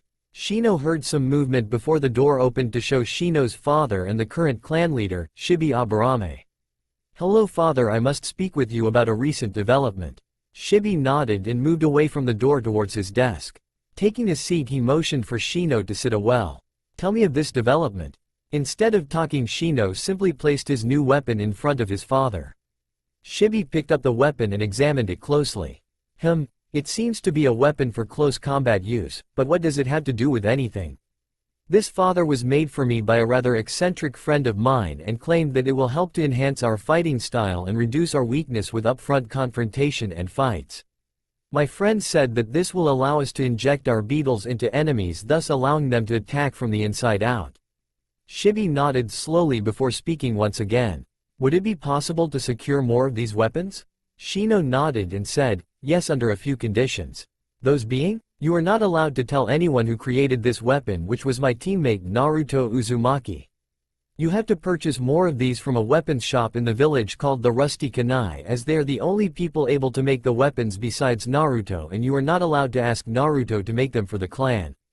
These terms are acceptable, and I will make sure to secure and test this new weapon for myself before I continue with introducing it to the clan." Shino simply nodded and took his new weapon from his father. He then got up and left the room, intent on training with his hive. Things became very interesting after that, as not only did the Hyuga and Aburame find Naruto's weapon useful and impressive, but the weapons had definitely got the attention of the other clans in the village. Word quickly spread among the shinobi and civilians of a mysterious new blacksmith working out of the Higashi's shop, otherwise known as the Rusty Kunai. But things got increasingly interesting when the Hyuga and Aburame clans announced their weapons to the public using an exhibition of their new weapons. The other clans were in attendance along with many civilians. They were shocked at the power the new weapons elevated the users' attacks to, and they became very determined to find the maker and get their own custom weapons. Began flooding the shop asking for custom weapons and buy the weapon on the shelves. Higashi and Tenten had to work almost around the clock to keep up with orders, and Higashi even pulled Naruto in to help when he had time. Higashi also hired a person to handle the front of the store while he worked in the workshop. Business became so good that Higashi bought out the store next to him and expanded the shop so he could have a larger workshop and display area. During this time, Higashi and Tenten were constantly questioned about the faceless blacksmith, as he had come to be known, something that had amused the three of them greatly because of Naruto always wearing bandages to cover his face. They always answered the same way, telling whoever, including clan heads, that they were not at liberty to say and that the faceless blacksmith would reveal himself if he chose to. Flashback end. The room was deadly quiet, no one knowing what to say. Kiba was still frozen in place, staring at Naruto in shock. Kiba knew that he might have just ruined his family's chance to have weapons made for them. Running up to the blonde, Kiba threw himself at his feet and practically shouted, "I'm sorry. I didn't mean anything by it, really. I just wanted to help my clan, please make us a weapon." Looking down at the groveling boy, Naruto's face went hard. He still had the smile on his face, but it didn't reach his eyes anymore. "Get up, dog piss," I said. "Show respect, but this is stupid, show some pride. For Kami's sake, have some self-respect, you're a future clan head. Don't bow to anyone but the Hokage. As for the weapons, give me some fucking time, will you? Do you know how much effort and time it took to understand the Aburame and Hyuga clan styles to make those weapons? I had to study Hinata and Shino for the better part of a month before I understood some of the nuances to their family's style. I've been studying all the clans of Konoha for months, trying to learn as much as possible so I can make the perfect weapon for each clan." When Kiba heard this, he raised his head to look at Naruto's face in confusion. "You mean you were going to make something for my clan the whole time? But then why didn't you just say something to the clans? They have been desperate to find out who the faceless blacksmith is for months." Shrugging his shoulders, Naruto regained his normal grin. "It was funny watching them all run around like headless chickens, plus then you guys could pester me to hurry up with the weapons. If you didn't know who the creator was, then you couldn't force them to make something for your clans." This caused all those in the room to sweat drop and see the wisdom in his words. The next day it was Naruto and Sasuke's turn to guard Tazuna at the bridge. It went without saying that the two boys were impressed with the sheer size of the bridge. At some point in the day, Naruto had taken to helping the workers by moving heavy rocks and equipment that would have needed to be moved with a makeshift crane. Several people had left during the day, saying that they had to think of their families. Tazuna wasn't happy, but he could understand. That night, like every other night, they all fell asleep to the sound of Naruto playing his violin. The next morning was odd. There was no sign of Naruto for one thing, which was never a good thing. The weather was good, if a bit windy, and they were all in a good mood. Tsunami was in the kitchen preparing breakfast. Inari was sulking in a corner. Shino, Hinata, Kiba and Sakura were talking in the living room, and Kurenai, Kakashi and Tazuna were discussing the progress of the bridge. Then something happened that none of them would ever forget. It was one of those moments that engraves itself into your mind and you're never able to forget it. That moment was when Sasuke Uchiha, one of the most uptight people any of them had ever met, came down the stairs in a yellow sundress, with his hair as curls. The room was filled with stunned silence, no one knew what to say. Then, to everyone's shock yet again, Sasuke walked through the front door with a pile of chopped wood in his arms. Sasuke and the imposter stared at each other for a few minutes, still no one saying a thing. Then the Sasuke holding the wood uttered a single sentence. "What the fuck is this shit?" The Sasuke in the dress fell to the floor and started laughing at this. Before their eyes, the Sasuke on the floor started to ripple and change. When it was done, there was Naruto, still rolling around on the floor. "Ha ha ha ha. Why, you should have seen your faces. Ha ha." It had been 2 weeks and the bridge was almost complete. Tazuna said that it would be done in about 3 days. Sasuke's training in Naruto's flash step style was progressing well. He was now actually using the katana and could fight, not very well yet, but he could fight. Naruto was actually impressed with him. Kakashi was completely healed, and it was decided that for the rest of the mission they would all be guarding Tazuna at the bridge. Kiba had asked what they would do about Tsunami and Inari, but the Jonin had assured them all that if Gato was going to try anything he would have done it by now. They were currently all sat around the table eating dinner. They were all talking about how their training had been going and planning what to do depending on the situation. Everyone was stressed. Zabuza would be making a move any day now and the weight was getting to them all. Well, except Naruto, he was as happy as ever. It was then, in the middle of the meal, that Inari stood up and started shouting. "Why do you even bother? You're all just going to die anyway. No one can beat Gato, you should just leave." By the end of his outburst Inari was in tears and his voice had started to waver. They all stopped talking and stared at the young boy. After a moment Kakashi got up and walked over to him and placed his hands on his shoulders. "Look, I understand that it may seem like that, but people like Gato are nothing more than cowards that hide behind their money. He may have a small army of bandits, but compared to a ninja they are all but useless." When he finished talking Kakashi gave him one of his eye smiles and moved to sit back in his seat, until Inari threw his food at the back of his head. "Shut up, what would you know about our pain? In your big fancy village, sheltered from the outside world, you know nothing of suffering." The room went deadly quiet, all the genin turned to the enraged Sasuke. But before anyone could say anything to prevent the young Uchiha from leaping at Inari, Naruto started laughing. It wasn't his normal, slightly insane yet pleasant laugh, it was a full-blown batshit crazy, call the people in white suits with the big needle kind of laugh. Without saying a word Naruto stood up and turned towards Inari. Kakashi, worried that he might lash out at the boy, moved to stand between them. But Naruto didn't move from his spot, instead he slowly reached up to his head and started to unravel his bandages. When he was done there was a long trail of white bandages going from his neckline and piling onto the floor. The ninja all stared at Naruto's face in horror, except Kakashi, who got a sad look on his face, and Sakura, who ran to the kitchen sink to throw up. Tazuna stared wide-eyed at the blonde and took a long drag from a bottle of sake he had hidden under the table, while Inari lost all color from his face. Tsunami didn't know what to think. At first she had stared in horror like the others, but that soon changed into a look of sadness. Naruto's face was nothing but one big scar, almost like it had been melted off, and what was left of his skin was a bright red and white mess. You could see his teeth and gums through the two holes that used to be his cheeks, and most of his nose was gone. He said nothing, just stared at Inari with what now became a horrifyingly disfigured grin without the bandages to cover his face.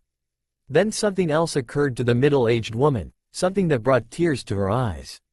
When she had taken his clothes to clean them, she had seen that he had his whole body covered in bandages. Satisfied that they had seen enough, Naruto started to rewrap his bandages. When that was done the blonde turned to them, grin still in place. Sakura had come back, but still looked pale. "On my 6th birthday a mob came to my house. They dragged me outside, tied me up with wire and beat me for I don't know how long. I was stabbed, strangled and beaten. I had my throat cut, my stomach slit and my eyes ripped out of my head. But do you want to know the best part of all of that? You want to know what the best part was? I never lost consciousness and I healed almost as fast as they hurt me. Then, to finish everything off, once the civilians were getting tired of beating me, I was tied to a log in the middle of the street where they had built a bonfire." Here his grin stretched wider as he watched their eyes widen in understanding. Letting out a dark chuckle Naruto continued. "Yep, that's right. After a nice little speech by the leader of the mob, 5 ninja with their faces covered lit the wood on fire around me. But yet again that wasn't the best part. You see, it turns out that my advanced healing factor works at the same speed as a human body takes to burn. I was burning for 3 hours straight before the Hokage came and put the fire out and finally freed me from the pain." Naruto then turned to Tsunami and laughed. "The most painful thing I have ever experienced. But don't just take my word for it, if you want more information you could always ask Kakashi, after all, you were there." As he said this he turned to the masked man, whose eyes widened in shock before they became filled with sadness and regret. "So you knew I was guarding you that night?" At his words everyone but Naruto gasped and stared at the one-eyed Jonin in shock.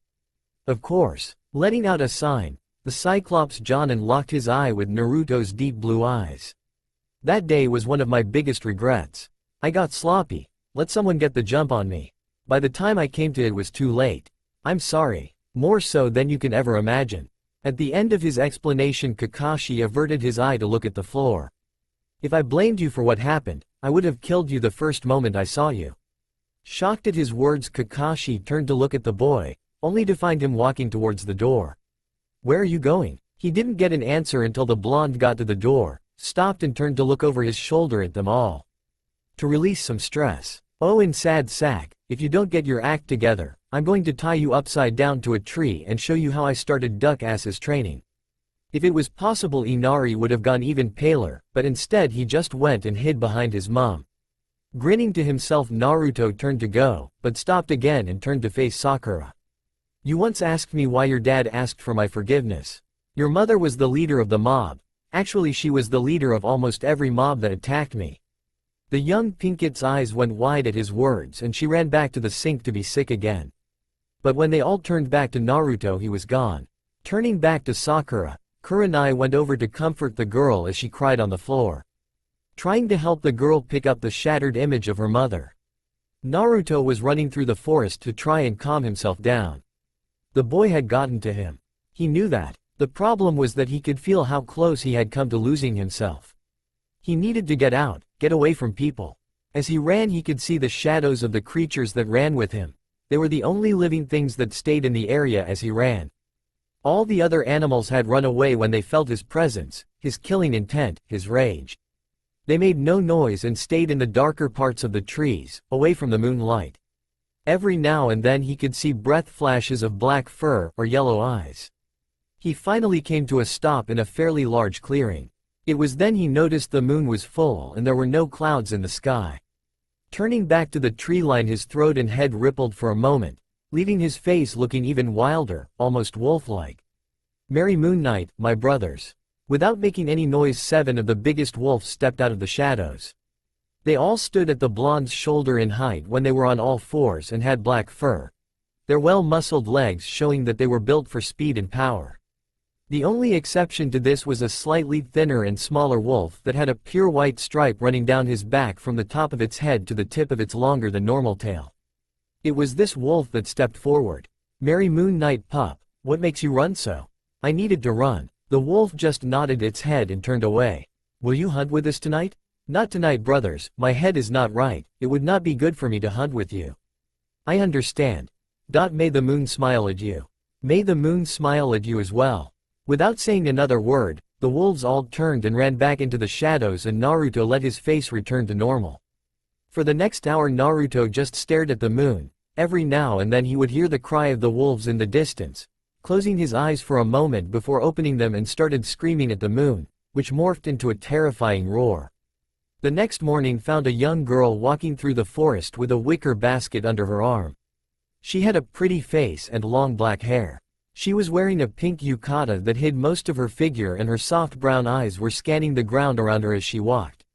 Then she heard it. At first she needed to strain her ears, but as she quickened her pace it got clearer and clearer. The most beautiful, yet mournful music she had ever heard. She could feel it in her heart, the pain and the sadness that reflected in those notes. Haku soon found herself running in the direction of the music, desperate to find the source of the sound. But slowed to a walk when she came to what used to be a part of the woods. Some of the trees looked like they had been pulled out of the ground, while others had claw marks. She had never seen anything like this, but the music was still calling to her. So, getting over her shock, she made her way through the wreckage. A few minutes later Haku came to what looked like a natural clearing and stopped in her tracks. There, sat in the middle of the clearing playing a violin, was the blonde boy Zabuza had been talking about. Not knowing what else to do, she made her way to the center of the clearing and sat next to the boy. He didn't stop playing, didn't even show any sign that he knew she was there. But Haku knew he did. So she just sat there, listening. Eventually the music came to an end and, with slow movements, the strange boy put the violin away, though she didn't see where he put it, and turned to her with the same grin on his face she had seen the day they met. "You play beautifully. You're a bit out of the way, for a civilian, so what brings you out here?" Thinking quickly, Haku decided to tell a half-truth. "I'm looking for medicinal herbs for my friend. He was hurt and I have been taking care of him." Nodding his head, Naruto stood up and looked down at her. "I think I saw something that might help you." Getting up, Haku was surprised when the blonde started to walk on his hands, then do flips, then back to walking on his hands. She couldn't help the giggle that came from her throat. "What are you doing?" Looking at her from his upside-down position, Naruto looked at her, confused. "Handstand." Giggling again, Haku elaborated. I can see that. But why are you doing a handstand? Why not? When he said this, his grin spread wider over his face. They didn't say anything for the next few minutes until they came to another, smaller clearing filled with different flowers. Walking over to a patch of small purple flowers, Haku turned to look at Naruto over her shoulder. My name is Haku, what's yours? Naruto. That's a nice name. Turning back to the flowers, Haku started picking the leaves off. Tell me, Naruto-san, are you a ninja? Yes. Do you have a precious person back at your village? Seeing that he didn't understand, Haku explained. I believe that for a person to be truly strong, they need someone to fight for, to bring out their inner strength. Do you have someone like that? Naruto laughed at this, taking a full 5 minutes to calm down before he could answer. I have no one, I have no true purpose. There is no one in that place that I would truly fight for. I would just as soon kill them as I would save them. Shaking her head sadly, Haku went back to picking the leaves. I see, that's sad to hear. You must be very lonely. Nothing was said for a while after that. Haku would move to different patches of flowers from time to time, taking different parts, until Naruto broke the silence. This friend of yours, is he your precious person? Smiling to herself, Haku turned back to the blonde. Yes, he is very special to me. Nodding his head, Naruto's grin stretched back over his face. Your friend is lucky to have such a beautiful girl such as yourself taking care of him. He couldn't help but laugh as Haku's face turned red and she started stuttering. It took several minutes for her to calm down, but even then she still had a light blush. They talked for another hour before Haku left to get back to her friend and Naruto to guard Tazuna. I hope to meet you again, Naruto-san. I'm sure we will. Turning her back to the boy, Haku missed the mischievous look that came to Naruto's face. I'm sure we will. Naruto went straight to the bridge to meet up with the others, knowing that they would have already left for the day. When he got there, he went straight to Tazuna and asked what he could do to help. He didn't miss the looks he was getting from the others, or that the old bridge builder couldn't meet his eyes. So, in true Naruto style, he walked up to Kiba and hit him in the face with a fish, then turned away to start working. No one knew where he got the fish, or why he hit Kiba with it. Getting up off the floor, face red with rage, Kiba got right up in the blonde's face. What the hell? What? Why did you hit me with a fish, you fucking headcase? The innocent look on Naruto's face didn't fool anyone. I don't know what you're talking about, I don't even have a fish. That was when they realized he was right, the fish was gone. Screaming, Kiba lunged at Naruto in an attempt to claw what was left of his face off. Faster than any of the other genin could see, Naruto grabbed the dog-like boy's arms, stopping him in his tracks, much to the shock of Kiba, and pulled him into a bear hug. Kiba was so shocked that he didn't even notice that Naruto had walked over to the edge of the bridge and dropped the young Inuzuka into the water below. Clapping his hands together and smiling as Kiba shouted curse after curse at the blonde, he turned to the others on the bridge and shrugged. I kept telling him that he smelt of dog piss, now he smells of wet dog instead. Shaking their heads, everyone got back to work. It wasn't until an hour later that anyone thought to help Kiba out of the water. The next day when the two teams set off for the bridge, there was no sign of Naruto, so they just went ahead. Tsunami was going around the house cleaning when she heard someone at the door. Putting down the duster in her hands, she made her way to the door, only to have it broken down just before she made it. Stood in the doorway were two men with swords. One of them, the smaller of the two, had on a purple hat and a cocky smirk, while the other had no shirt and had multiple scars over his body. Stepping forward, the smaller of the two drew his sword and pointed it at her, the smirk never leaving his face. Gato would like to have a few words with you. Backing away from the two men, Tsunami made to run out the back door but wasn't quick enough. Grabbing her by the arms, the two men dragged her outside, kicking and screaming. Hearing his mother in trouble, Inari came out the house with a knife. Let go of my mom. The two men looked at each other for a moment, then the man with the hat stepped forward, sword in hand. Tsunami was screaming for the boy to go back inside, but he just kept running straight towards the man. What happened next was so fast that she almost missed it. Just as the sword was about to cut Inari's head from his shoulders, a shadow came running out of the wood, shortly followed by 6 more. Before they knew what happened, the man in a hat was rolling around on the ground screaming as he clutched the blooded stump that had once been his arm. It was then that Tsunami heard a low growl behind her. Slowly turning around, Tsunami came face to face with the biggest wolf she had ever seen, and its maw was covered in blood. The thug holding her arm backed away as quickly as he could and raised his sword in a poor attempt to defend himself, never seeing the other wolf that was running at him from behind. The wolf was on him instantly, jumping on the thug's back and biting into the back of his neck, and with one quick shake the man went limp, his spine broken. The thug with the hat was soon dealt with in a similar way and the area was filled with nothing but silence. Tsunami ran to her son and pulled him into a hug while shielding him from the wild animals at the same time. Then Inari said something that made her eyes widen in realization. Naruto was right. That's right, Naruto had said that he met a pack of wolves and that as long as they gave them scraps of meat they would help them. She couldn't help the laughter that escaped her throat as she cried into Inari's hair, thanking the blonde in her head over and over again. The first clue that something was wrong was that the closer they got to the bridge, the thicker the fog became. The second was that when they got to the bridge, there was a pile of unconscious workers.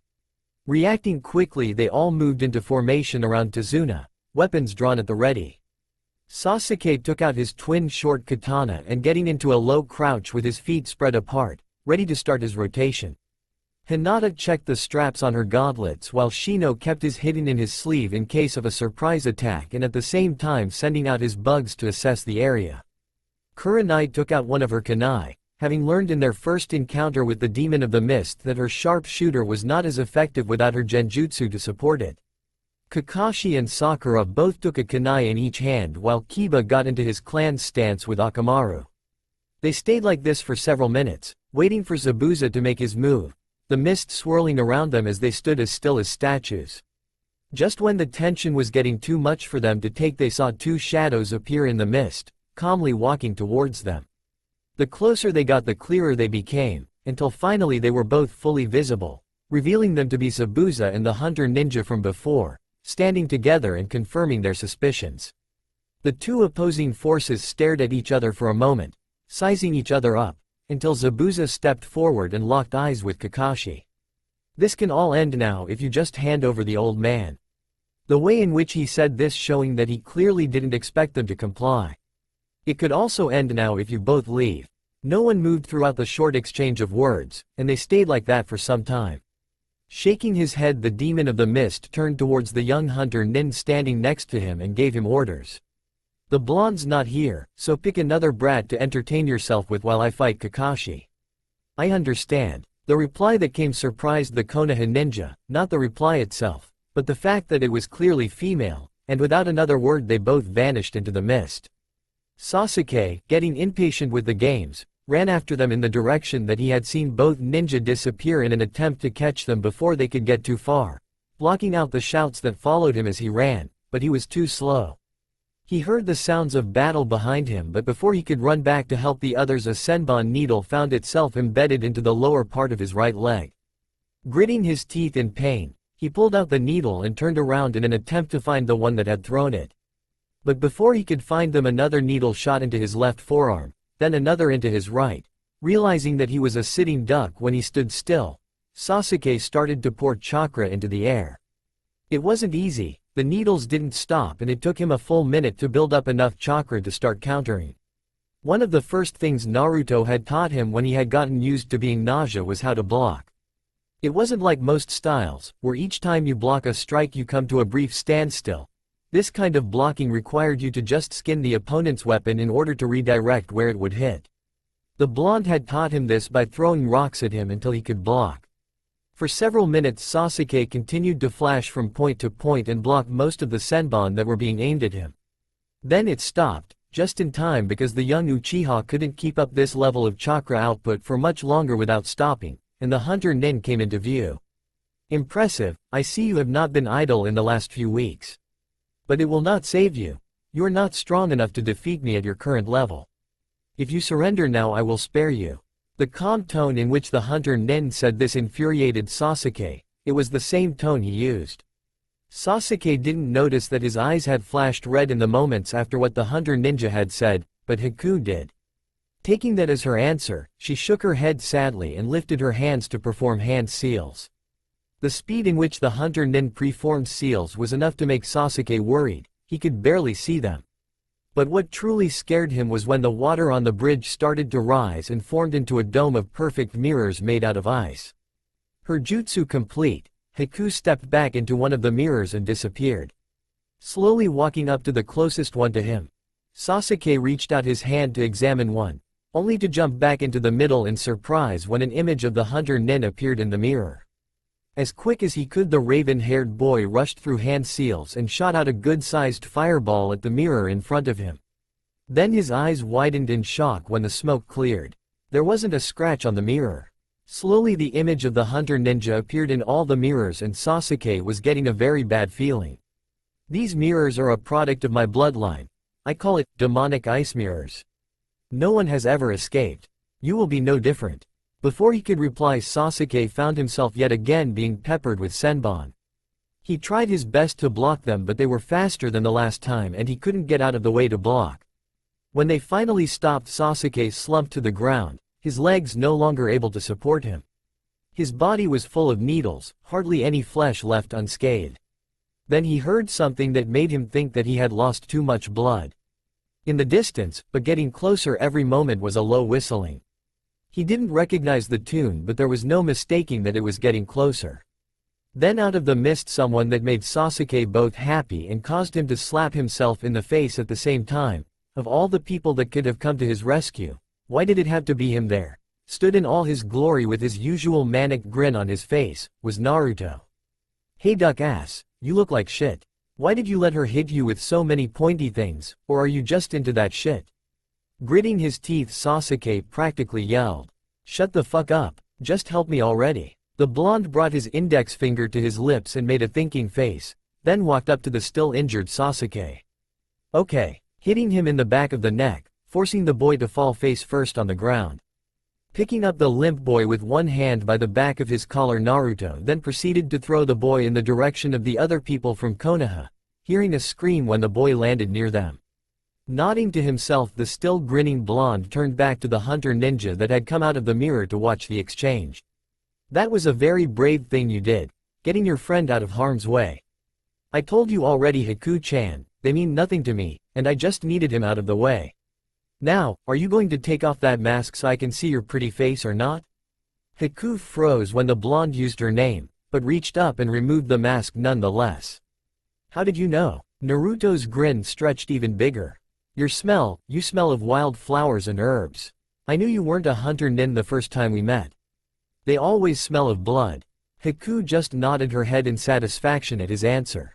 So what now? I don't want to fight you, but I will for Zabuza. Again the blonde's grin stretched even bigger across his face. We don't need to fight, we're about to be on the same side. Seeing her confused face, Naruto laughed. Did you really think someone like Gato would pay you? He's leading a small army here now to kill us all after we tire ourselves out fighting each other. Haku's eyes widened at the boy's words. She did have her suspicions about the man, but Zabuza needed the money for his dream, so she had kept her mouth shut. Before anything else could be said between the two, the mist suddenly vanished, causing Haku to gasp. Turning to where they could hear the fight between Kakashi and Zabuza, the two were greeted with the sight of a badly hurt Kakashi running at an equally hurt Zabuza, who was being held in place by a pack of dogs, with a lightning-charged fist. Without thinking, Haku crossed the distance and was stood in front of Zabuza, shielding him from the lethal blow, and closed her eyes waiting for the pain. It never came. When nothing happened, Haku opened her eyes and gasped at the sight before her. Naruto had followed her, but instead of getting in the way like she had, he grabbed Kakashi's arm, stopping it inches from her chest.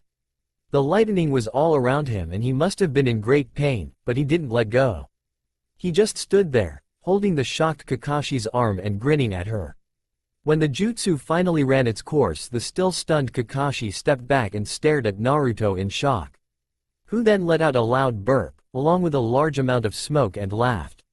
That's a spicy meatball. If it was anyone else they would have been worried. As Haku gently lowered Zabuza to the ground, Kakashi turned to Naruto. I hope you have a very good reason for this, Naruto. Gato and an army of thugs are on their way to kill us all after we tire ourselves fighting each other, including No Brow and Haku-chan. They are no longer our enemies. All but Haku was shocked at his words. Are you sure? Yep, saw them with my own eyes. They're either drunk or retarded because they were talking about how it would be so easy to kill us. It was at this point that Zabuza started to use every swear word ever used. That fucking little shit stain. When I get my hands on him I'm going to cut his balls off and make him eat them. How dare that midget double-cross me. Looking at the still-downed Zabuza, the blonde boy bent over his head and locked eyes. I just told you how, he's bringing an army. You should really learn to listen. If he wasn't injured Zabuza would have strangled the blonde. But before anything else could be said Sakura let out an ear-splitting scream. Turning to see what she was screaming about they were all shocked. Standing next to Zabuza was Haku, with an arrow sticking out of her back between her shoulder blades. Catching her as she fell to the ground, Naruto set her down on her front so as not to make it worse. She was very pale, almost completely white, and had started to shake. They all looked in the direction that the arrow had come from to find a short man with gray hair and sunglasses, stood in front of a small army of thugs. He was wearing what looked like a very expensive suit and the smuggest look on his face any of them had ever seen. He turned to address the man stood next to him with a bow in hand. You missed, I told you to hit the blonde.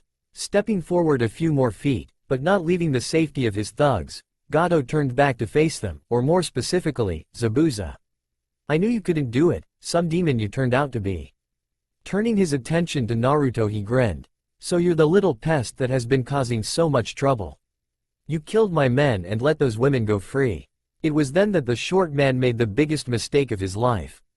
But no matter, I'll just take these 3 lovely women as compensation. I'm sure my men would enjoy a celebration after this is all over. The cheers from the men were short-lived. The air suddenly grew thicker and was getting harder and harder to breathe. The Konoha ninja backed away from Naruto as his killing intent became visible as a dark aura surrounded him. His head was lowered so his hair was shadowing his eyes and the grin on his face looked so wide it must have been painful. Zabuza was as shocked as everyone else at first, but then he let out a chuckle, and then that chuckle turned into full-blown laughter. You did it now. His voice shaking in fear, Gato turned his attention to Zabuza. What the hell are you talking about? You wanted to see a true demon, well you got it. As Zabuza said this Naruto threw his head towards the sky and let loose a roar. There was nothing human about this roar, it was too deep, too guttural. No human could make a sound like the one Naruto was making. It sent shivers down their spines and several of Gato's thugs turned and ran at the mere sound of it. His eyes seemed to glow with an eerie blue light and his pupils had become fin slits. Then, still roaring, he put his hands together into a cross-shaped hand seal and with a large burst of smoke the bridge was filled with Narutos. There were too many to even attempt to count, and one by one they joined their voices together with the original and roared. As quickly as it had started all the creatures stopped as once, leaving the bridge in complete silence. No one moved, no one breathed. The words that left Naruto's mouth scared them all. Parade of 1,000 demons. He said it in no more than a whisper but they all heard him as clearly as if he had yelled it. Without another word the clones of Naruto all started to ripple. They became creatures of all shapes and sizes, big, small, fat and skinny. Some didn't even seem to have mouths. The rag doll was there, giggling. There were half animal and half humans as well. Things like tigers and wolves, and for some reason a small rabbit with sharp teeth and glowing red eyes. There was a huge, gray-skinned, mammoth of a man that stood at over 15 feet. Its entire body rippling with so much muscle it had trouble moving. A pink, human-shaped thing, it walked on its hands and feet but had no features. No face or definition to its body at all. Almost like a blob in a human shape. There were creatures flying in the sky above their heads, some with scales and some with feathers, some that even had both. They were everywhere. No matter where you looked there was something looking back at you with hungry eyes. And they were all giggling and laughing, as if there was a joke that only they could hear. At the front of them all, like a general stood at the forefront of his army was something that made all that looked at him shrink away in fear. It was a young boy, no older than 6, with bright blonde hair and the bluest eyes any of them had ever seen. On each of his cheeks were 3 black whisker marks. He was wearing a tattered white t-shirt and a pair of equally tattered black shorts. He was the only one that wasn't laughing, he wasn't even giggling. He just stood there, staring at them with eyes that were too old for a boy. More and more of Gato's men were losing it, but were too afraid of the monsters to run. Then, as if they heard an unspoken command, they all fell silent. No more giggling, no more insane laughter. Just absolute silence. Ring around the roses. A pocket full of posies. Ashes, ashes. You all fall down. His voice was as soft as the chiming of bells, pure, innocent. Yet at the same time just as demonic as of the monsters that surrounded them, and at the word down, hell was unleashed. It was like a dam broke. In one big surge the horde descended onto the thugs with the force of a tidal wave. Those that could fly swooped down and plucked the screaming men and carried them high into the air before dropping them back into the slaughter below. The red-eyed rabbit was sprinting from person to person, ripping the throat out of any it could get its teeth into. The gray-skinned Hulk was tearing men apart with his huge hands, roaring like a wild animal as the blood fell on it like rain. The pink blob was making quick work of anything that touched it, absorbing them into its body and getting fatter and fatter with each new person that it ate. Limbs were flying everywhere and blood was falling like a heavy rain. At the center of it all was the small boy, walking in a straight line towards Gato, who had been untouched by the creatures that had massacred his men like they were nothing. By the time the boy stood in front of him they were all dead. All that was left was a few body parts and blood, so much blood. Kneeling before the boy, Gato begged, pleaded for his life. "I can give you anything, money, power, women, anything you want." The boy cocked his head to the side, as if thinking about the offer. "Anything?" Seeing his chance, Gato stood up and moved closer to the boy. "Anything." The boy slowly lifted his hands and put them on the frantic man's head, then leaned in closer so that only Gato could hear. "I want your head." All Gato could do was widen his eyes in horror before the boy gave a sharp pull and his head was pulled from his shoulders, and as the body fell to its knees a fountain of blood erupted from the neck, spraying the boy and ground surrounding him. The monsters all disappeared in a burst of smoke, leaving the boy standing alone in the middle of what was left of Gato's army. Turning, with the head of Gato still in his hands, the boy faced the shocked faces of the Konohanins and the villagers of Wave, who had shown up sometime during the bloodbath. As he walked toward them his body started to grow, until the original Naruto stood before them, still covered in blood. He stopped a few feet away and tossed the head at the feet of the villagers. "Some people need to die. I regret nothing." With those words his eyes went blank and he fell, landing between Zabuza and Haku. They all just stared at the young blonde boy that lay on the floor in front of them. All had pale faces and some of them had been sick, but the shock didn't last long. Walking forward towards the decapitated head of their tormentor, Inari bent down and picked it up with trembling hands. All watching thought he was about to be sick like so many others, but were surprised when instead he turned to the crowd, kicked the head in the air, over the side of the bridge and into the water below. All the while yelled in joy. Soon others joined in and before they knew it they were all cheering and hugging each other. While they celebrated, the Konoha ninja moved to look at the downed Naruto. He was breathing and if they didn't know better they would have thought he was asleep. Haku was still alive, but hurt. From what they could see the arrow had missed her heart. Kurenai had applied a basic healing jutsu that she had learnt to help stop the bleeding until they could get her properly treated. Zabuza had sat up to watch the slaughter and they could see he was grinning through his bandages. "To think, for years I thought I was a demon, this kid is something else." Walking over to sit next to the missing ninja, Kakashi looked at the still cheering crowd. "So what are you going to do now? You can't keep running, especially since the girl is hurt. What choice do I have? I can't go back to my village until that monster is dead and no other village would have someone like me. I'm wanted for trying to kill my cage." Something Zabuza said got the silver-haired Jonin's attention. "What do you mean by that monster?" The Masukage went crazy and started killing whole families because they had bloodlines. "My country is in the middle of a civil war. I was working as a missing nin to help the resistance. I've been giving them all the money I earned." This surprised Kakashi. Zabuza, the demon of the mist, was trying to help people. Seeing the surprise on the man's face made Zabuza laugh. "Look beneath the underneath, isn't that one of Konoha's favorite sayings?" "True, but for someone who killed an entire class of academy students, it seems odd that you would want to help anyone.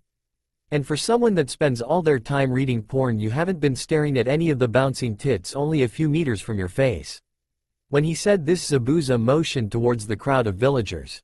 "How did you? Your reputation precedes you." They both laughed at that. Sighing to himself, Zabuza turned to look at Haku on the ground, being tended to by Kurenai. I did it to prove a point. Seeing the questioning look he was given, Zabuza continued.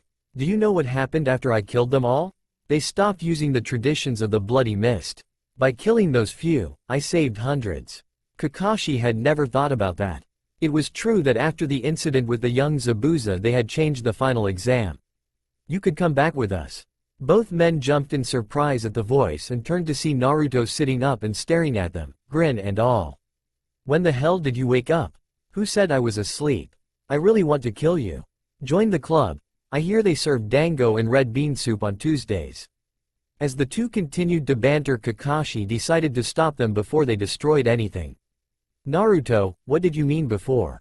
Stopping mid-insult, Naruto turned to the masked Jonin and laughed. Section 42, Paragraph 9 of the Dealing with Missing Ninja Laws of Konoha state that in the case of a country in civil war, a missing nin may seek refuge in Konoha and work out of the village until such a time as the war has been decided. He can come to Konoha and still be a ninja of Kiri. Both men stared at the blonde in shock.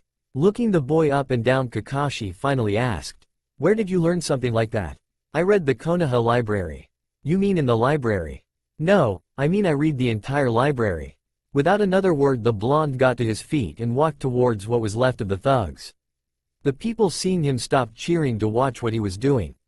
Moving through the remains, Naruto would stop and pick up a head or an arm and throw it into a pile. No one questioned him on this, just waiting to see what he would do.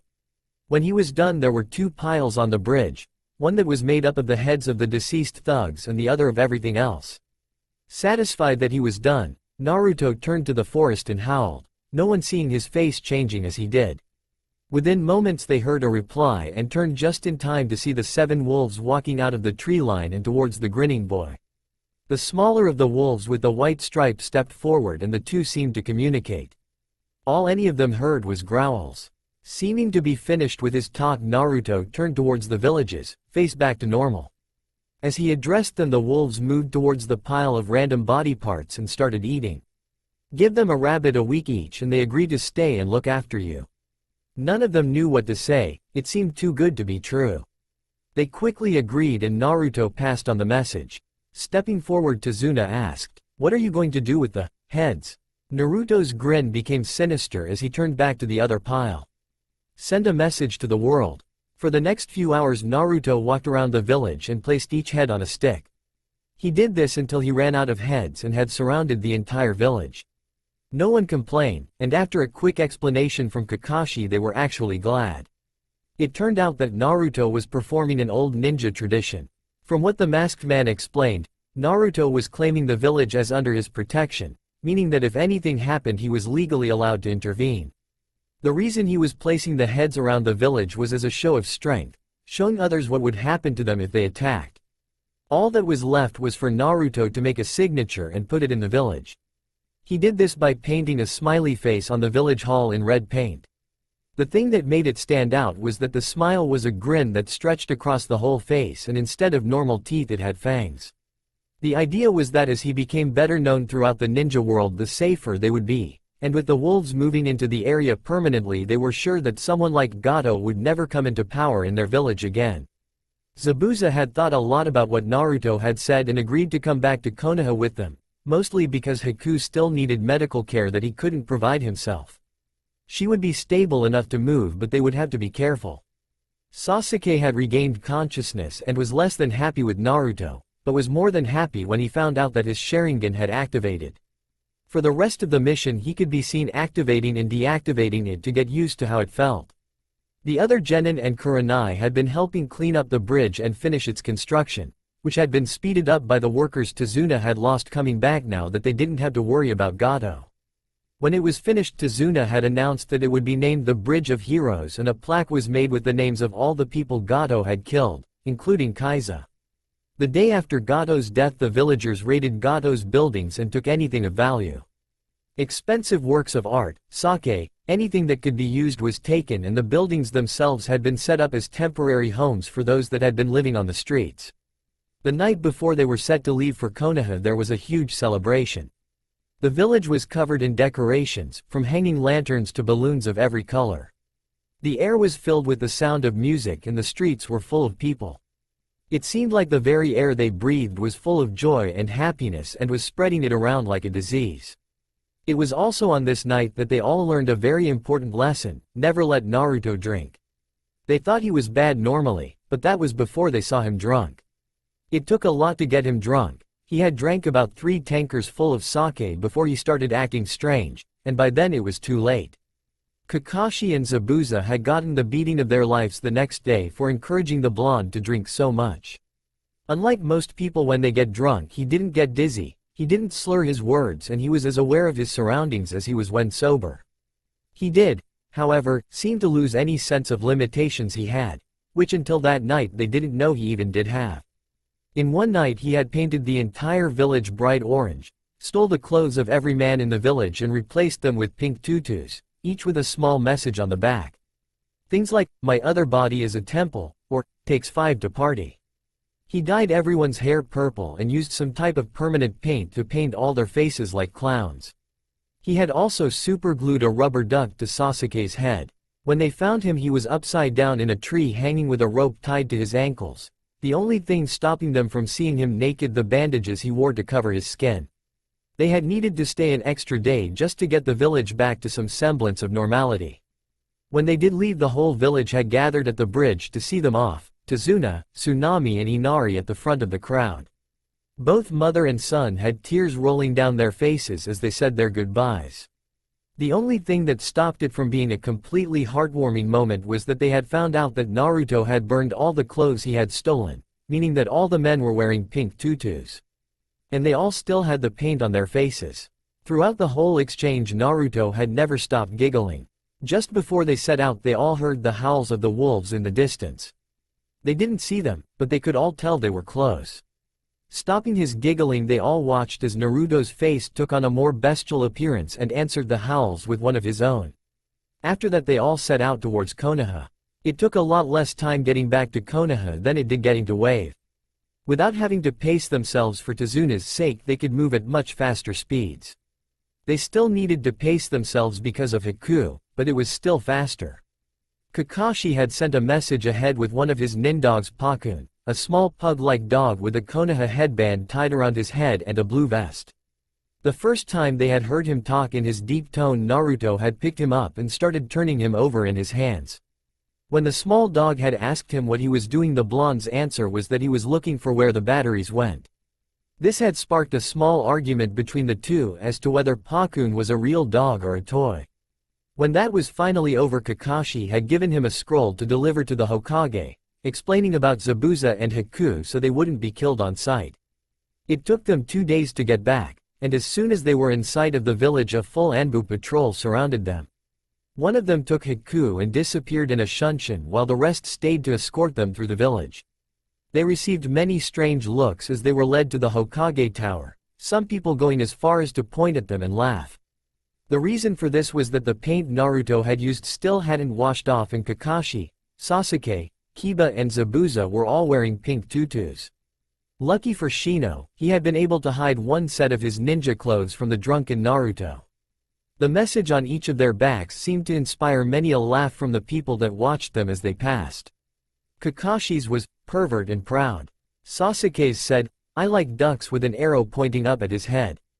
Kiba had, "Just got neutered." And Zabuza's was, "Has anyone seen my eyebrows?" By the time they got to the relative safety of the tower, they were all glaring at Naruto, who was close to rolling around on the ground in laughter. They were both surprised and mortified when, instead of being led to the Hokage's office, they were taken to the council meeting room. The entire shinobi council was present. As they walked into the room, they were met with stunned silence, but it didn't last long. As soon as she saw her son and the words on his back, Sume Inuzuka burst out into laughter. When they had calmed her down, the meeting started. They explained everything that had happened on the mission, except the reason for their current state, and ended with Zabuza formally asking for asylum in Konoha for himself and Haku. When they had finished, Sarutobi stood up and addressed them. "First of all, on behalf of all of us, I would like to congratulate you all on a successful mission, which due to unforeseen circumstances has been upgraded to a rank. Second, we as a council accept both you, Zabuza, and your young charge into our village, provided you agree to a 6-month probation, You will be monitored 24/7 and will not be allowed out of the village during that time. Is that acceptable? Thinking for a moment, Zabuza nodded his head. Very well, now there is just one more thing I would like to ask you. Why the hell do you have your faces painted like clowns? And why, in the name of Kami, are you four wearing tutus? The 6 ninja looked at each other, then at Naruto, then back to the Hokage. Taking the initiative, Kakashi stepped forward. The night we were supposed to leave there was a small celebration, during which sake was provided. Long story short, Naruto got piss-ass drunk. The room was completely silent. Then all at once, they all started laughing, Naruto joining them. Even the normally stoic Hyuga Hiyashi was banging his fist on the table in laughter, much to the shock of his daughter. It took them 10 minutes to finally calm down and stop laughing. Standing back up, Sarutobi turned back to the 7 ninja in front of him, still giggling. I see. Well, that will be all, you can go. Nodding their heads, they quickly left, hearing the people in the room burst into laughter yet again. That's all for now. If you enjoy, then please like, share and do comments.